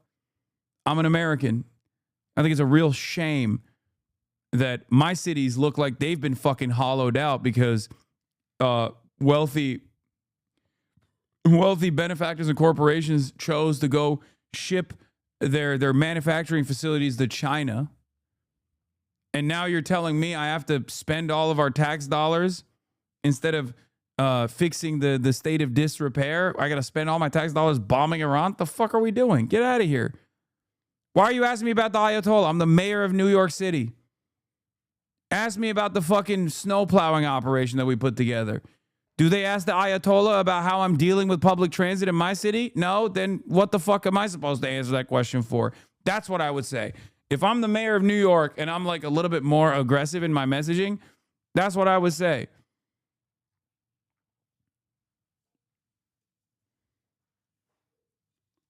Iranian government has engaged in systematic repression of its own people, even killing thousands of Iranians who were seeking to express the most basic forms of dissent earlier this year. It is a brutal government. And I've also said that while I may be a young mayor, I am old enough to remember the devastating consequences of our country pursuing a war with the intent of regime change. Marxists, when discussing the USSR, become idealists. It was brought into existence by the genius of Lenin and was dissolved by the hypnotic allure of Western pizza and booze of Gorby. Okay, that's like not wrong, though. That is kind of true. I mean, it's reductive, but it's not necessarily wrong. Sorry. In that very same region not that many years ago. An off-topic question.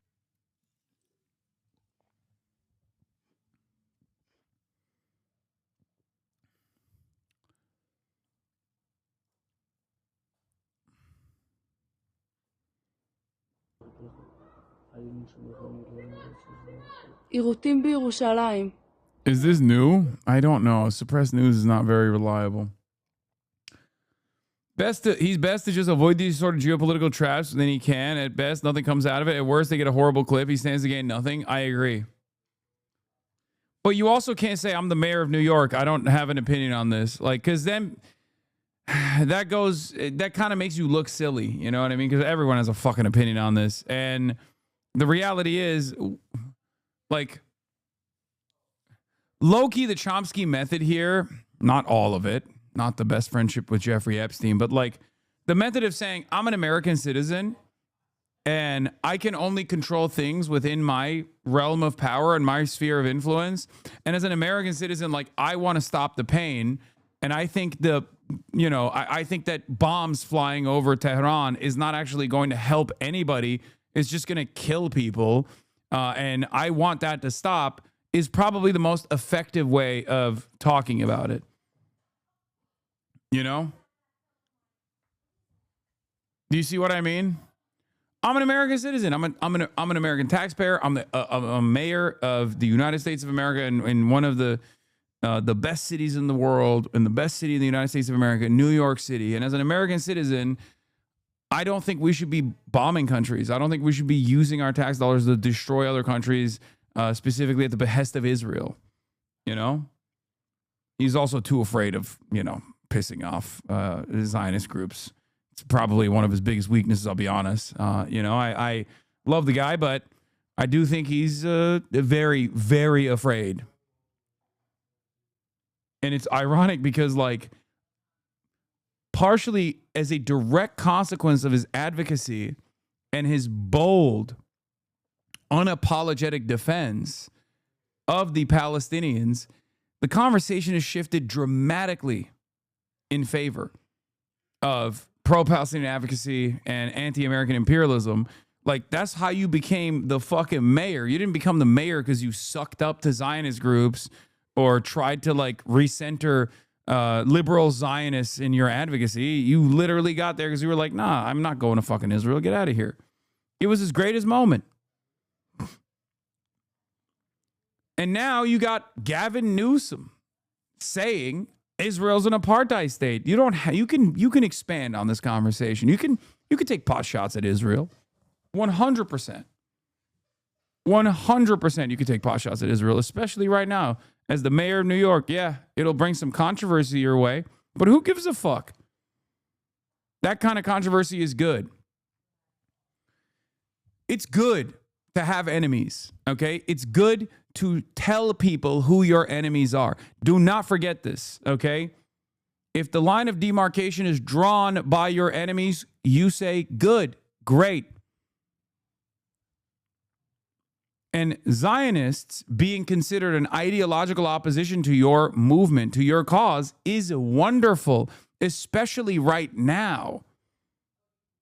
What? Bro, interview, ... What do you mean?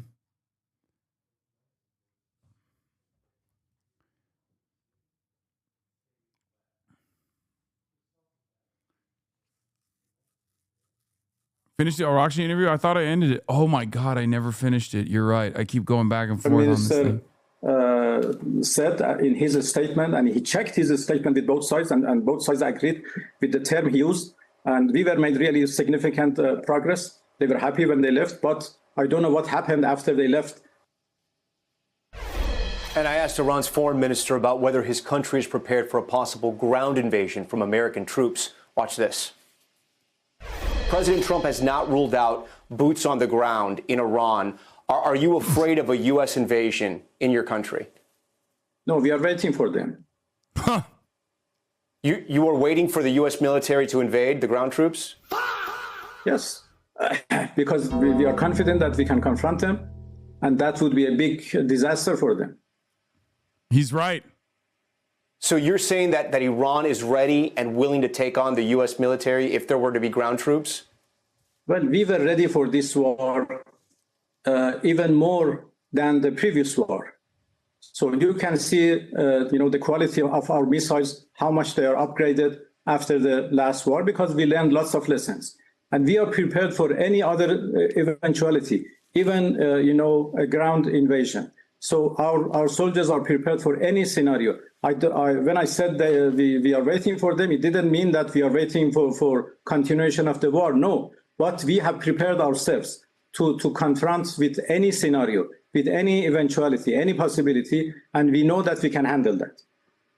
Are your allies Russia and China helping you? Well, they are supporting us politically and otherwise. Are they supporting you militarily?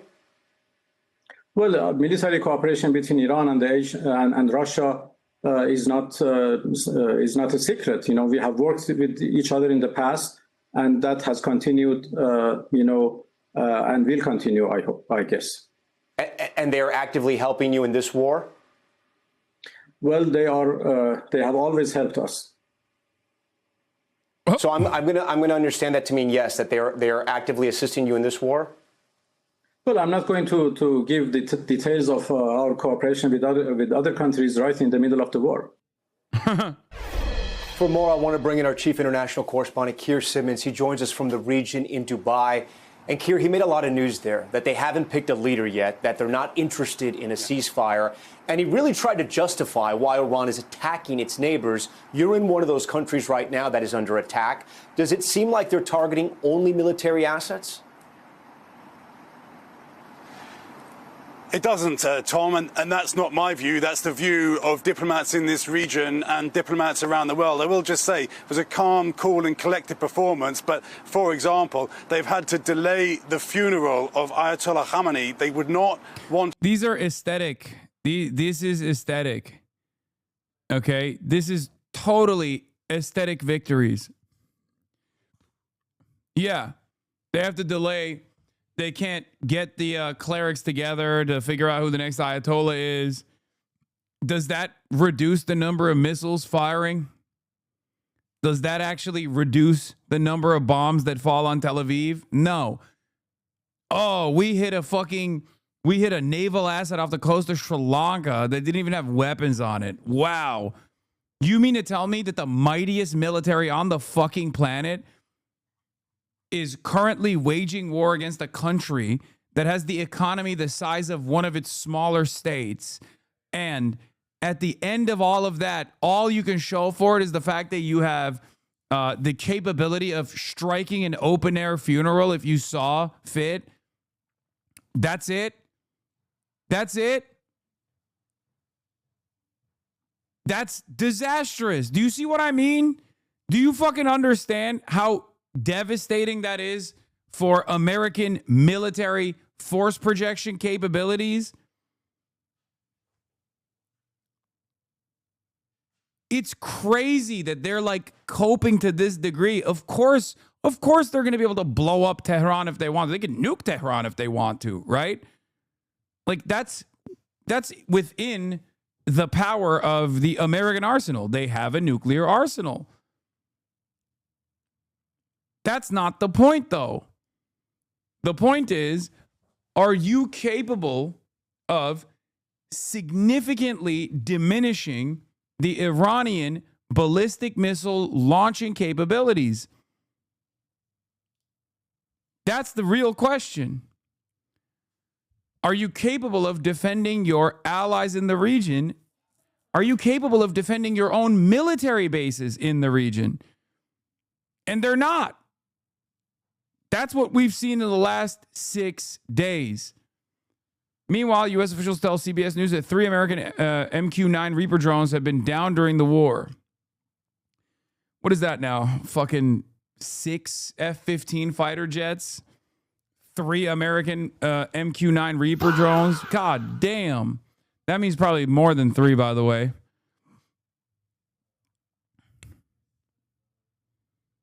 Yeah, 30 million a pop. Large fire at the U.S. Air Base in Kuwait. $1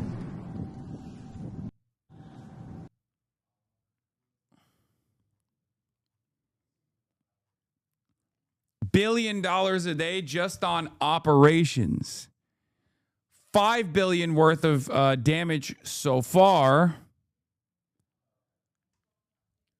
$5 billion, or what's the ticker at now? That's before we put the operational costs in. So $1 billion every single day, and the cost, the damages overall is far larger than what this ticker shows. So the live estimate is 5.8 billion. This is an incredibly conservative estimate. Okay, it's an incredibly conservative estimate. On top of that, it's $1 billion just to keep the fucking lights on. $1 billion a day, every single day. We're on the 6th day right now. Okay? This is before we think about the loss in trade, the loss in economic activity. Now imagine doing this for 4 more fucking weeks, for 5 more weeks. For 4 months even. Imagine what it would look like to deploy boots on the ground. That's why I said boots on the ground military warfare would be the end of American empire. It's unbelievable, dude. Also, we can fucking defend Israel's interests. Like, unfucking believable. Oh, satellite imagery from Airbus Defense and Space appears to show an ANTPY-2 forward base X-band transportable radar, the primary radar of the U.S. Army Terminal High Altitude Area Defense, that system, having been damaged and possibly destroyed by an Iranian drone or a missile. The estimated cost of a single ANTPY-2 BMD radar ranges from $500 million to $1 billion, with the United States only operating a total of 13, the 13th being delivered to the U.S. Missile Defense Agency by RTX's Raytheon in 2025.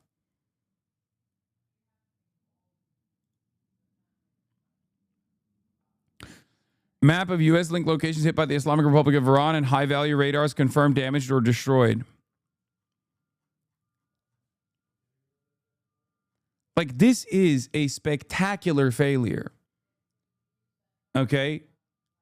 This is a spectacular failure. In just like 6 days, in 6 days alone, we could have funded so many goddamn initiatives. Saudi Arabia, the United Arab Emirates, Kuwait, and Qatar are discussing pulling back from the U.S. and other investments as the toll from this regional war with Iran mounts. Yeah, CNN shares satellite imagery of the THAAD radars destroyed in Al Sadr, UAE, before and after.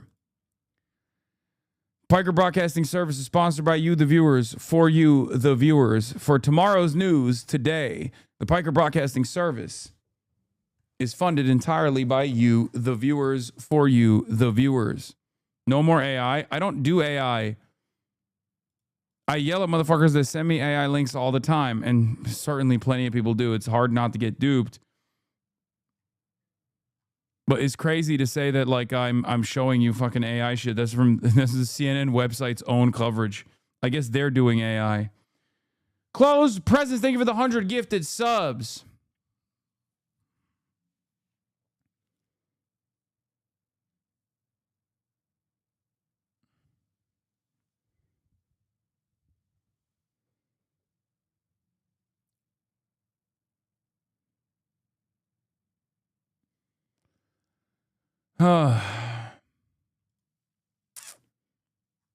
U.S. officials tell CBS News that 3 American Mark 9 Reaper drones have been downed during the war. Holy shit. Closed presents. The Ham 88. Thank you for the 50 gifted. The Ham 88.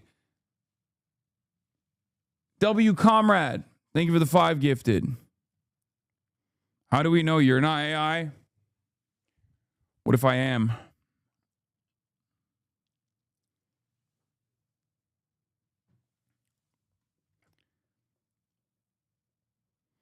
Nice stream. New to it. Very informative with realistic views. Thank you, chatter. I try my very best. Moonira, thank you for the 5 gifted. MF Swoon, thank you for the 5 gifted. Clip of your uncle's show is getting viral here in India. Wait, what the fuck? That's awesome.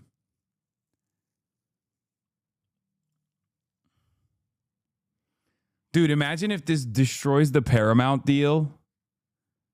Someone in the chat was just bringing that up.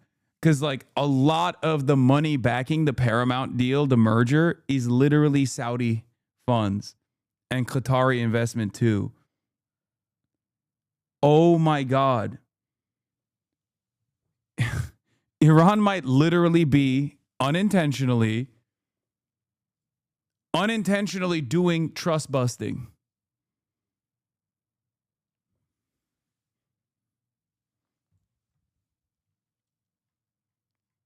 That's crazy.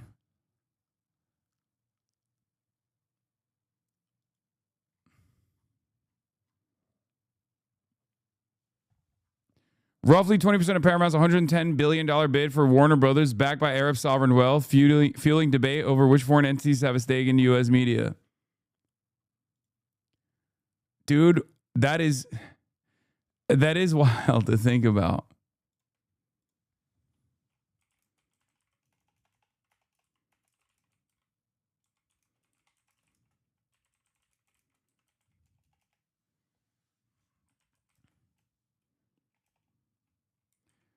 Is the RGC going to unintentionally...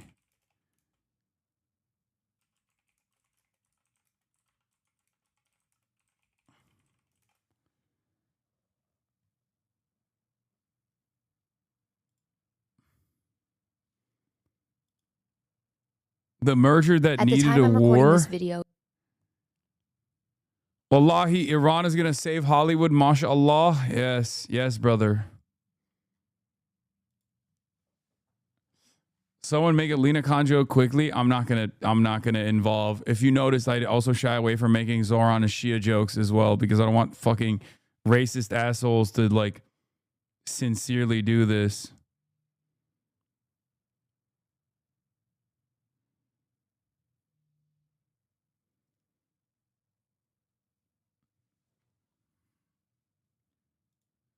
I wonder why Hosbris, who say the thing to you, think this. Douglas K. Murray spent the entire Monk debate with me in Canada, unable to make any cogent argument except you work for Qatar. Nah, evil Qatar. You're funded by Qatar.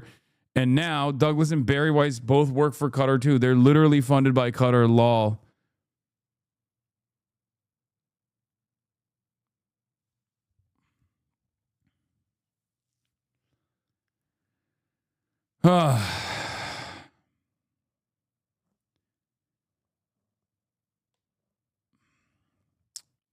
It's also heavily fucking up the Saudi Live Golf League. A ton of their players right now are stuck in countries with no-fly zones. Lol, I know.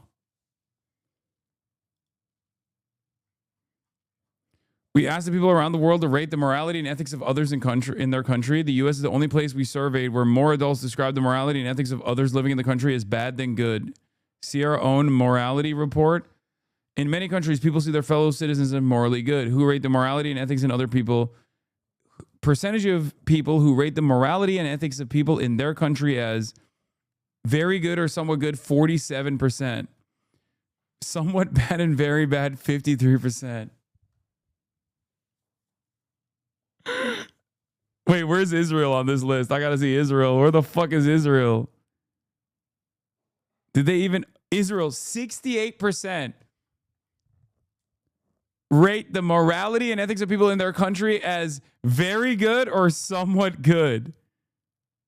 Bro, Turks are so funny. Oh my God. Turkey is the only other country. Turkey's like 50-50. There's like, bro, we have to live with the fucking Erdogan supporters. Okay, I'm sick and tired of it. And then the Erdogan supporters are like, bro, we have to live with these disgusting, godless liberals. Oh, that's so sick. That is fucking funny, man. That's funny.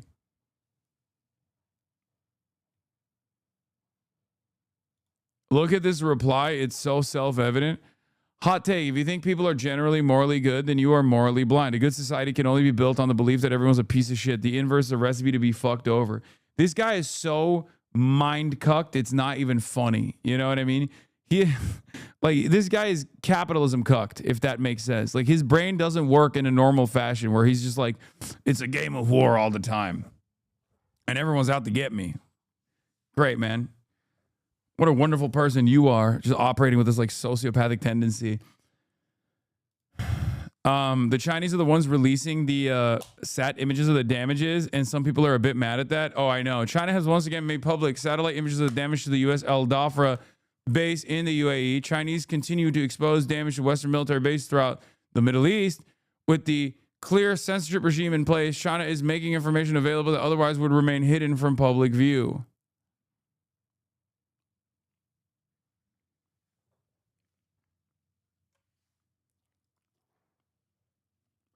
It's a snowy day in Beijing's Tiananmen Square. As U.S. strikes Iran, China has a message to send the world, a message it wants the world to hear. We're here early, and we're going to take you for a rare glimpse into the secretive world of Chinese political power. I've reported from Beijing for nearly 3.5 years now, and there is still something of a buzz every time we're allowed here, because it is quite rare that journalists are allowed to film in Tiananmen Square. It's infamous. And Hey! I know somebody that did that shit, though. They're not wrong. It is actually, come on, guys. Tiananmen Square is literally incredibly secure. Please, be for real. Like, that's, I was there. You literally watched me go through the security checkpoints. I live streamed the entire process. I got stopped by a cop who thought I was like making fun of Mao Zedong, which I never would and never will. Mao Zedong is a one of the great leaders of this world, okay? A man who changed the entire universe, the entire planet.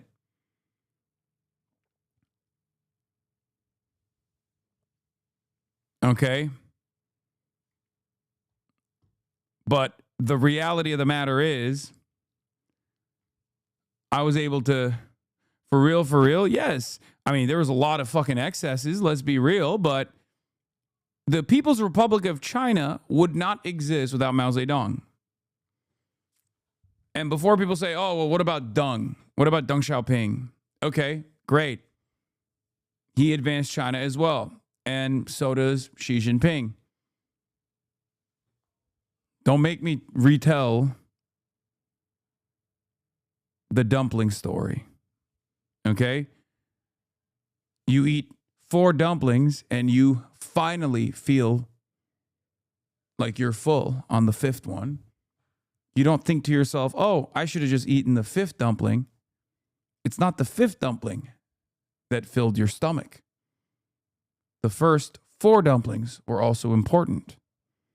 Brutal history means we're only given access on pretty special occasions, and today is a special occasion of sorts. It's an event called Liang Hui, or the 2 sessions in English. It's sort of China's equivalent of the state opening of Parliament, a day for pomp and ceremony, but it's also a day where the curtain is raised just a little on what China's leaders think and what they might want. And we're going to take you inside. Am I crazy? Is this completely normal for a capital of a country? No, it's not. China definitely has like very different cultural attitudes about like criticisms or even fucking outright praise. Well, not outright praise, but like criticisms of historical leadership, the party in general. That's a major difference. Is a fundamental difference in how China operates as opposed to other countries. Nearly 3,000 delegates have travelled from all Western liberal countries. corners of this country to be here. In theory, they'll discuss policy and vote on legislation. In reality, they'll rubber stamp decisions pre-made behind closed doors. But this event is as much about precision and the projection of power as it is about policy. This place is absolutely colossal. Fun fact, it was built in just 10 months. Getting our passes checked and going in. Few members of the public will ever step foot in the Great Hall of the People. It's closely guarded, tightly controlled, and inside, it's absolutely cavernous. Final security check. But this is where it all happens. This is the Great Auditorium. Thank you, Xie. That's sick. Oh, that's so sick. Fuck. And on China's grandest political stage, it's quite clear who is the grandest. Wait, did they let did they always let in foreign reporters to the 5-year plan announcement? That's new, right? I'm pretty sure they let you outside of the square.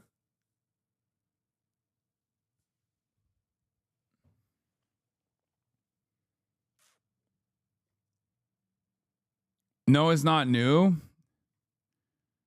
She mocked you with her passes? Yeah, she did. Bailsty and Paralyzed Pendant Plug. Thank you for the 25 gifted subs. What the fuck is Paralyzed Pendant Plug? Paralyzed Pendant Plug with the 50, actually.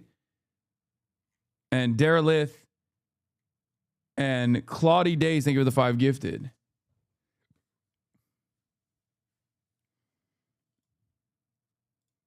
There must be so much drama in this that we don't get to know. Maybe in the next 5 years, little bro. Yeah, I'll wait. No, it's new that they let anyone outside the party there. Yeah, I thought it was a party officials only. This is ultimately Xi Jinping's show. Hot off a year about maneuvering Trump and Why don't you glaze China? If you like them so much, then get out of my country and go live there. Bro, stop threatening me with a fucking good time, okay? Stop it. urging his military.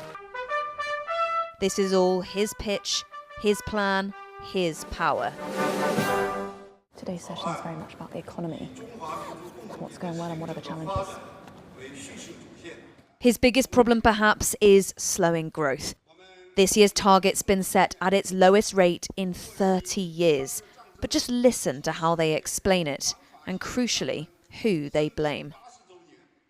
The evolving external environment is exerting a greater impact on China. Multilateralism and free trade have been under severe strain. By the way,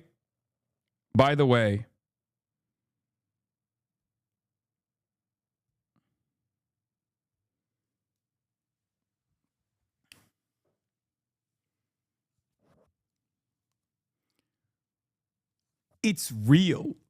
Like, this is correct.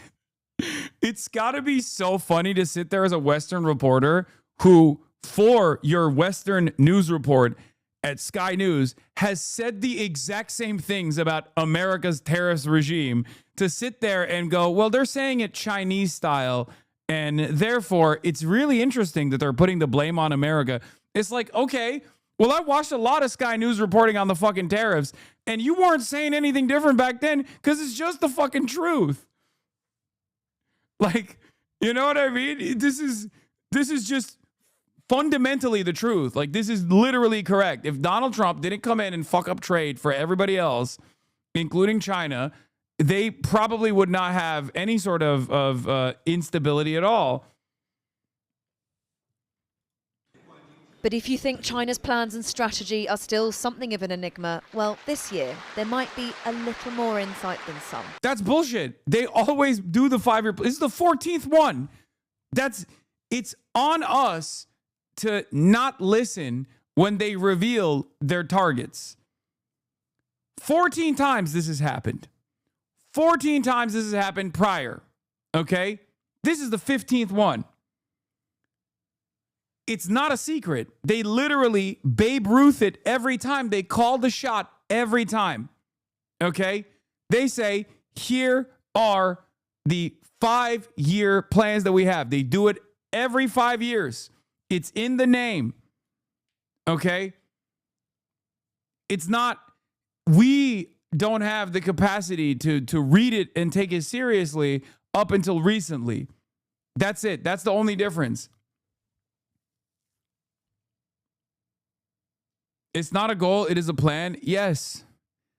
But it is a goal. And when you achieve it, it's a plan. And that's because this year we're going to get confirmation of what's known as the 5-year plan. It's essentially a blueprint for what China thinks its priorities, its focus, its strategy is going to be between now and 2030. Now, it might sound all a bit lofty, but in the past, these 5-year plans have actually been quite important.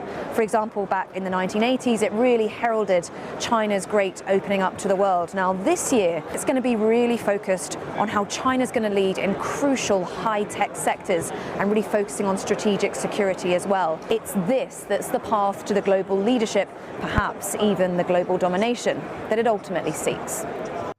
This event is mainly about domestic policy, but it's not happening in a vacuum. There was a sense people here didn't want to talk about Iran, only China and its greatness.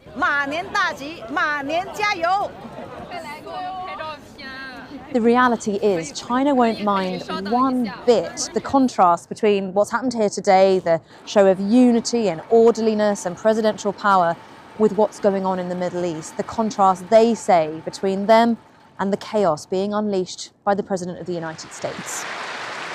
It's a contrast that suits China's narrative. It's the superpower worth betting on.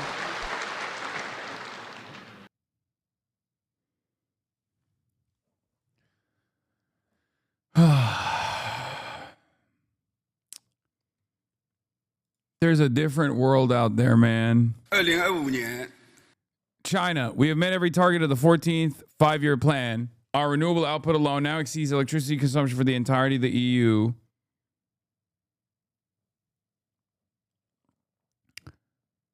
USA, we are killing little girls in Iran for Israel. 779 million a day. Can't protect Dubai or Kuwait. Life expectancy behind Cuba.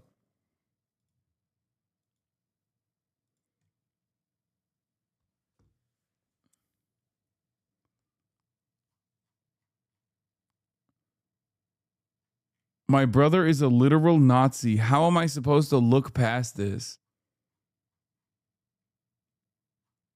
Bro, I don't know how to deal with that. I don't know why you came in here to inform us right now, but kind of seems like you gotta figure it out, you know? Maybe it might be time to cut ties. I don't know. If you can't save him, it's up to you.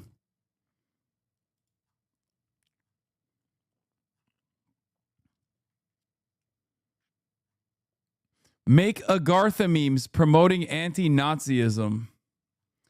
Brilliant strategy, chatter. What if it makes him even more of a Nazi, though? All right. Li Kong, the year 2025 marked the conclusion of the 14th year plan. I speak Chinese, so I can translate it for you. China's economy reached new heights.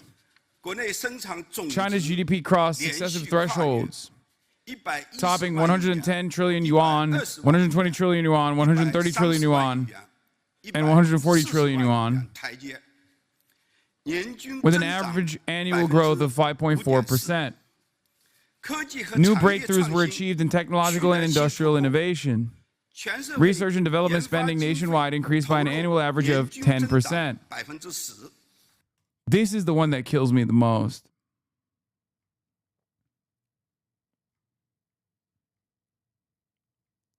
You're so Chinese, it's just language to you? Yeah, my native tongue. We have the exact opposite trajectory. It's fucking awesome. A better way is possible. New strides were made in reform and opening up. We sped up the development of a unified national market. All access restrictions on foreign investment and manufacturing were lifted. The people's well-being was elevated to a new level.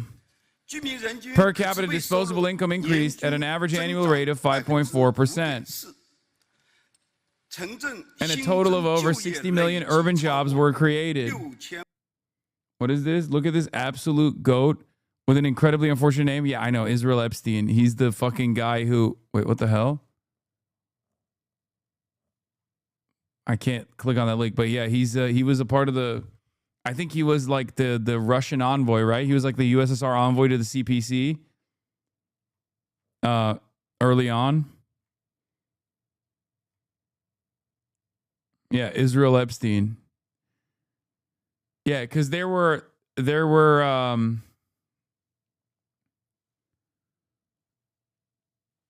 party members that were not Chinese. He was trying to warn us.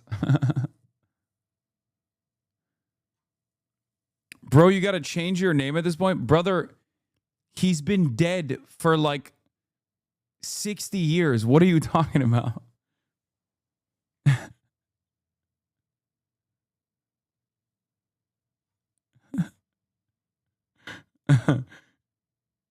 He died in 2005? Okay, never mind. He's been dead for 21 years. That's crazy.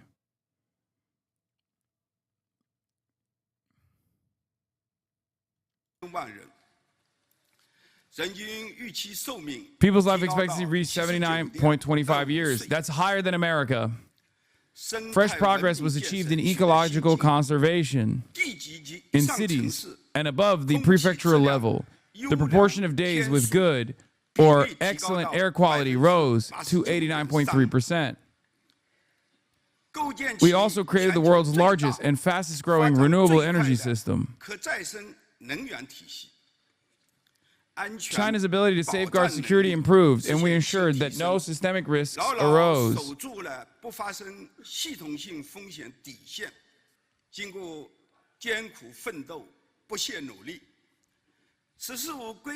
We have accomplished all 20 major targets, 17 major strategic tasks. 17个方面重大战略任务，102项重大工程项目胜利完成。我们也清醒看到面临的困难和挑战。Oh shit.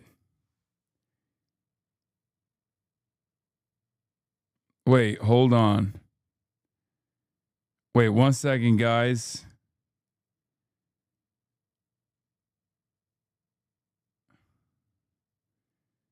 Hold on.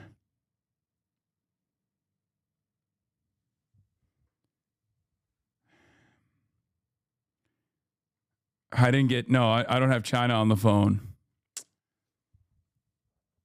Gavin Newsom has officially said yes to coming on the broadcast.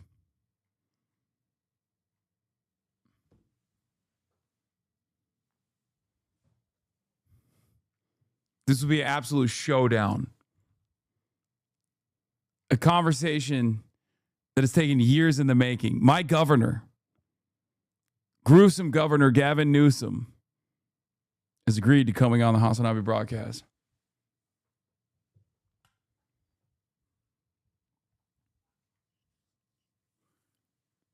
I will go easy on him, and we will, I think, have a very productive conversation. I love the Democratic Party, and I love my governor, gruesome governor Gavin Newsom. Make him get you good internet? Oh, I'm going to ask him about that. Don't worry.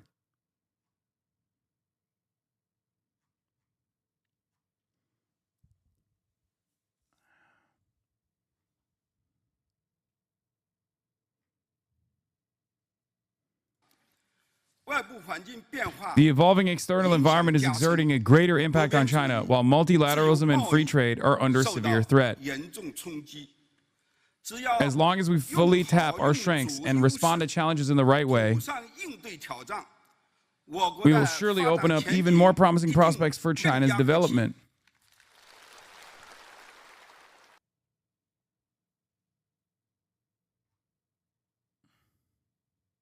Chad is being sarcastic, Lamau? No, I'm not. I'm not being sarcastic. I'm being serious.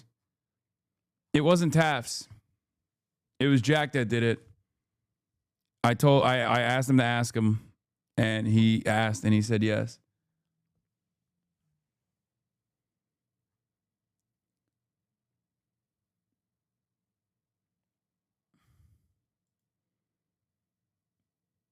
Gavin Newsom will be there as a special guest. That's Gavin Newsom. You're wrong. I'm gay and Lebanese.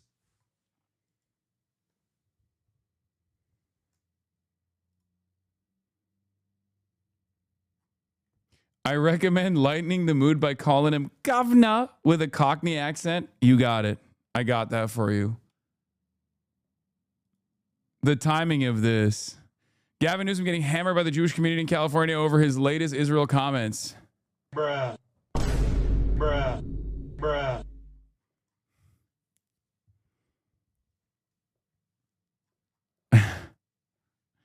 Bro, they're flaming his ass.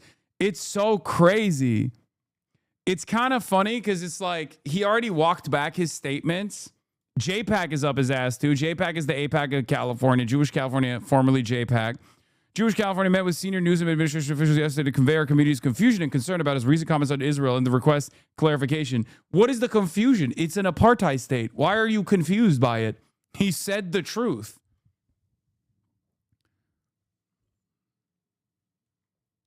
Chat, remember what we were talking about when I said earlier in the morning that you guys are being being toxic and annoying? You're doing it right now in the chat. Just stop.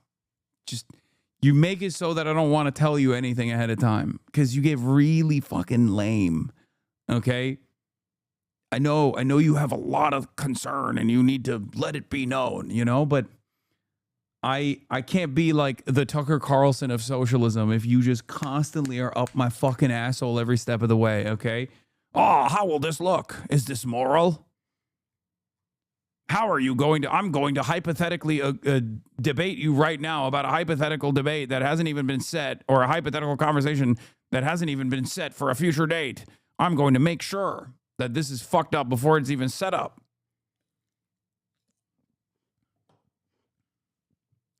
It's so funny because I've had numerous conversations with objectively higher profile politicians than Gavin Newsom. But it's just one that I've wanted to have, a conversation I've wanted to have for the longest time, which is why I'm excited.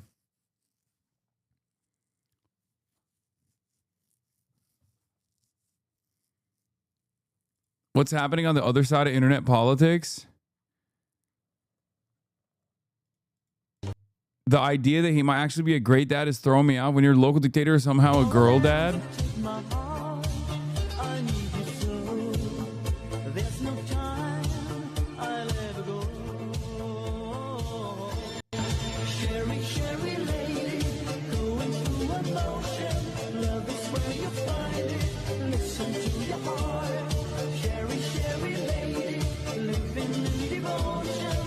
Bro, DPRK is going to have a female leader before we do. That's so crazy. That's actually crazy. That is crazy, brother. This was him today. North He just Korean wants to be leader involved. Kim Jong-un inspecting North Korean warship. Kim Jong-un watched cruise missiles launch from the... He doesn't even want to be involved. This is just him flexing. Like, he literally is like, hey, guys, remember, if you were thinking about doing stuff to my country, remember country's this. newest destroyer, the Choi-hyun. State media says the missiles were fired in rapid succession as part of testing before the warship officially enters service. After the launches, Kim later boarded the vessel, inspecting its missile launch systems and navigation equipment. The destroyer is believed to carry dozens of missiles, including weapons North Korea claims could be nuclear capable. Kim says North Korea plans to build at least 12 nuclear-armed warships by 2030. North Korean leader Kim Jong-un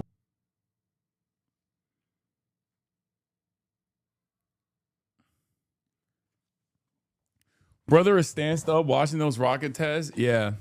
Have you seen the video of Kim smoking while watching a rocket getting shot in the night sky aura? Yes, of course I've seen it. It's squirrels.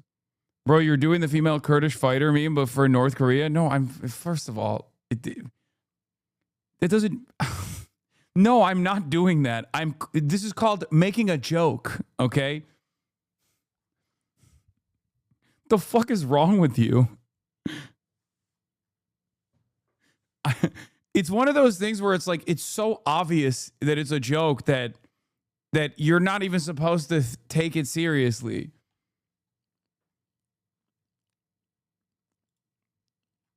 God damn it. Legalize comedy.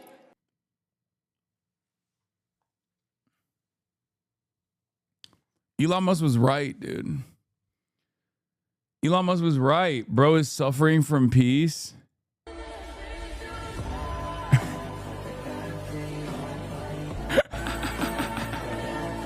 Dude, I fucking love these videos. I'm sorry. It's so funny.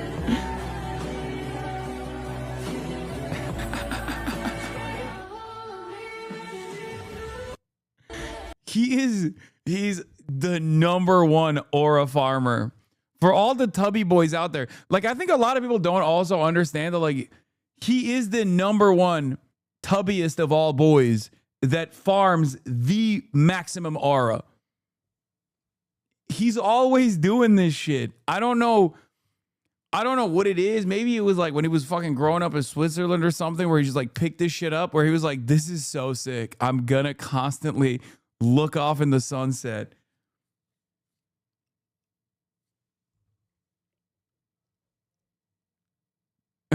Born to be war president, forced to be peacekeeper.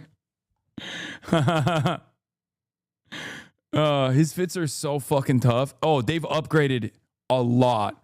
His fits have gotten so much better over the years too. Like the leather trench is tough. It's so tough. He puts that shit on every goddamn day of the week, dude.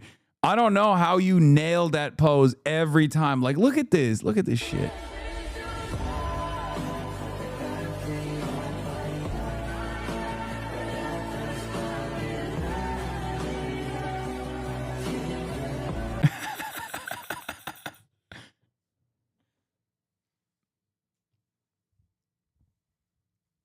Oh, man. What happens when China stops getting oil now? Trump fucked them up so hard, bro. Wake up. He's restoring a U.S. domination.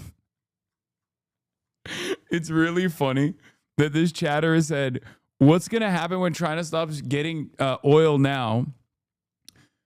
Brother, I need you to understand something. I don't know if you're ready for this. American cruisers, American carriers are going to ensure with your tax dollars that oil from Saudi Arabia goes through the Strait of Hormuz with your tax dollars insuring those oil carriers so they can make their way to China.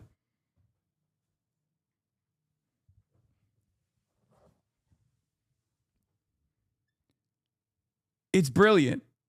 It is brilliant tactics from the #1 defiler, the #1 JD Pandan, permanent first world genocider himself. He is, one, using your tax dollars to blow up Iran, destroying the fucking region, showcasing that like American might is not what we thought it was, while simultaneously, if China still continues to get oil from the region and not just like go to Russia, okay?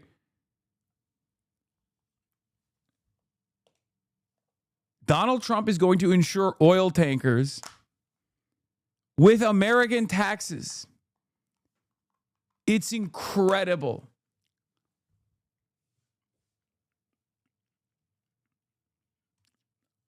But I believe it's just a trick since Trump can't attack China or Russia. Wait, what? I'm in Bahrain. What is a trick? Don't tell the shatter that China is the most energy independent nation on earth since they decided to go giga green. Also, on top of the fact that American neoliberalism will also ensure that oil trade with China needs will be freely available. Yeah, if there's one country that I'm not worried about in terms of like fucking making sure that they have sufficient energy for their productive capabilities, is China. Because if China doesn't have sufficient energy for its productive capabilities, the entire world collapses. So I'm pretty sure they'll make it work. You know, I'm good on that, man. I'm fairly certain that the American government will do everything it possibly fucking can to carve out a very specific deal where just China gets the oil if they need it. But yeah, it is pretty funny because like if they actually... You proud of yourself, big boy Hasan Dogan Piker? More like Hasan Rogan Piker? No.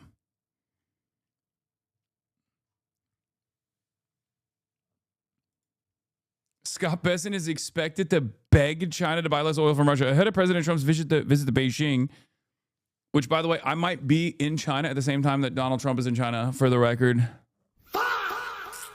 Lots of trips. Lots of trips happening this year, okay? Lots of trips. We're working on it. We're working on it. Yeah, the GOAT is going to have me go to the fucking the hidden palace instead of Trump. He's going to show me around. Xi Jinping is going to be like, You're the real leader of America. Yeah. The Forbidden City, not the Hidden Palace. What the fuck am I saying? Sorry. The Forbidden Palace. The Forbidden City. Forbidden Palace. Whatever. See, I don't even know. You're gonna translate for Xi to Trump? Yeah, I'm gonna be the Mandarin. I'm gonna I'm the Chinese translator. Yeah.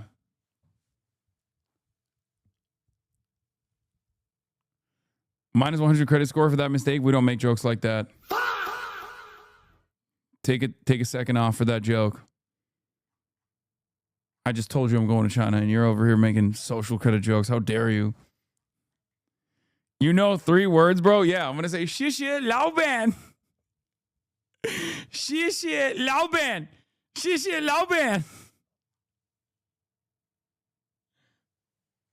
Over and over again.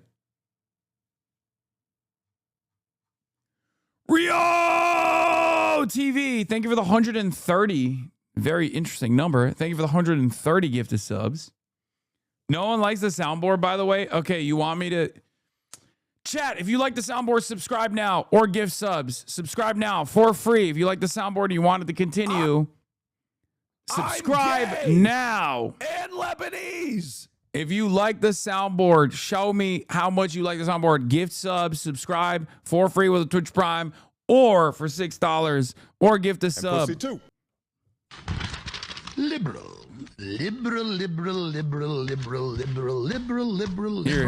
you can have some. La la la. Human smuggling, fentanyl deaths, forced government euthanasia, chopping up children's genitals. La la. Thank you for your contribution to the Piker Broadcasting Service. La la la la la la. Oh yeah. Tom with time. Amy Goodman's peace sign.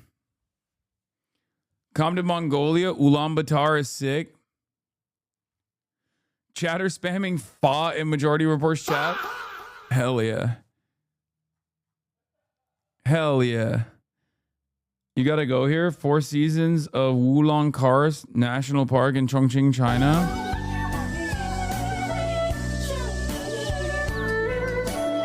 What the fuck? I don't understand. No, this isn't fucking real, right? What do they got? Like new? Do they got like new forest tech? Like what the fuck does this mean? Is it color correction or something? It's color correction, right? Is AI? What the fuck is going on? I don't believe that shit. Photoshop of Doom? Brother, that's not how seasons work. What the fuck? Speaking of Alex, he can't defend it anymore. Oh, yeah. Yeah, I saw Alex Jones is finally on the Donald Trump was compromised by Israel tip. It's a real place? Wait, how did the trees change colors like that? What the fuck? They got... Bro, did China unlock new trees? Do you think China would be a good place for residence as a foreigner? Fuck yes. As long as you don't, as long as you don't talk shit about the Chinese government, the Communist Party of China, and any of the former or current Chinese leadership. Yeah.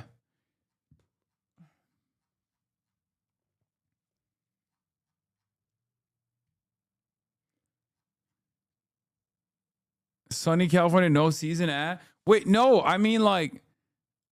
No, I'm saying like they 27 countries. No, it doesn't make sense that they change colors like they go red and pink and black. Like how is that possible? I know the place is I understand that the place is real. I just don't understand how the tree tech is different, I guess. They got fucking RGB trees in China. How is that possible? They got tree DLC in China. That's how seasons work, Hasan. Brother, I know how normal trees have a range of colors that they have. I've just never seen the same tree have that many different colors at the same time. Am I crazy? You're so dumb. Maybe I'm stupid. I don't know. You're popping on Bilibili again? White man surprise local. Perfect. Shishi Lao band.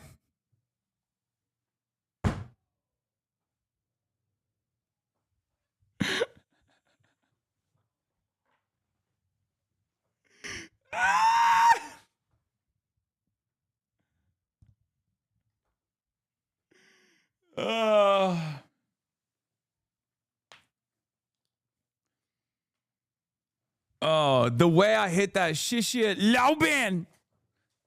The way I hit it, people go, that's crazy. Are you Xiaoma? Are you Xiaoma NYC? What the fuck? We've never seen a white man surprise us this hard since Xiaoma.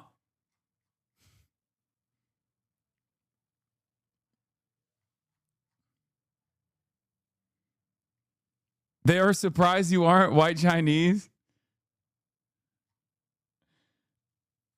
You have a Trump accent in Mandarin? What the fuck? I do. It's Laubear. Yeah, that's true.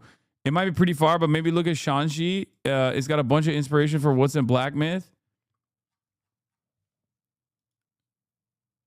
Okay. Where the fuck were we? I was all over the place. Oh, ahead of President Trump's visit to Beijing, Treasury Secretary Scott Bessent is considering putting a tricky trade-off on the agenda for coming talks with the Chinese counterpart, reducing China's oil purchases from U.S. adversaries like Russia. Yeah, I don't think that's going to happen. I'm going to keep it a buck. I don't know. China is so invested in trade maxing. Who knows?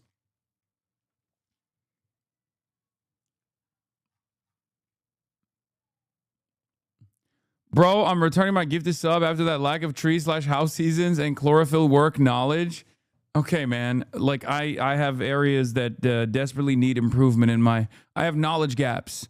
You need to calm down, okay? I can't know everything. Like how trees work. I got to go to Congress and provide my documents because we're going after, Jack Smith. So the Democrats are trying to put me in prison. They run show trials on HBO. Liberal. So obviously, it's not that I'm being paid off by Trump. I've been persecuted for supporting him. So I want to now pay out on this. I want to save the country, secure the border, find the missing kids. I want to believe. But I'm not in a cult. I'm not delusional. So I was like, I'm critical. This is overall good. But and now I'm just like, now I'm having to think of the off-ramp. Nick, we've talked about this privately. You're targeted too. They're trying to kill you at your house. This is your name's Nick J. Fuentes. I'm Alex E. Jones. We're real people. We're under attack. So we're in the real world. You do what you think's right. I do what I think's right. You're not paid by people. I'm not. We're just our fans. So to me, I needed Trump as my lifeboat may not be perfect, but it's the lifeboat I've got. And I'm watching. It's the lifeboat I got. Oh my God. How does he go through the motions of like fixing up his body a little bit and then still looking like shit? It's sync by its own. He's back to being fat again. Like there was a while where he was getting the like TRT dad bod. And now he's back to fucking being so rotund. How did this happen? Boat may not be perfect, but it's the lifeboat I've got. And I'm watching lifeboat I've got sink by its own doing. And so this is horrifying. And so, but I can't sign on to covering up Epstein. I can't sign on to World War III. And so that's why I tried to promote the optimism, because I fucking need this, man. Like, I want to fix the country. I want to turn it around. So it's not that I was delusional. And I still hope we can turn it around, but I just, sorry, go ahead. You get what I'm saying? I get it. And listen, like I said, I don't think that everybody that supported Trump was being dismissive about these concerns. I get it. We all wanted to believe. I was 18 years old when Trump ran in 2016. And I remember getting in fights with people.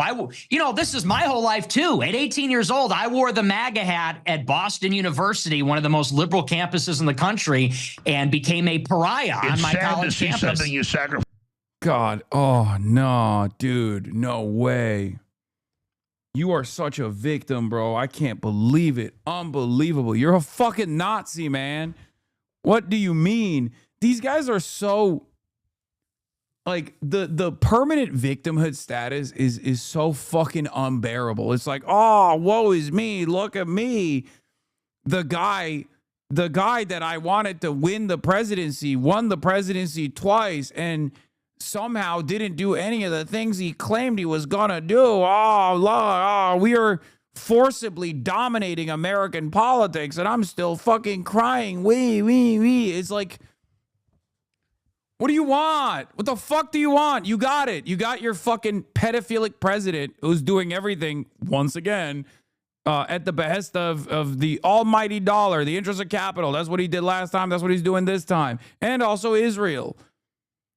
It's not like he wasn't fucking literally the president of the Knesset last time. He was. He was. All these fucking dumbasses that are like, oh, I hate Israel. I hate Israel. You all sucked it the fuck up. And you ate Trump's dick as Trump was getting back shots from Benjamin Netanyahu over and over again. It's so fucking, it's so frustrating. It's like, oh, I can't believe Donald Trump would be the biggest dick rider of Israel. It's like, really? Were you fucking comatose when he moved the goddamn embassy to Jerusalem? Were you comatose when he set up the Abraham Accords? Were you asleep? That's what I mean when I say these guys always, and I mean always, do this thing. And Nick Fuentes has done this as well, where he's like, I'd be in support of Israel if Israel killed Hasan Piker. I'd love Israel. You turned this whole thing around, Benjamin Netanyahu. Like, I know he's joking, but he's actually not joking in some ways. Right? Because these guys always do this thing. This is like what the new Groyper method is like. Actually, we'd be in support of Israel if Israel allowed us to build a white utopia. Okay? No, you wouldn't. You're just pro-Israel. Okay? That's it. You're just fucking pro-Israel at that point. You're just jealous that Israel gets to have an ethno-state for Jews. Okay? And you don't get to design one for white people, which, by the way, don't even know if you're going to be a part of that ethno-state regardless, right? Hasan Piker. Oh my God, everybody's had it with Hasan. Yeah, tell us more about it. Okay, everybody has had it from top to bottom with Hasan Piker. Everybody's tired of his homophobia. That's right. His undying support to corporate Democrats. That's right. Everybody has had it with how much he loves to prop up oligarchs. That's right. Everybody's had it with the way he treats his dog. That's right. I mean, everybody has had it with that man. That's crazy. That's crazy. They're doing goat talk, and I'm over here getting cooked. What am I doing? Sitting at home watching this fucking 27-year-old dildo cry about how, who could have thought Donald Trump would be so invested in Israel's greater Israeli project? Talking to fucking Alex Jones. It's sad to see something you fought and bled for die. Yeah, and you know, that's my whole adult life. I know that's a huge part of your life also, and now we're witnessing it's totally unraveling. It's an utter and complete betrayal. It's heartbreaking in many ways. And when I try to salvage it with people, I get attacked as a liberal, which is when these people doing that can't even find Iran on a fucking map. Liberal. Yeah, well, what's called for is for us to be sober-minded about the entire thing, you know, because there's a lot of Trump haters. I've been a realist the whole time, but was hoping, and now I'm just not even hoping. I'm just going to be a realist. Yeah, I mean, and really, it's okay to have hope. I mean, were the jets that were attacked by the USA and Iran fake? Wait, what? The yaks? I think they dropped 2 yaks, which is so. Oh God, this is another thing that I find insane. Like, Iran has trainer jets that they got from Russia. Okay, it's like blowing up someone's Honda Civic, like blowing past someone's Honda Civic with a Lamborghini on a fucking straight route. Okay, no VTEC. It's crazy. They're like, wow, we destroyed the Iranian Cessna fleet. Like, awesome, man. That's crazy. I can't believe the most powerful military on the planet is taking a W on blowing up Russian trainer jets.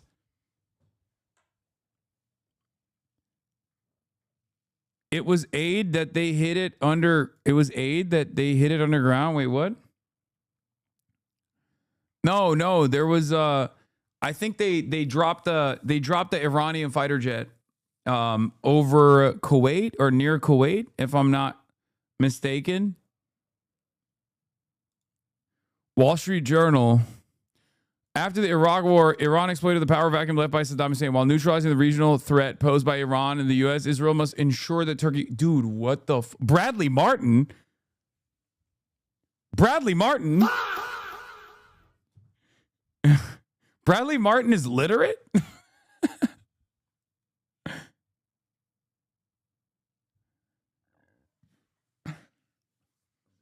He's 260, brother.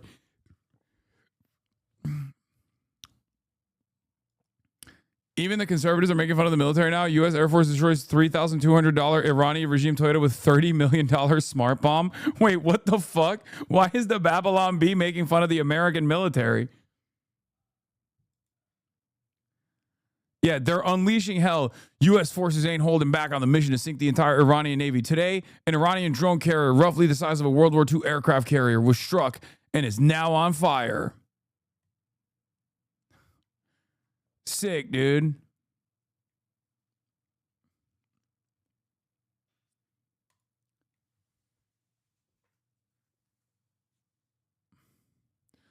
Yeah, they're gonna come after Turkey. It's so crazy. They're like, look, I'll keep it $150, okay?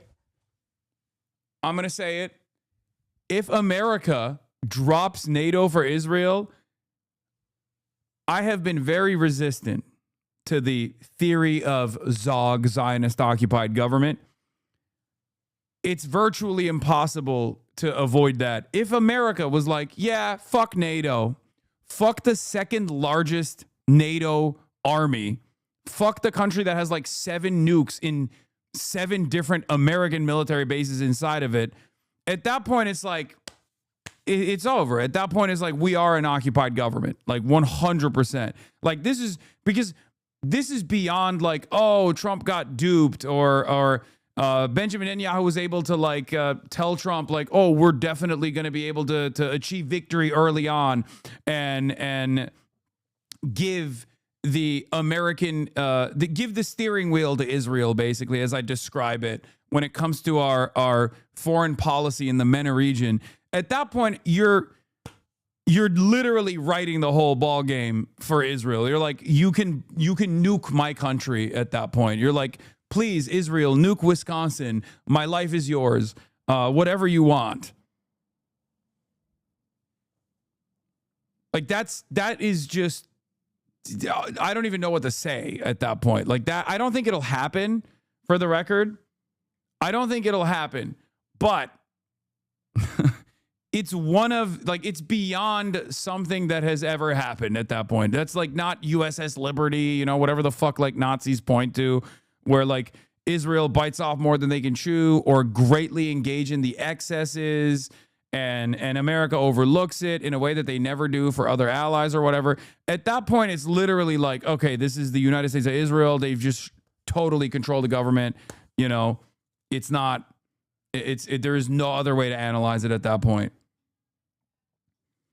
Because we're talking about NATO. We're talking about Article 5. Like, this means that, like, this is something that Russia doesn't fuck with, right? At that point, you might as well make John Hagee the president. Like, functionally, that's where we're at. Eric, oh, I covered this earlier. I did.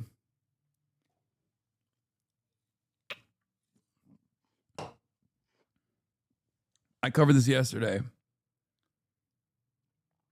Like, there is no materialist interpretation of destroying NATO at the behest of Israel, which is part of the reason why I don't think it'll happen. Right? Like, I think that's not real, right? Israel wants it, but they're not going to get it. At least that's my assessment. But if that were to happen, you might as well just fucking nuke America at that point. You're like, fuck it. I don't give a shit. Nothing matters. Only Israel matters. You know what I mean? BB has a copy of the files? No, this isn't like fucking, you know, all of our... this isn't like all of the politicians in America have compromising footage with children shit. Okay, this is far beyond that. Because the reality of the matter is, like, NATO is such a fundamentally important part of American power projection around the globe. And Turkey plays such an important role in its regional design that if they were to decide, oh, actually, this is not good, we're cutting Turkey loose, or we're just like destroying NATO. You're talking about a country that has American nukes, right? You're complete smooth brain if you think Turkey is in NATO to be anything other than use. Israel always takes precedent. Turkey will be dropped from NATO the moment they needed to be defended from Israeli expansion. 1,000,000% certainty. Yeah, I mean, I guess they would probably drop Turkey from NATO before that happens, but I don't think that's like, again, the worth that it has as a defense manufacturer, and the worth that it has as with its standing military, with its large standing army, is important as an asset for NATO force projection, NATO power projection. I'm not saying that like NATO means anything, right? NATO doesn't mean anything. NATO just means American power. What they would be dropping in that situation is just like, you know, American power, American capability. They're saying like, no, Israel is more valuable to us than American force projection around the globe. Because when you think about like what happens when NATO starts retreating, which hasn't happened, okay? If NATO starts retreating, then, you know, Russia could do whatever the fuck it wants. Let's be real at that point. Like, they could just start, I don't know, there's no nuclear protective umbrella for any of these countries that are supposed to be a part of NATO. They could just, like, posture and go up the escalation ladder with regular frequency over and over again. I mean, I don't know. I just, like, at that point, it's like no holds barred.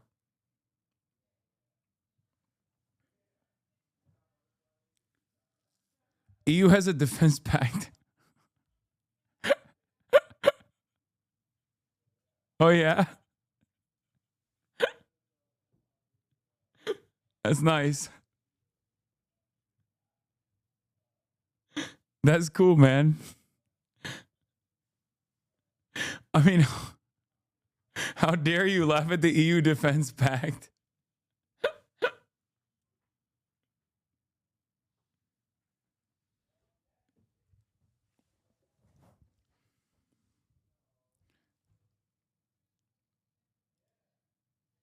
New York Times is directly responding to Adam Johnson. I wrote about how the U.S. and Israel carried out an attack on an Iranian girls' school on par with the OKC bombing in U.S. media, relegated to a back page story. No standalone evening news segment, no front page stories. It made A11 in the New York Times that everyone moved on. This is a disingenuous attack. In the wake of the strike, we began working to verify videos and images, publishing a detailed report hours later that showed a scale of destruction in the children in Minab. This story, oh my God, the New York Times is literally fucking responding to Adam Johnson on Blue Sky. That's crazy. Our boy made it.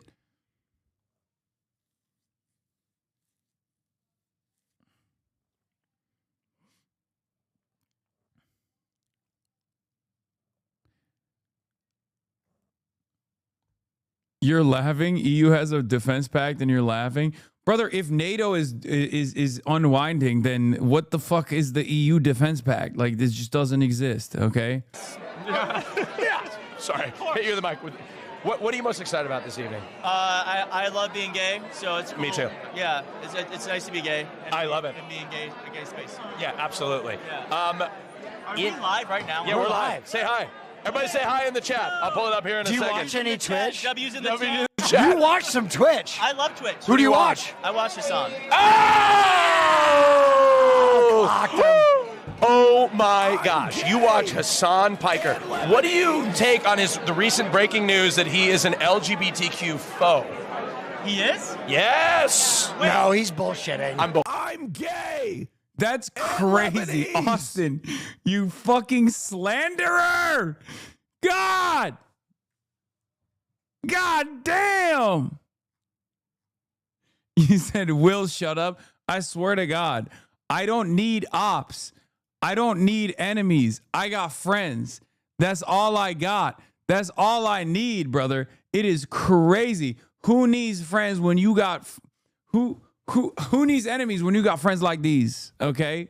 Who needs friends? Or who needs enemies? I keep saying who needs friends. Rev up those lawyers. This is way cooler than MSNBC 10 years ago. Hey, unrelated, but you ever get a hold of Jesse Ventura? New York Post is a joke. Dude, it's awesome. It's so funny. They're all literally, they do it so clearly. Okay, you want to know something? Okay.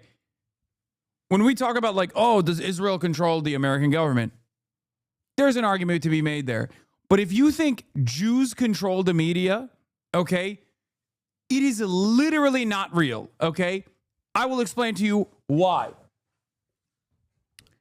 Because when Israel tries to do a media blast, like a push for something as far as like, you know, changing the minds of the Americans, right? The best they can do is get one fucking op-ed in the Wall Street Journal, one fucking op-ed in the California Post, which is the New York Post's California version. Like, if Jews controlled the media, if Israel was doing all this for Jews and Jews had this like superpower of controlling the media, first of all, I would never get any fucking positive coverage, okay? 100%. And the maximum amount of damage that I receive in terms of negative media coverage literally comes from like 4 fucking outlets. New York Post, and now probably California Post as well. Okay? New York Post, Fox News Digital, Jewish Insider, and whoever the fuck the ADL can like, you know, pressure to write an op-ed. That's it. That's it. Like literally, this is like their pipeline. It's gone. It's diminished. It's gone. Now, obviously, as far as like shit that pertains to the American Free Press, that's the other one. I forgot about Free Press. And maybe in the future, CBS News, right? But it's like, it's really funny that it's really funny that like we have this kind of thing. What is this? Any Democrat who platforms this person will not have any type of support for me come 2028.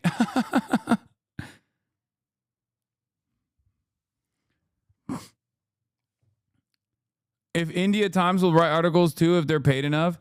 Yeah, it's just like a lot of people greatly overemphasize how much power like Zionist groups have in terms of like their advocacy, in terms of like big media pushes.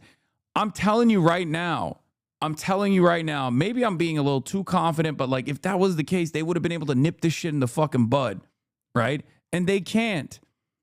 Yeah, they New York Daily News hit that too. Rosenberg and others like his ilk, like Tucker Carlson, Alex Jones, Hasan Piker, and Bob Grant from decades ago, play to their audience's fears, getting their listeners riled up. It's good for ratings and bad for discourse. Hasan catching bigot strays. Yeah, that I'm like the number one guy these dudes try to fucking chirp about when they're like, oh, well, we got to put like a leftist in there, right? Like, who's a leftist bigot? Hasan Piker. It's like fucking bullshit. I've spent an entire goddamn, I spent my entire life combating bigotry.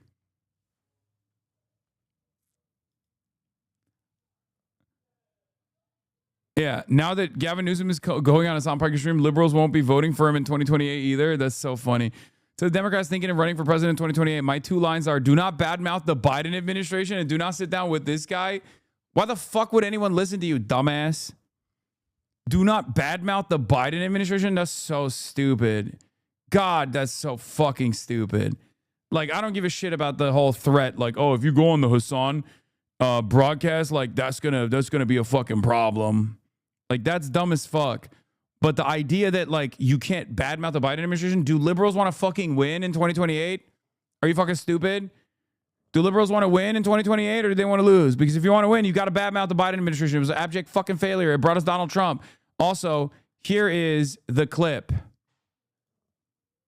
Their TwitchCon. I'm meeting with gamers and streamers. I'm doing Fortnite Fridays. Would you go on Hasan's show, Twitch? Speaking of which, Hasan Pike, you might. Yeah, which I've said in the past. And the point is, I'm just. He's not.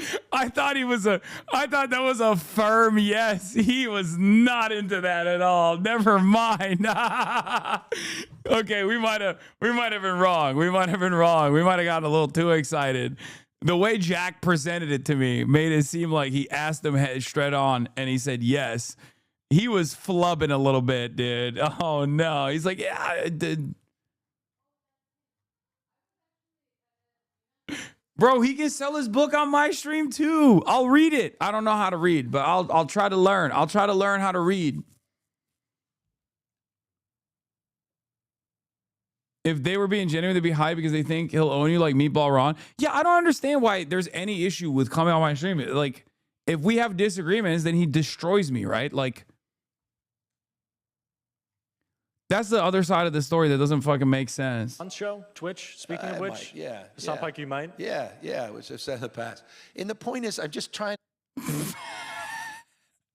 I love that whenever he does these tours, he has so many copies of the book on the table. He did this with the Pod Johns too. Like, why are there like 15? Why are there like 15 books on the table? I guess it would look weird if there's like one. As I said in the past, yeah, let's make it happen. Let's make it happen. Let's make it happen. Let's do it. Let's do it. I don't think that was as firm as I thought it was.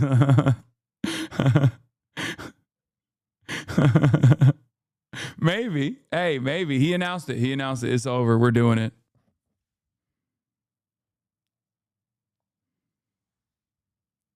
Speaking from personal experience, there are a lot of people who will immediately hate him if he associates with you whatsoever. Yeah, okay. Like, those people are going to vote Democrat ever again, brother. Megaphonics, you're talking about your parents. They're already out. They're already out on the party. They're done.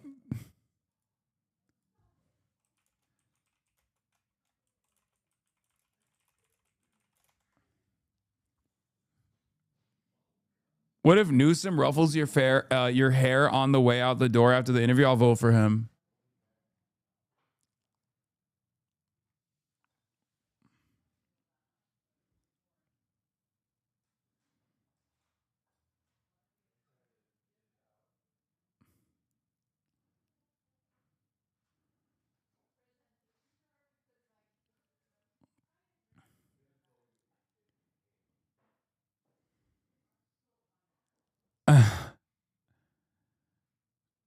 Obama said he was coming. Where is he? He's right here. And pussy too. Oh shit. Obama, you're here? And pussy too. What's up? What's up, Obama? And pussy too. Okay. Why are you saying that? And pussy too. Okay. All right. Well, I guess that's it. Wait a minute. I think, is that Obama? Are you with Donald Trump? I'm gonna come. You brought a whole crowd with you?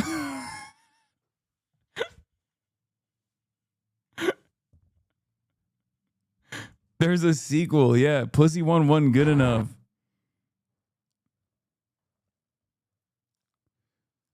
I asked the State Department why it considers the CNN report propaganda. Oh my God. I didn't realize that the fucking person who clipped it is Dylan Johnson, Assistant Secretary of State for Global Public Affairs.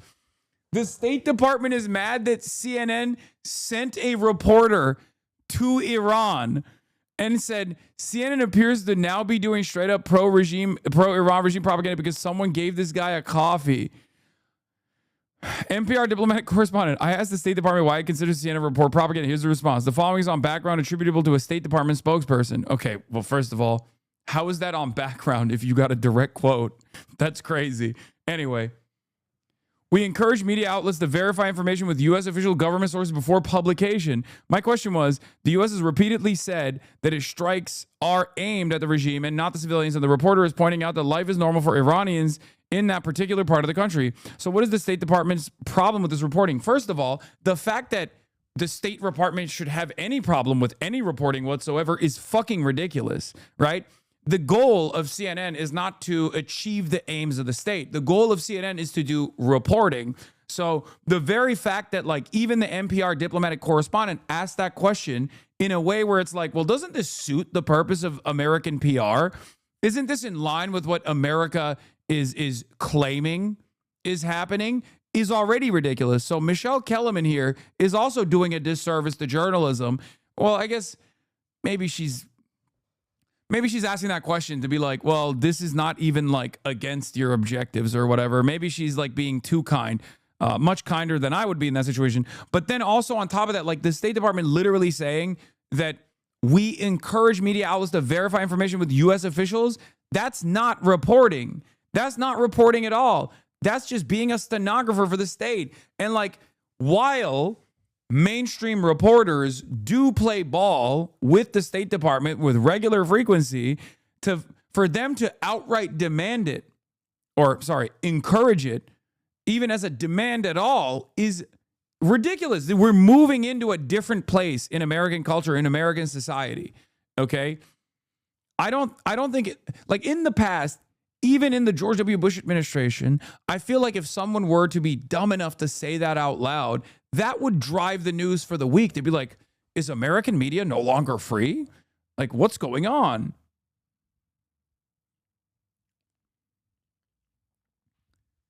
This would be like an earth-shattering piece of information coming from the State Department, and now it's going to be like, it's going to drive the news for like an hour. You know what I mean?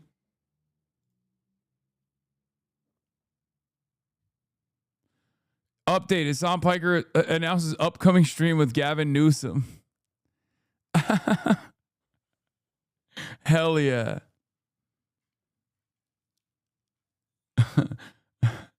Now that I've seen the video, maybe not, but we'll see. He has to be a chatter, right? Probably.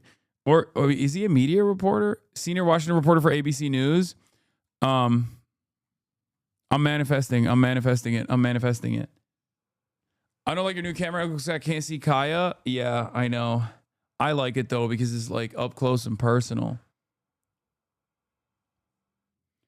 This American girl basketball player in Iran has done better reporting than any mainstream media. American woman documents her time in Iran while bombs started dropping close by. She says she almost blown up. Yeah. I think that was a bomb over there. So y'all know I've been over there in, as Americans would say, Iran. I've been over there for the past 5 months playing basketball. So here's a vlog on what happened after the bombs started dropping. Here you go. Bro, nobody was taking this seriously. A bomb threat or potential bombs to start a war. We're in here trolling about a bomb, laughing and joking. Oh my God. I ain't got nobody. This It's kind of crazy that people that just like live under constant threat from America and Israel just have to live their lives like this. It does boggle the mind when you think about it. You know what I mean? Like they could just like make jokes and like here in America, when there's like a natural disaster, everything collapses. People are like, oh my God, we're all fucking dying and shit. Meanwhile, America's literally killing them. And they're just like, it's fine. is at 10:05. Like they telling me to call Trump. They bombing for real. Literally at 10:06, a bomb had dropped right behind our hotel. So what are you supposed to do? Sit up in despair? No, I know. It's just like that's part of the reason why Palestinians have such incredible humor. They took off running, so I'm being true to my people. I took off running too. And it's the last day of Black History Month. I'm gone. Oh, that's awesome. I was only a little hesitant at first because I didn't know if I should be going outside where the bombs is dropping at.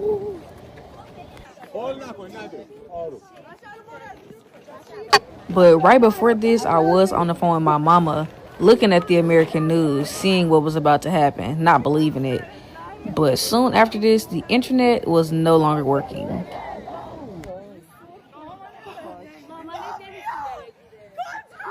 I ain't got Trump no. Yes. Yes. Yes. Cool. Yes. Yesterday we fight for finance. Now we fight for Iran. Okay. Shit, this ain't my country.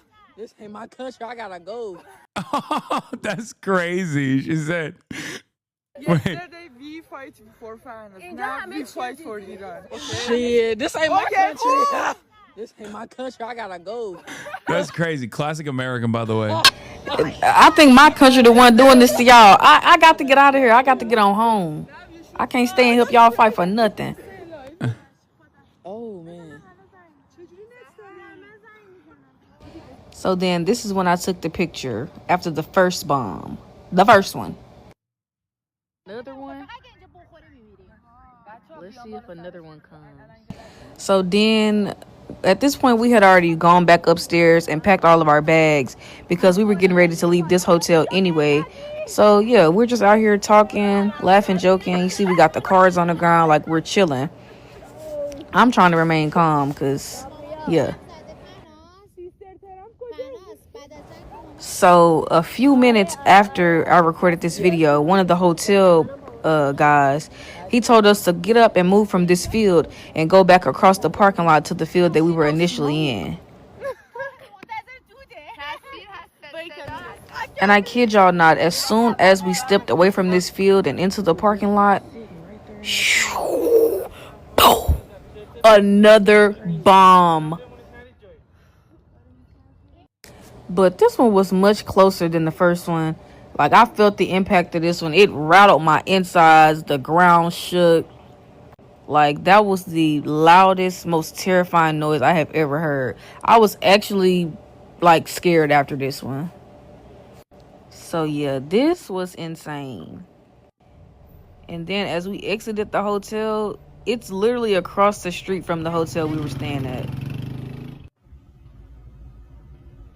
But then one of my GMs finally got me and took me to my apartment. Ended up going upstairs to one of my teammates' house. Her mom cooked breakfast. I played hot cross buns on their piano to soothe my nerves. And then I went and got my stuff because it was time for me to get up out of there. And then you may be able to see the oil in between my eyes. It's because I had to pull out my blessed oil. It got that serious to me. I ended up meeting with some of our other international football players. And we started our journey to Turkey. VIP, so I got the first 13 hours, guys. 13. And then here's a cameo from one of them. Hello, here I'm Mr. Genepo. I play for Electoral. Thank you. Where you from? Where you from? I come from Mali. Okay. Green, yellow, red, Mali. And then shout out to this driver. I know he was tired, but I was like, dang, are you gonna wake up? And then I just recorded this because I thought it was beautiful, and I'm not used to seeing this. But then we finally made it to Turkey, and I'm traveling with celebrities, y'all. This happened at least 5 times. And you know, we didn't have internet, so once I got to Turkey, I found the text message. I only got all my messages. Shout out to y'all. They took my big bags from me. The baby one. Who said chivalry was dead? It's alive and well. Shout out to my black kings for taking my big bags for me. We had another 1.5-hour drive to the airport. I finally got my tickets. I was in the airport for about 6 hours before my flight, though. So, yeah. Wasn't the sky so pretty? Turkish hairlines. Then I'm gonna keep it 100 with y'all. I've been waiting on this moment since I left from Turkey the first time. I totally misunderstood the title. My last day in Iran. Mickey D's International. Let's go. I ended up getting a 4-piece Girl, the boycott wing and it McBanged. And then just because I never had, I went to the bar. Jack and Coke, yeah. Then I finally got on the plane, watched a couple of movies, had dinner. I went to sleep, had the whole road to myself because it wasn't a full flight. And then, after about 13 hours, it was time to touch down in Texas. Man. Oh, typical American immediately slams a burg, gets out of Iran, First thing you do, slam a berg, okay? You gotta hit the berg. Big shout out to my teammates and my coaches for welcoming me and keeping me safe. And shout out to the good Lord for bringing Girl getting bomb cutters me home. Amen. Amen. Yeah, slammed a berg and a Jack and Coke. That's wonderful. That was a wonderful video. Not a full flight crazy, like were people not fleeing? Wait, what? It's Turkey. Why the fuck? People in Turkey are not fleeing Turkey.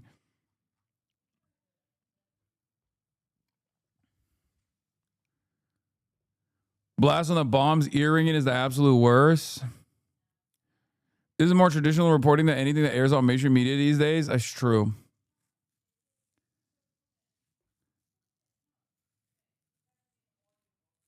What is this? My dad is trying to get me to get my Iranian citizenship. I think I want to use that as a route into China. You can get it as an American. You don't need to be Iranian to get a route into China. You can do it from America. I know these two countries are not at war with one another yet. Cute video in Iran by Chinese vlogger that went viral in China on Chinese social media. Video circulating from Chinese social networks showing Iran. What difference from the Western gaze? Decolonize your mind. You're missing out on so much.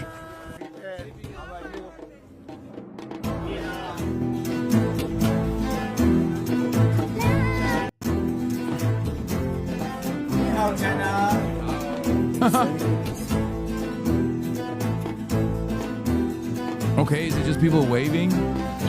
I think Americans also film vlogs where people wave. Okay, like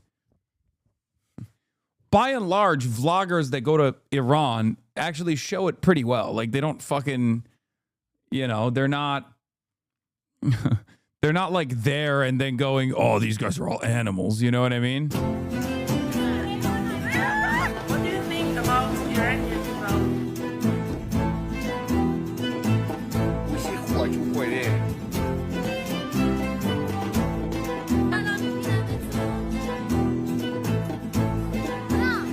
Bro, look at this, by the way. In this video alone, you see like 8 different ethnicities, okay? Iran is an insanely diverse country. I noticed some of the women in the video weren't wearing a hijab. Is America lying to us? Wait, you thought you... Yes. Yes. Especially in places like Tehran. Especially... I can't tell if you're joking or not. But yeah, of course. Oh, it's a joke. Okay.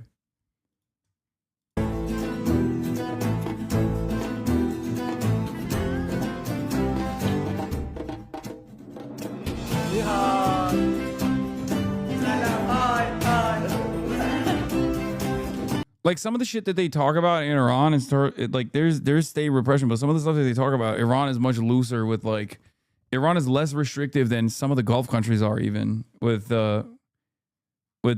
in the way that these guys like talk about Iran. You would think that it's like, I legit did not know.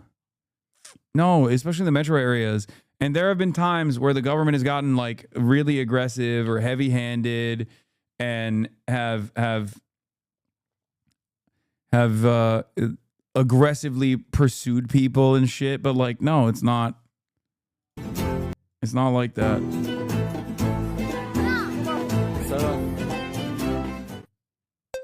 Do you think Saudi is more repressive to women? I don't know. I mean, they got hit with the woker beam recently, so maybe not anymore, but they certainly used to be, like fucking 10 years ago. Absolutely.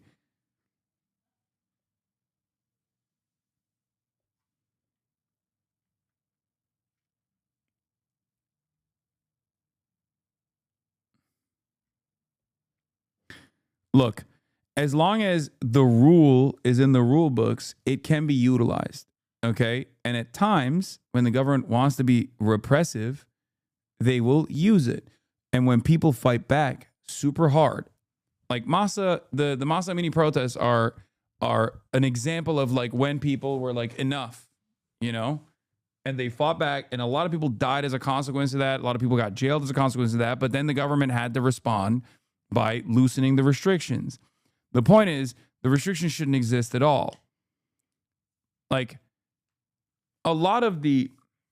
Look, when you are a country in the periphery, when you're a country that exists as a foreign adversary, regardless of like religion, it doesn't fucking matter. There is going to be state repression. It exists in China, and China is not a religious country at all. Okay? It exists in Cuba to a certain degree, and Cuba is a very, very liberal country.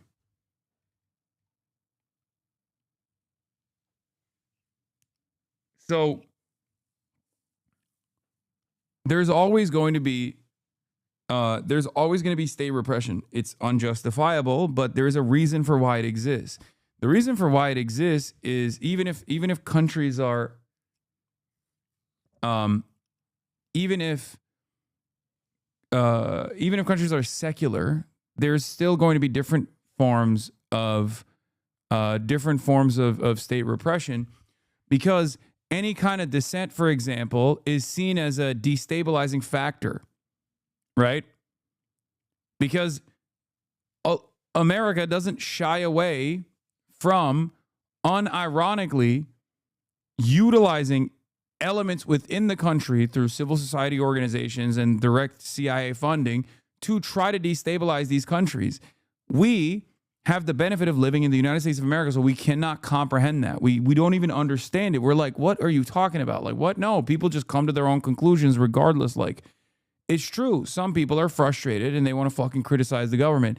But it's also true that America also knows that people are frustrated and want to criticize the government, and will use that to try to foment discontent, to foment some sort of rebellion, to create a destabilized environment. At the end of the day, a big part of that state repression unironically exists as a mechanism of stability. It shouldn't exist, but the reason for why it exists is because of American intervention, which they don't shy away from. They openly say it. The hijab rules and religious repression, I don't fit in that same category. I think its existence in and of itself is totally unnecessary. And not only is it totally unnecessary, but it creates a national security issue for Iran in general. Okay? Like, any kind of religious restrictions in a country like Iran is always going to create national security issues. Okay?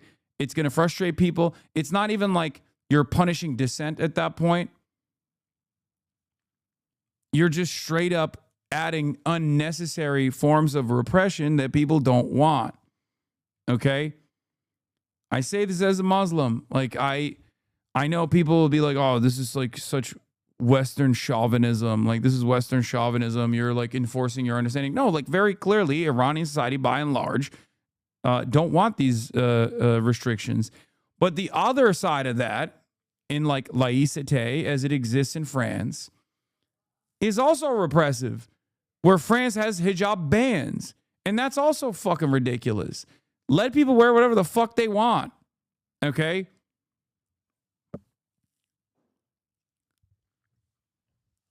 The point is, there are some forms of repression that the state utilizes, secular or not. And the reason why they do it is because they are terrified. Guys, I'm trying to make a fucking point here about, like, literally a fundamental anti-imperialist point, okay? Please stop spamming that Laverne Cox is talking about me on the Austin Show stream. Please, I beg you, okay? I can't even fucking get a word out without every single fucking person spamming the same shit. Please. Oh my God. You make it so fucking hard for me to pay attention to what's going on. Jesus Christ.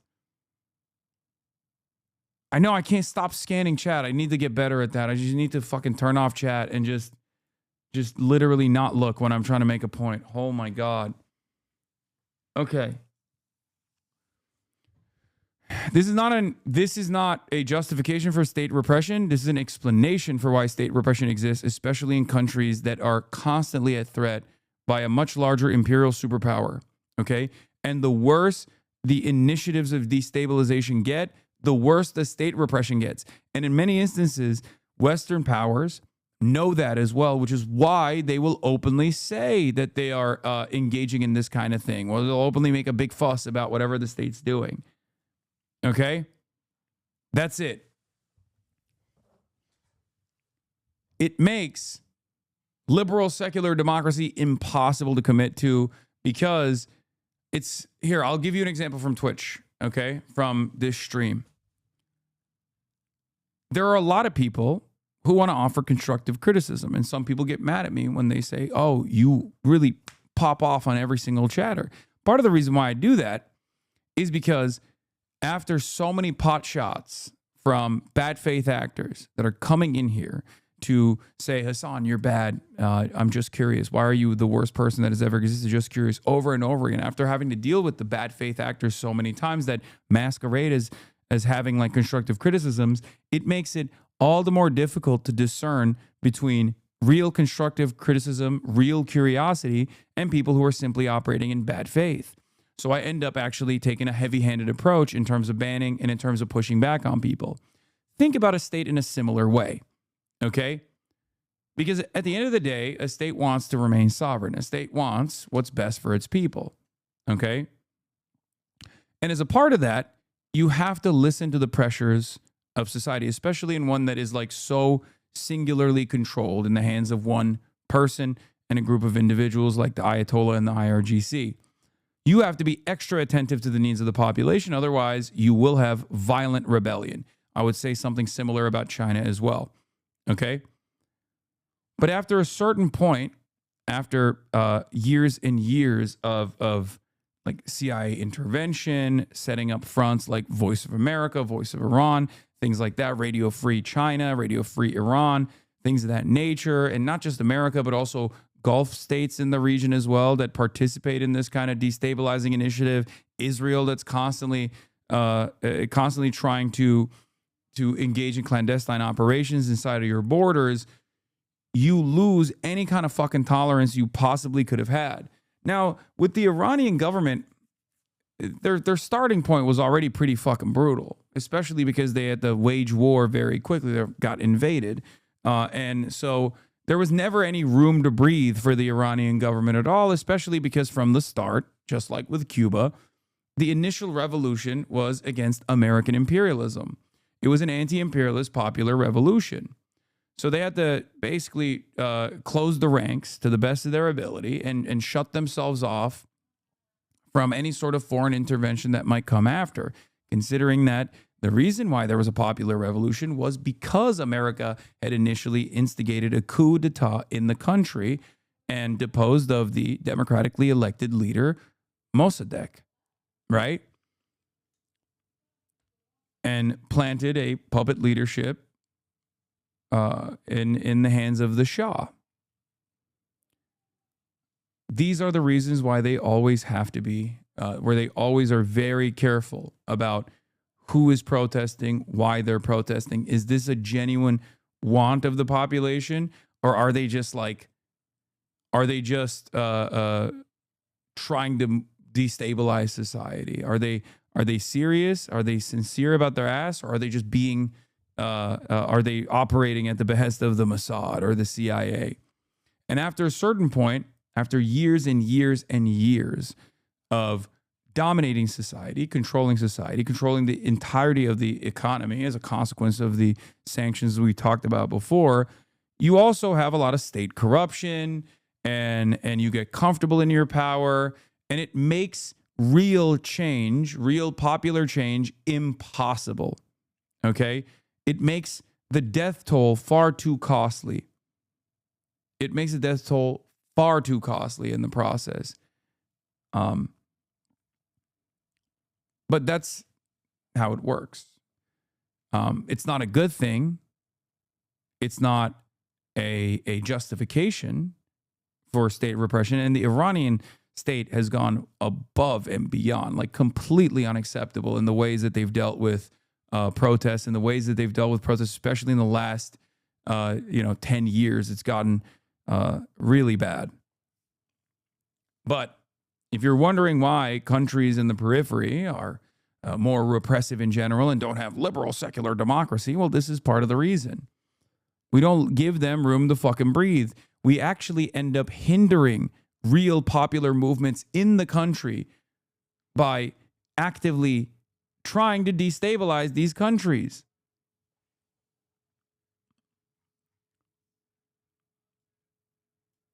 I know a lot of people want me to say instead that, you know, Iran bad.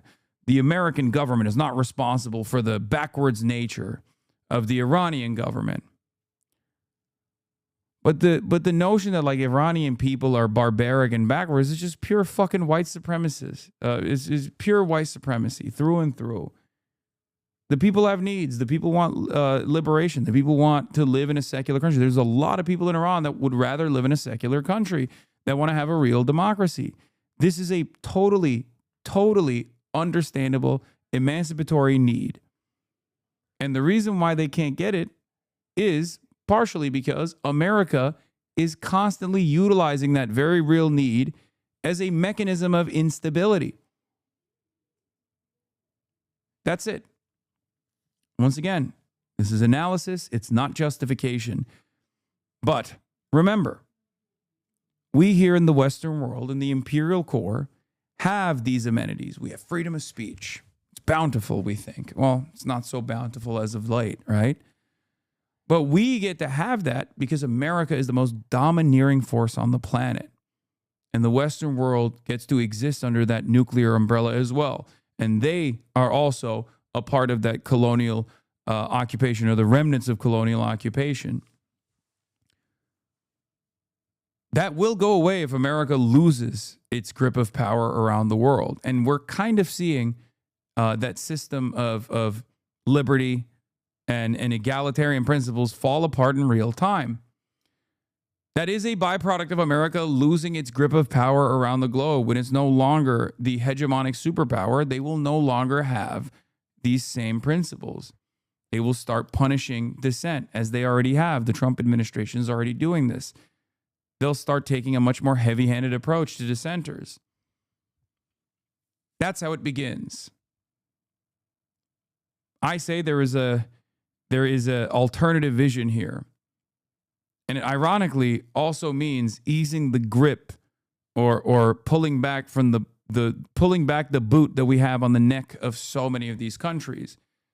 By doing that and charting a different path forward, by focusing on improving the material conditions of the American working class, the living standards of the American working class, rather than endless militarism and endless warfare, I believe that we can actually have these social liberties that we value. We can protect them.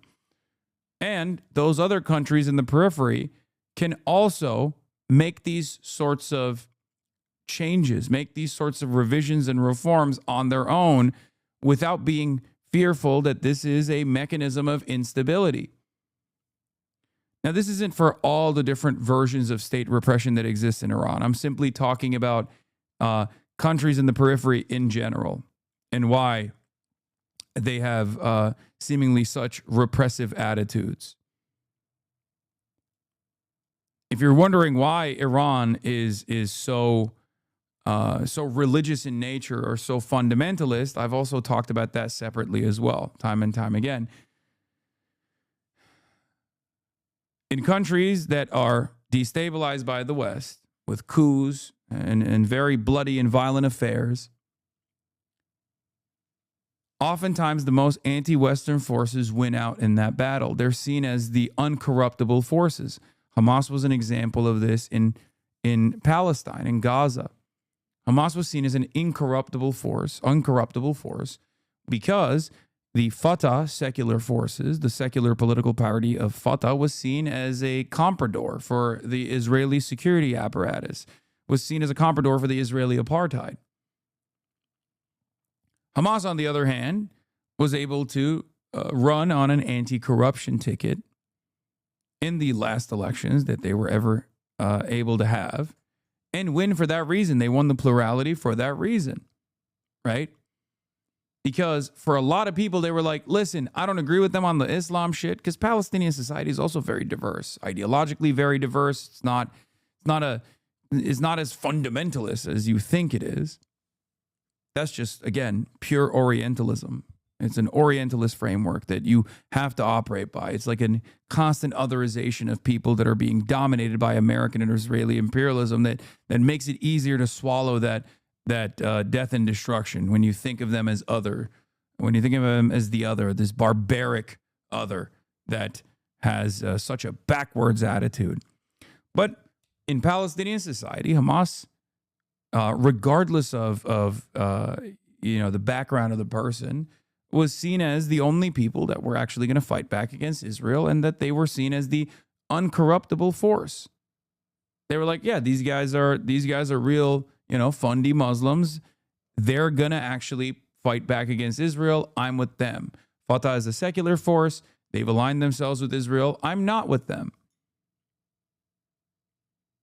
A role reversal could have existed if the PLO was not comprised of a lot of secular groups initially. If the PLO was like supposed to be the Islamists or fundamentalist guys, then probably the current Palestinian resistance as it stands would be the secular forces. But that's not how it works. Usually, the more pious you are, the more uncorruptible you are seen as, and also on top of that, the more anti-West you can present yourself as. And that's precisely what happened with the Islamic Republic as well. It's precisely what happened with this group as well in its inception.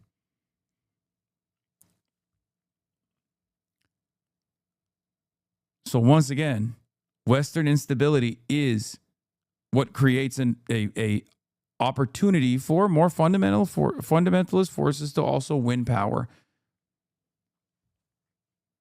That's how it works. For those who think, oh no, it's just pure barbarism. Muslims are just barbaric. They're people of faith, and their faith is barbaric. It's backwards. It's not. It's not. That's not the case at all. It's just their living standards and their material conditions are entirely different. It's beyond your comprehension. Anyway. But yeah, brown people bad. To do that, if everything... If Operation Epic Fury was supposed to be swift, now on its 6th day it is still rapidly expanding and drawing in even more countries. This is Azerbaijan today, a recipient of drone strikes from its Iranian neighbor. Did you just say you become a better speaker without chat? Yeah, no shit. Imagine having to deal with a million miles a minute. For the first time in this conflict. Keep an eye on the far terminal at the Nashivan International Airport, just 6 miles from the border of Iran. Azerbaijan is the latest country Iran has struck in retaliation against Israel and the US. If you're wondering why Azerbaijan, the country has a growing relationship with Israel and Turkey, in keeping with Iran's strategy to maximize global chaos in defense. And now Azerbaijan is promising the attack will not go unanswered. This is also why Iran is hitting more vulnerable targets. Last night, Iranian missiles were intercepted again in Tel Aviv. In contrast, Israel's attacks on Iran and Lebanon have flattened swathes of Beirut at a cost. The reported death toll is rising. In Iran, authorities say the number has surpassed 1,200 as the bombardment continues. This video was released by Israeli military, claiming to have struck targets of Hezbollah. Overnight in Sri Lanka, the bodies of Iranian sailors hit by an American torpedo were recovered. It is estimated that half of the 180 on board were killed. America's strikes on Iran with Israel has further strained transatlantic relationships and presented more dilemmas for the UK, who initially resisted joining the strikes. Today, the Defense Secretary arrived in Cyprus after the Iranian drone attack on RAF Akrotiri, with the government saying they will increase defense capabilities. So how much further could the UK be drawn in? A growing number of countries are grappling with the same question, with Azerbaijan the latest. Analysts say America's endgame is unclear and unpredictable, with Iran willing to fight until the death and continuing to open unexpected battle lines. Today, Azerbaijan has been hit. Why have they been drawn into it now? I think from Tehran's perspective, what they're really trying to do right now is just maximize the cost of this conflict to absolutely everybody that they can reach. It initially began as targeting just the US air bases in the region and Israel directly as the perpetrators of the conflict. Then it expanded to the Gulf Arab states and their infrastructure. Then it became global with the targeting of energy infrastructure and the Strait of Hormuz. And now I am Venezuelan, and I've related to all of this. You're saying after growing up in Caracas? Yeah. Venezuela's another great example of this too. It's just like the patch in that situation is just to overcome like unimaginable economic pressure. And unfortunately, one of the only countries that's been able to do that is fucking China. And they're still very, very scared, very worried about American destabilization initiatives. Like, that's it. All of these other countries that tried to do it in the most liberal way possible, Venezuela being one great example of this, like through democracy, Chile being another one. These countries have not been able to keep their regime or keep their ideological goals intact because they're constantly having to deal with inside pressures, the pressures of capital, forces of capital in Venezuela, such as like the agricultural industry, the grocery store chain owners, the media companies that they own, that are actively undermining the needs and the goals of the government, directly organizing and directly working with the American state that has a goal in doing imperialism in Venezuela as well. And in that environment, like, you're trying to be a little bit more repressive, but also simultaneously you're like designing society around moving away from social democracy to democratic socialism. Like, it just doesn't fucking work. It's clear it doesn't work. Cuba is barely holding on by a thread, right?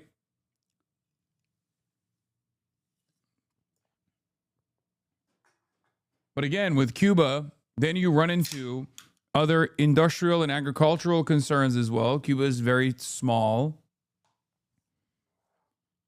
right? It's not the same as China. It can become like a fucking industrial behemoth.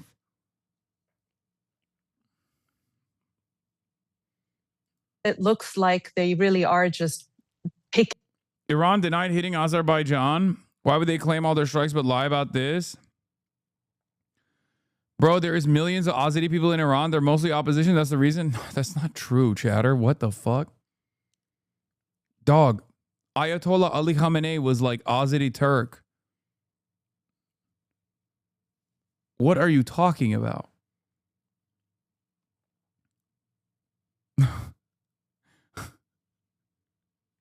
No, that's not true.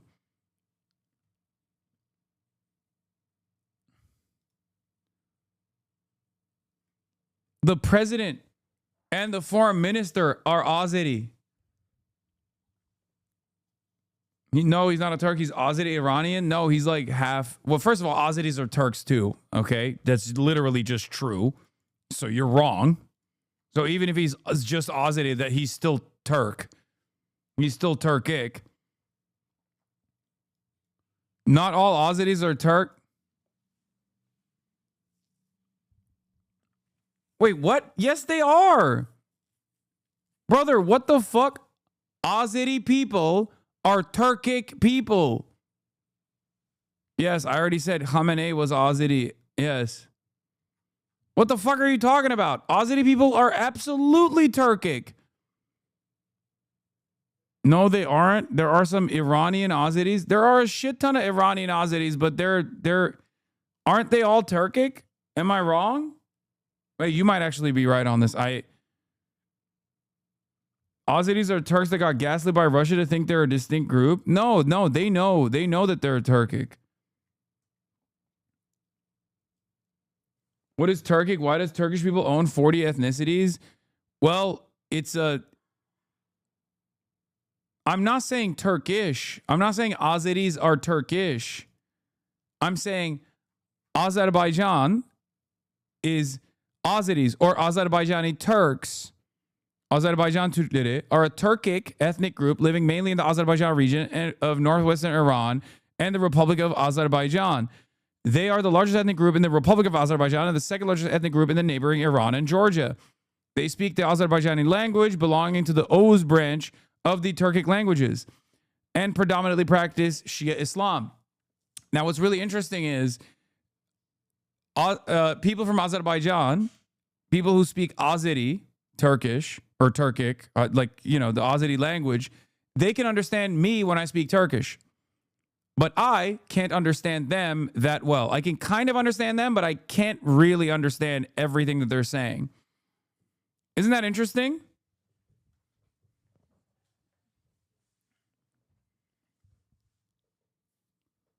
Like, most Azeri people can speak like full-blown Turkish as well. All Azeris are Turks. Not all Iranian Turks are Azeris. Yes. Yes. This is true. I know that is true. There are other Turkic groups that are not Azeri in Iran. But yes, Azeris are all Turkic. It is a Turkic group.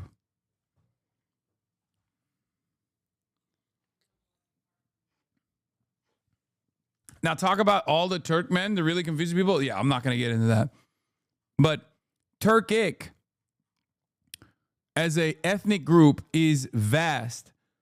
Okay, this is why people have like this grand mythology like Pan-Turanism, which is, sometimes very racist. But Turkic is like Slavic, exactly.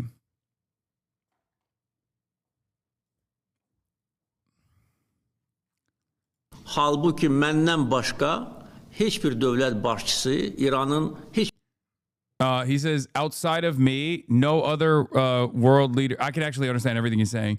Yeah, no other. I mean, he already fucking Ragıp Soylu already translated it, but he's Turkish. Here, I'll do it. It's crazy because like even the fucking lettering is like the same. President İlham Aliyev'in sadriliği ile saldırı herhalde değil mi? Saldırı ile Tehlikesizlik Şurası'nın iclası. He's saying like the threat presented by the attack, the danger presented by the attack speech, something like that. That's what it's saying. Halbuki məndən başqa hiçbir dövlət başçısı İranın hiçbir səfirliyinə getməyib. No other world leader other than myself has ever gone to Iran, like has visited Iran. Which, by the way, is not true. I'm pretty sure that's just literally not true. I don't know why he thought that, but I'm not going to start making jokes about Azeri people, but... Yani bunu qiymətləndirməmək, bunu yerə vurmaq. I don't know what he says, qiymətləndirməmək. I don't know what that means. It sounds Turkish, but I don't fucking know what that means, but... Özlərini... nimetləndirmek. Öyle mi dedi? Qiymətləndirməmək, bunu yerə vurmaq, bunu qiymətləndirməmək, bunu yerə vurmaq. Oh, kıymet. Yeah, nimet değil, kıymetlendirmemek. Kıymetlendirmemek, yere vurmak. He's saying you're not giving it its worth, its proper worth. And you're also throwing it in the ground. I'm giving you like a direct translation. Özlərini alçaq nankörlər kimi aparmaq. Alçak nankörler. I don't know how to. It's a funny thing to say about another country. Like it's like kind of petty. He's like they're alçak. It means like it's almost like a slur. It's like you're heinous. Like what you've done is heinous. Your nankör means you're how do I explain nankör? It means like you're shameless, like you don't understand the worth of what we have done for you, kind of. Ungrateful. Thank you. Ungrateful. Yes. Yeah, ungrateful. Hiç kime şərəf gətirmir. Hiç kime şərəf getirmemiş. I assume he means like you're bringing dishonor. Bu şərəfsizlər. Wait, to the Aussies in the chat, is that normal in government communiques to say şerefsizler? I guess Turks do it too sometimes. Yeah, şerefsiz means dishonorable. But it's like it gets lost in translation. It's like a rough way to say it. You know what I mean? It's like it has a Aga adamlar küfür edecek yakında. Yeah. This is almost the equivalent of like cursing off the other country, basically, like saying fuck them. Is Turkic an ethno-linguistic group because Turks and Kurds or Iranians are closer genetically than, say, Turks and Kazakhs, despite both of them being Turkic? I don't know. Bize karşı bu terör aktını töredenler pişman olacaklar. Those who did this terrorism against us will regret it. Yeah, no other head of state besides me has visited any Iranian embassy. To fail to appreciate this, to disregard it, to show themselves as lowly ingrates. Yeah, lowly ingrates like this brings honor to no one. These dishonorable people who carried out this terrorist attack against us will be sorry for this. So, Azerbaijan doesn't get a lot of press, but it's another one of these countries that if America wanted to, if America wanted to do regime change in, they would just very quickly start talking about how undemocratic of a country it is, right? But of course, you don't really hear about Azerbaijan like that because Azerbaijan is fucking super duper aligned with Israel. Azerbaijan sends oil and gas to Israel through a pipeline that goes through, and you might have guessed it, Turkey. Okay? In exchange for the oil and gas, Israel gives Azerbaijan weapons, which they used on the Armenian population in Karabakh, as they did the ethnic displacement in Karabakh, the contested territory. Israel literally helped Azerbaijan ethnically cleanse a piece of Armenian territory, which a lot of people will get mad at me for saying that. Yo, Has, I'm a Karajai. We're a Turkic group from Northern Caucasus. Our language is Kipchak Turk, though, instead of Oğuz, but my family moved to Turkey a few generations ago, and I was born in New Jersey. Nice.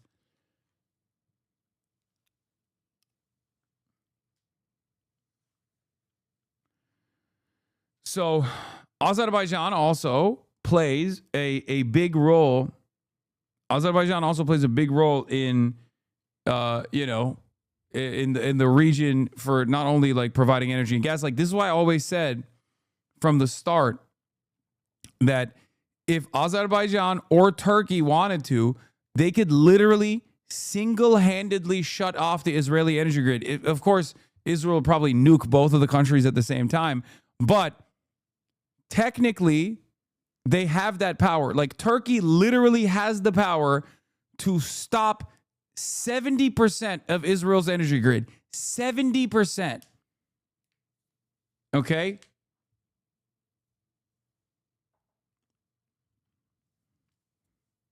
They will?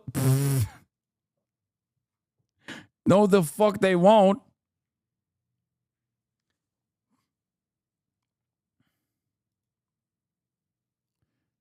Abi bunu tercüme eder misin? What is this? Sizi Azerbaycan pavyonunda görmekten mutluyuz. What? Pavilion? Oh, does that mean something different? That means pavilion, right? Because in Turkish, it means when someone says pavilion, in Turkish, that means like a place for drinking.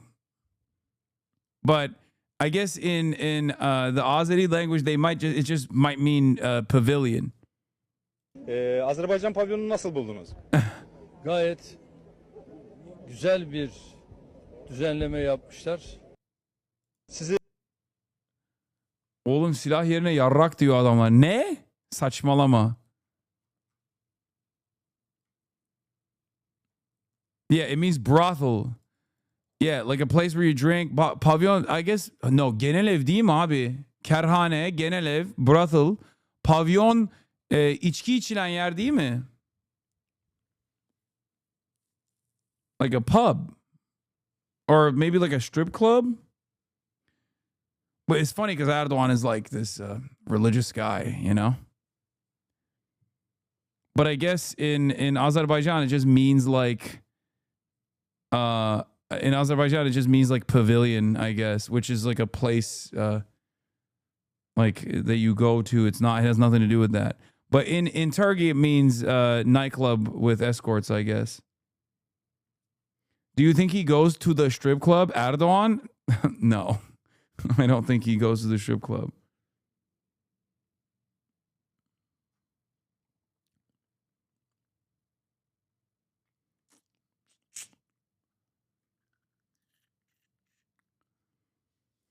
I get my wife to tune in and we're stun locked on Azerbaijan translations. I mean, isn't it fucking fascinating? Many of you were challenging me that Azeri people are not Turks and that like I'm fucking making it up or whatever. Oh, here goes Hasan again. It's objectively untrue, so I had to fucking correct the record. But yes, it's crazy that Khamenei himself was Azeri and it was back in the Armenian side of the conflict. Crazy world. That's not surprising at all. He's Iranian, and also Iran is anti-Israel first and foremost. And secondly, like, look, Khamenei was he did a lot of ruthless shit to the Iranian population, certainly at times. But like, the Iranian revolution is still a real popular revolution, and that spirit still continued in some ways. Like these guys, they met with all of the other revolutionary figures of the time as well. Like, there's a reason why Khomeini, the initial, like Ayatollah Khomeini, and his photo is still presented in like so many fucking like presented alongside many other revolutionary figures. Bro, Thomas Sankara met with Ali Khamenei. Okay? Like at a time when there was a time when like, you know, they like Iran wasn't as invested in like being a part of the Soviet bloc at all, but what is this? You're completely misunderstanding. Azeris are not ethnically Turkic. That's a misconception. The average Turkic DNA signal amongst Azeris are 5 to 8. Yeah, that's why this is what Recep Tayyip Erdogan looks like. And fucking this is what the Azeri president looks like. Very clearly different people. Bro, he literally looks the same. What the fuck are you talking about? He looks like Timu Erdogan.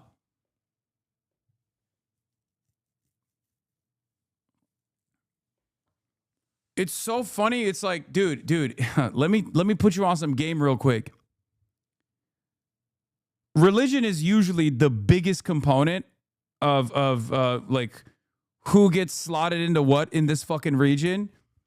If I gave you a lineup of motherfuckers that are Kurdish, Azeri, Turkish, Armenian, and Greek, you would not be able to tell any of these 5 different groupings apart. And they've been fighting each other and sometimes aligned with one another. Like you would not be able to look at any of these motherfuckers and be like, what's what? Literally, it's not even like there is very little difference with almost the culture too. Like the food is very similar. The culture is very similar. The language is different for sure. And obviously the religion is very different, but they look very much alike. Yes. If I put a lineup of these 5 different groups side by side to one another, you would literally not be able to distinguish who's what. Okay. And yes, I didn't say Kurds are an ethnic identity. I don't know why you said that. I didn't say that. I think I read someone saying something like that. We are closer to the Persian ethnicity. Google it, you pleb. Okay, you're Persian.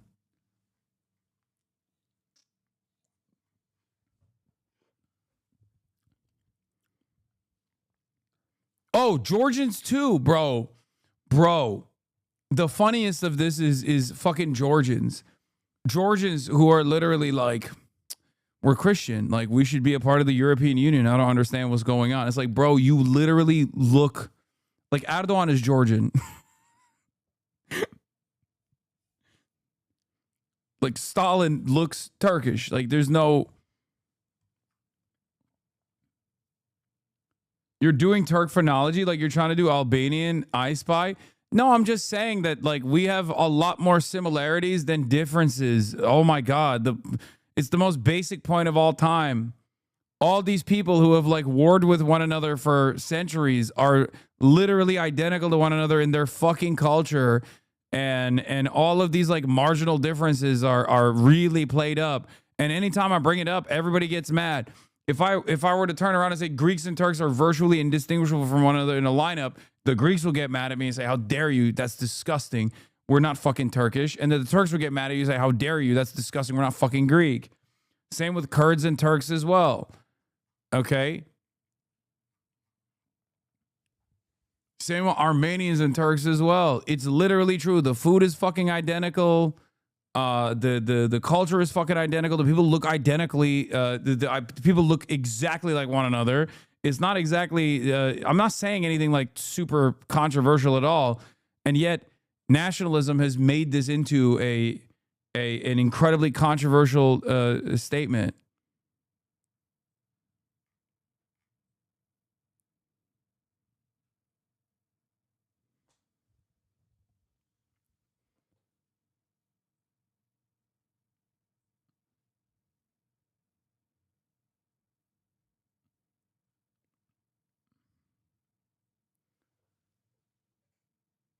By the way, I got the email from John Kiriakou, who apparently earlier in the day we saw a video of him being like, I'm not going to see Hasan Piker.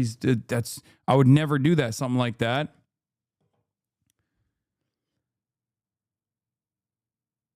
Hello. John forwarded your note to Bleep, their team. As we're now handling and scheduling media coordination over the next several weeks, John is balancing international travel and production commitments, so we won't be able to coordinate stream in the immediate term. That said, we'd be happy to revisit later in the spring once the calendar stabilizes. Please feel free to check back in May or June and we can reassess availability then. He truly appreciates the invitation and the interest. Maybe that was a way for him to be like, fuck off. And I was wrong and I misread it, but that seems like, you know... I didn't think that was like, no, it's not a bot response. It's like his team was talking to my team.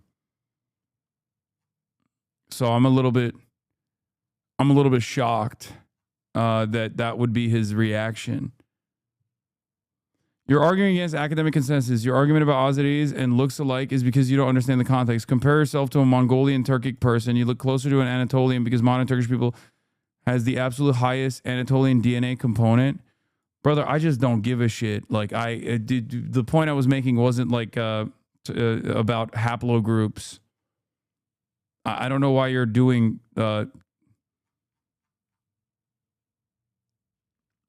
It's kind of wild. Say that then? I did. Why is this an issue that's like pissing you off so much? Don't read 2 lines in a wiki and say, look, I told you. Are Azeri people Turkic or not? Are they Turkic or are they not? Is the language literally almost identical or not?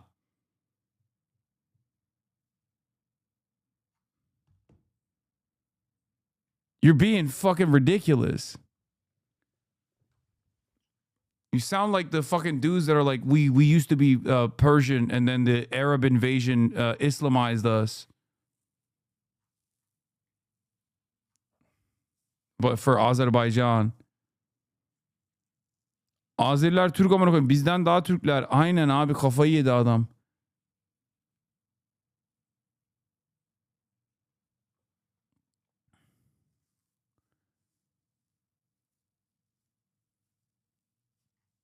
I can't tell if this is like some kind of race autism you have. To be fair, you're kind of the Germanoid Soyjak claiming Roman heritage when it comes to being Greek Anatolian claiming Turk heritage. Okay, calm down.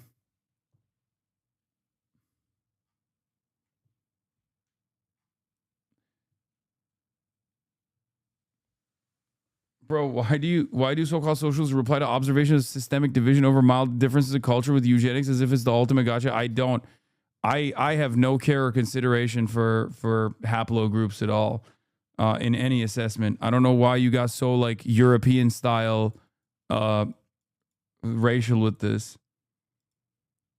Turkic peoples, yes, Azeris are Turkic people, but he says that the distribution of like Turkic genes are lower in Azeri people or something. I don't fucking know.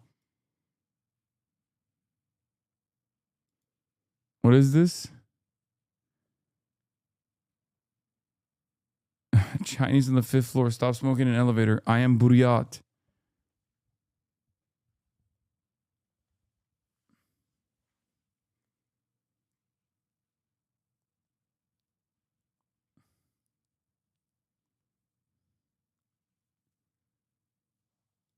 So you think you look just like this guy? What the fuck is this tweet, bro?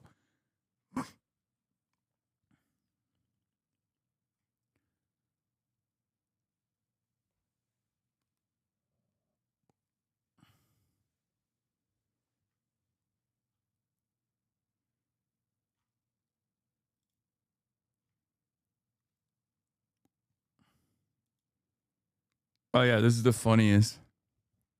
Also, Lenin just Tatar. This is the racial profiling within the USSR.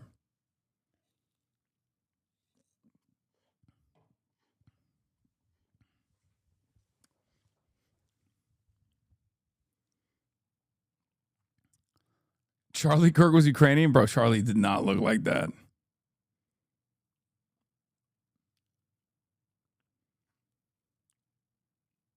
Anyway, I'm tired. I'm going to do one last video before I go. I haven't seen this yet, but this is apparently a top secret Kaya video. Let me start from the beginning, okay? Many years ago, I had a wonderful friend. His name was Fish, okay? He was a beautiful... I have not seen this video yet at all. I have no idea what it is, but apparently my team made it for me for Kaya's birthday. Wonderful life.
Hey, Dad, it's me, Kaya.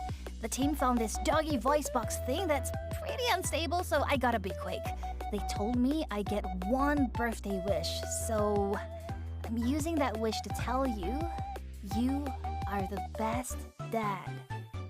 Thank you for letting me sleep in your bed, even when I'm shedding like crazy. Thank you for all the treats you give me. Thank you for bringing me to the dog park every day to see all my friends and the gym to wrestle with my big dog friends. Oh, and I really appreciate the treats. And going for those long walks in the park. And for rolling down the window whenever we're going places. The wind is just my favorite part. And thank you for belly rubs and scratching that spot I can't reach on my butt. Did I mention treats? Yeah, thanks so much for those. Thank you for wrestling, even if you do go easy on me. Is this racism? Thank you for cuddles, especially when it's raining. And most importantly, thanks for being the best dad. It's been 3 whole years and I've barely grown at all. I can still fit right in your lap. Oh, looks like I gotta go. This thing's losing juice. Anyway, love you, Dad. You don't by chance got any treats? What was that? What was that? Taking the toes off the bed, huh? Oh, someone wants to get off, huh? Is that what is going on here? Damn. That was awesome. That's the story of Kaya Piker. 3 years. 3 strong years. Wait, you got one of the treats? All right, we'll do the let's do the cake. All right, let's do the treat. Let's do one of the treats. Oh, okay. Someone got activated. Oh my God. Wait, it smells. This is a little cheeseburger. Is it sweet? What's up? I don't know if I should try this. It's salty. You want it? No. It's your birthday. Come here. McDonald's CEO live. Here you go. Okay. Wow.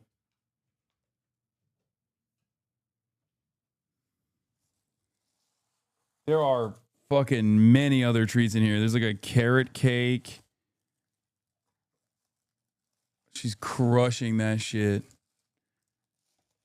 This one looks sweet.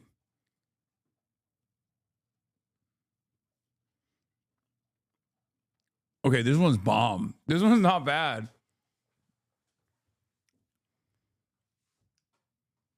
Look at the little lady taking it to the table. I know.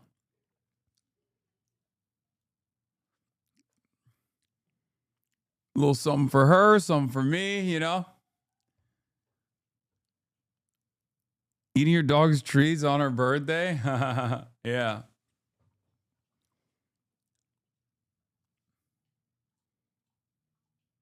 She fucking scarfed that shit up, dude. What a demon.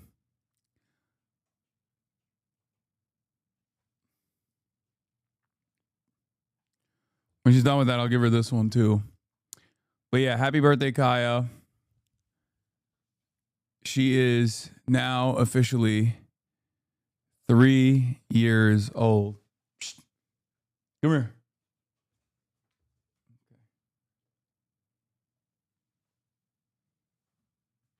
Taking it back to the table. She's a lady. She's a gentle lady. What? God, her mouth, she's dripping. She's drooling. Her greed knows no bounds. I don't know if you noticed, but it's not enough. It's not enough that she has the treat right there. I don't know why she's eating it like that. What the fuck are you doing? I've never seen her do this before in my life. I don't know what the fuck's happening. It fucked her up. Whatever this is, whatever this treat is, it literally cooked her. Face down, ass up, eating it like that. I've never seen that. Oh my God.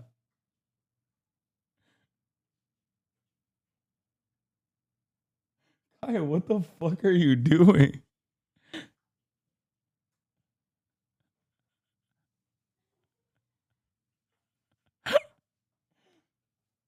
Oh my God. She's searching for crumbs. She's like, oh my God, that was the greatest thing I've ever had.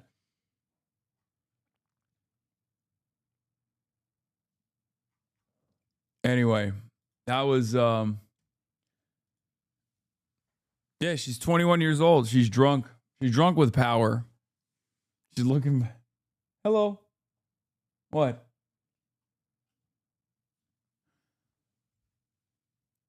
All right, that'll be all for today. Ladies and gentlemen, that's all I got. I'll be live tomorrow, as always. And then on Saturday, I will be in Chicago. Okay, give her beer. Shut up. Anyway, love you guys. See you tomorrow. Stunning Peace. Rofi introduction, starting off the day. All the chatter's trickling in, hostile people hate. Sunny in Los Angeles, California, says Hasan. Stun luck to the stun luck to the topics just begun. 'Cause there he is again, Hasan is streaming. Hasan is streaming. There it is again, Hasan is streaming. Hasan is streaming. Reviewing a Chinese train, telling Kaya place. Sun and Asmin chatter loves, giving Greening's grace. Zoran winning NYC, woke two back with the force. The Rogan of the left, to me a dumb himbo still of course. The Charlie Kirk assassination, the Fear and Online show. 8 full fucking years of this, and plenty more to go. Doing fun stuff tomorrow, throw PBS up on the screen. A man-made horror reaction brought to you by this life's dream. 'Cause there he is again, Hasan is streaming. Hasan is streaming. There he is again, Hasan is streaming. Hasan is streaming. Kicked out of the DNC, IRL we march the goat. Combating the propaganda that shoved down people's throats. CBS Israeli news, a coup, a regime falls. A full-blown fascist takeover, and still the duty calls. Total radicalization coming out to sea. The system will always fail, it's up to you and me. On these daily streets, whether short or whether long, have helped millions of people keep it moving right along. 'Cause there he is again, Hasan is streaming. Hasan is streaming. There he is again. Hasan is streaming. Hasan is streaming. But hey, what can you say? That's BBS for you. But he'll play games real soon. Just you wait. Say, hey, what can you say? That's BBS for you. But he'll move on real soon. Just you wait. Ba-da-da, ba-da-da, ba-da-da-da-da-da. Hey, what can you say? That's BBS for you. But he'll pull your lawns real soon. Just you wait. Sha-da-da, sha-da-da, sha-da-da-da-da-da. Hey, what can you say? That's BBS for you. But he'll do jet advice real soon. Just you wait. But hey, what can you say? That's BBS for you. Brought on by viewers like you. Just you wait. Just you wait.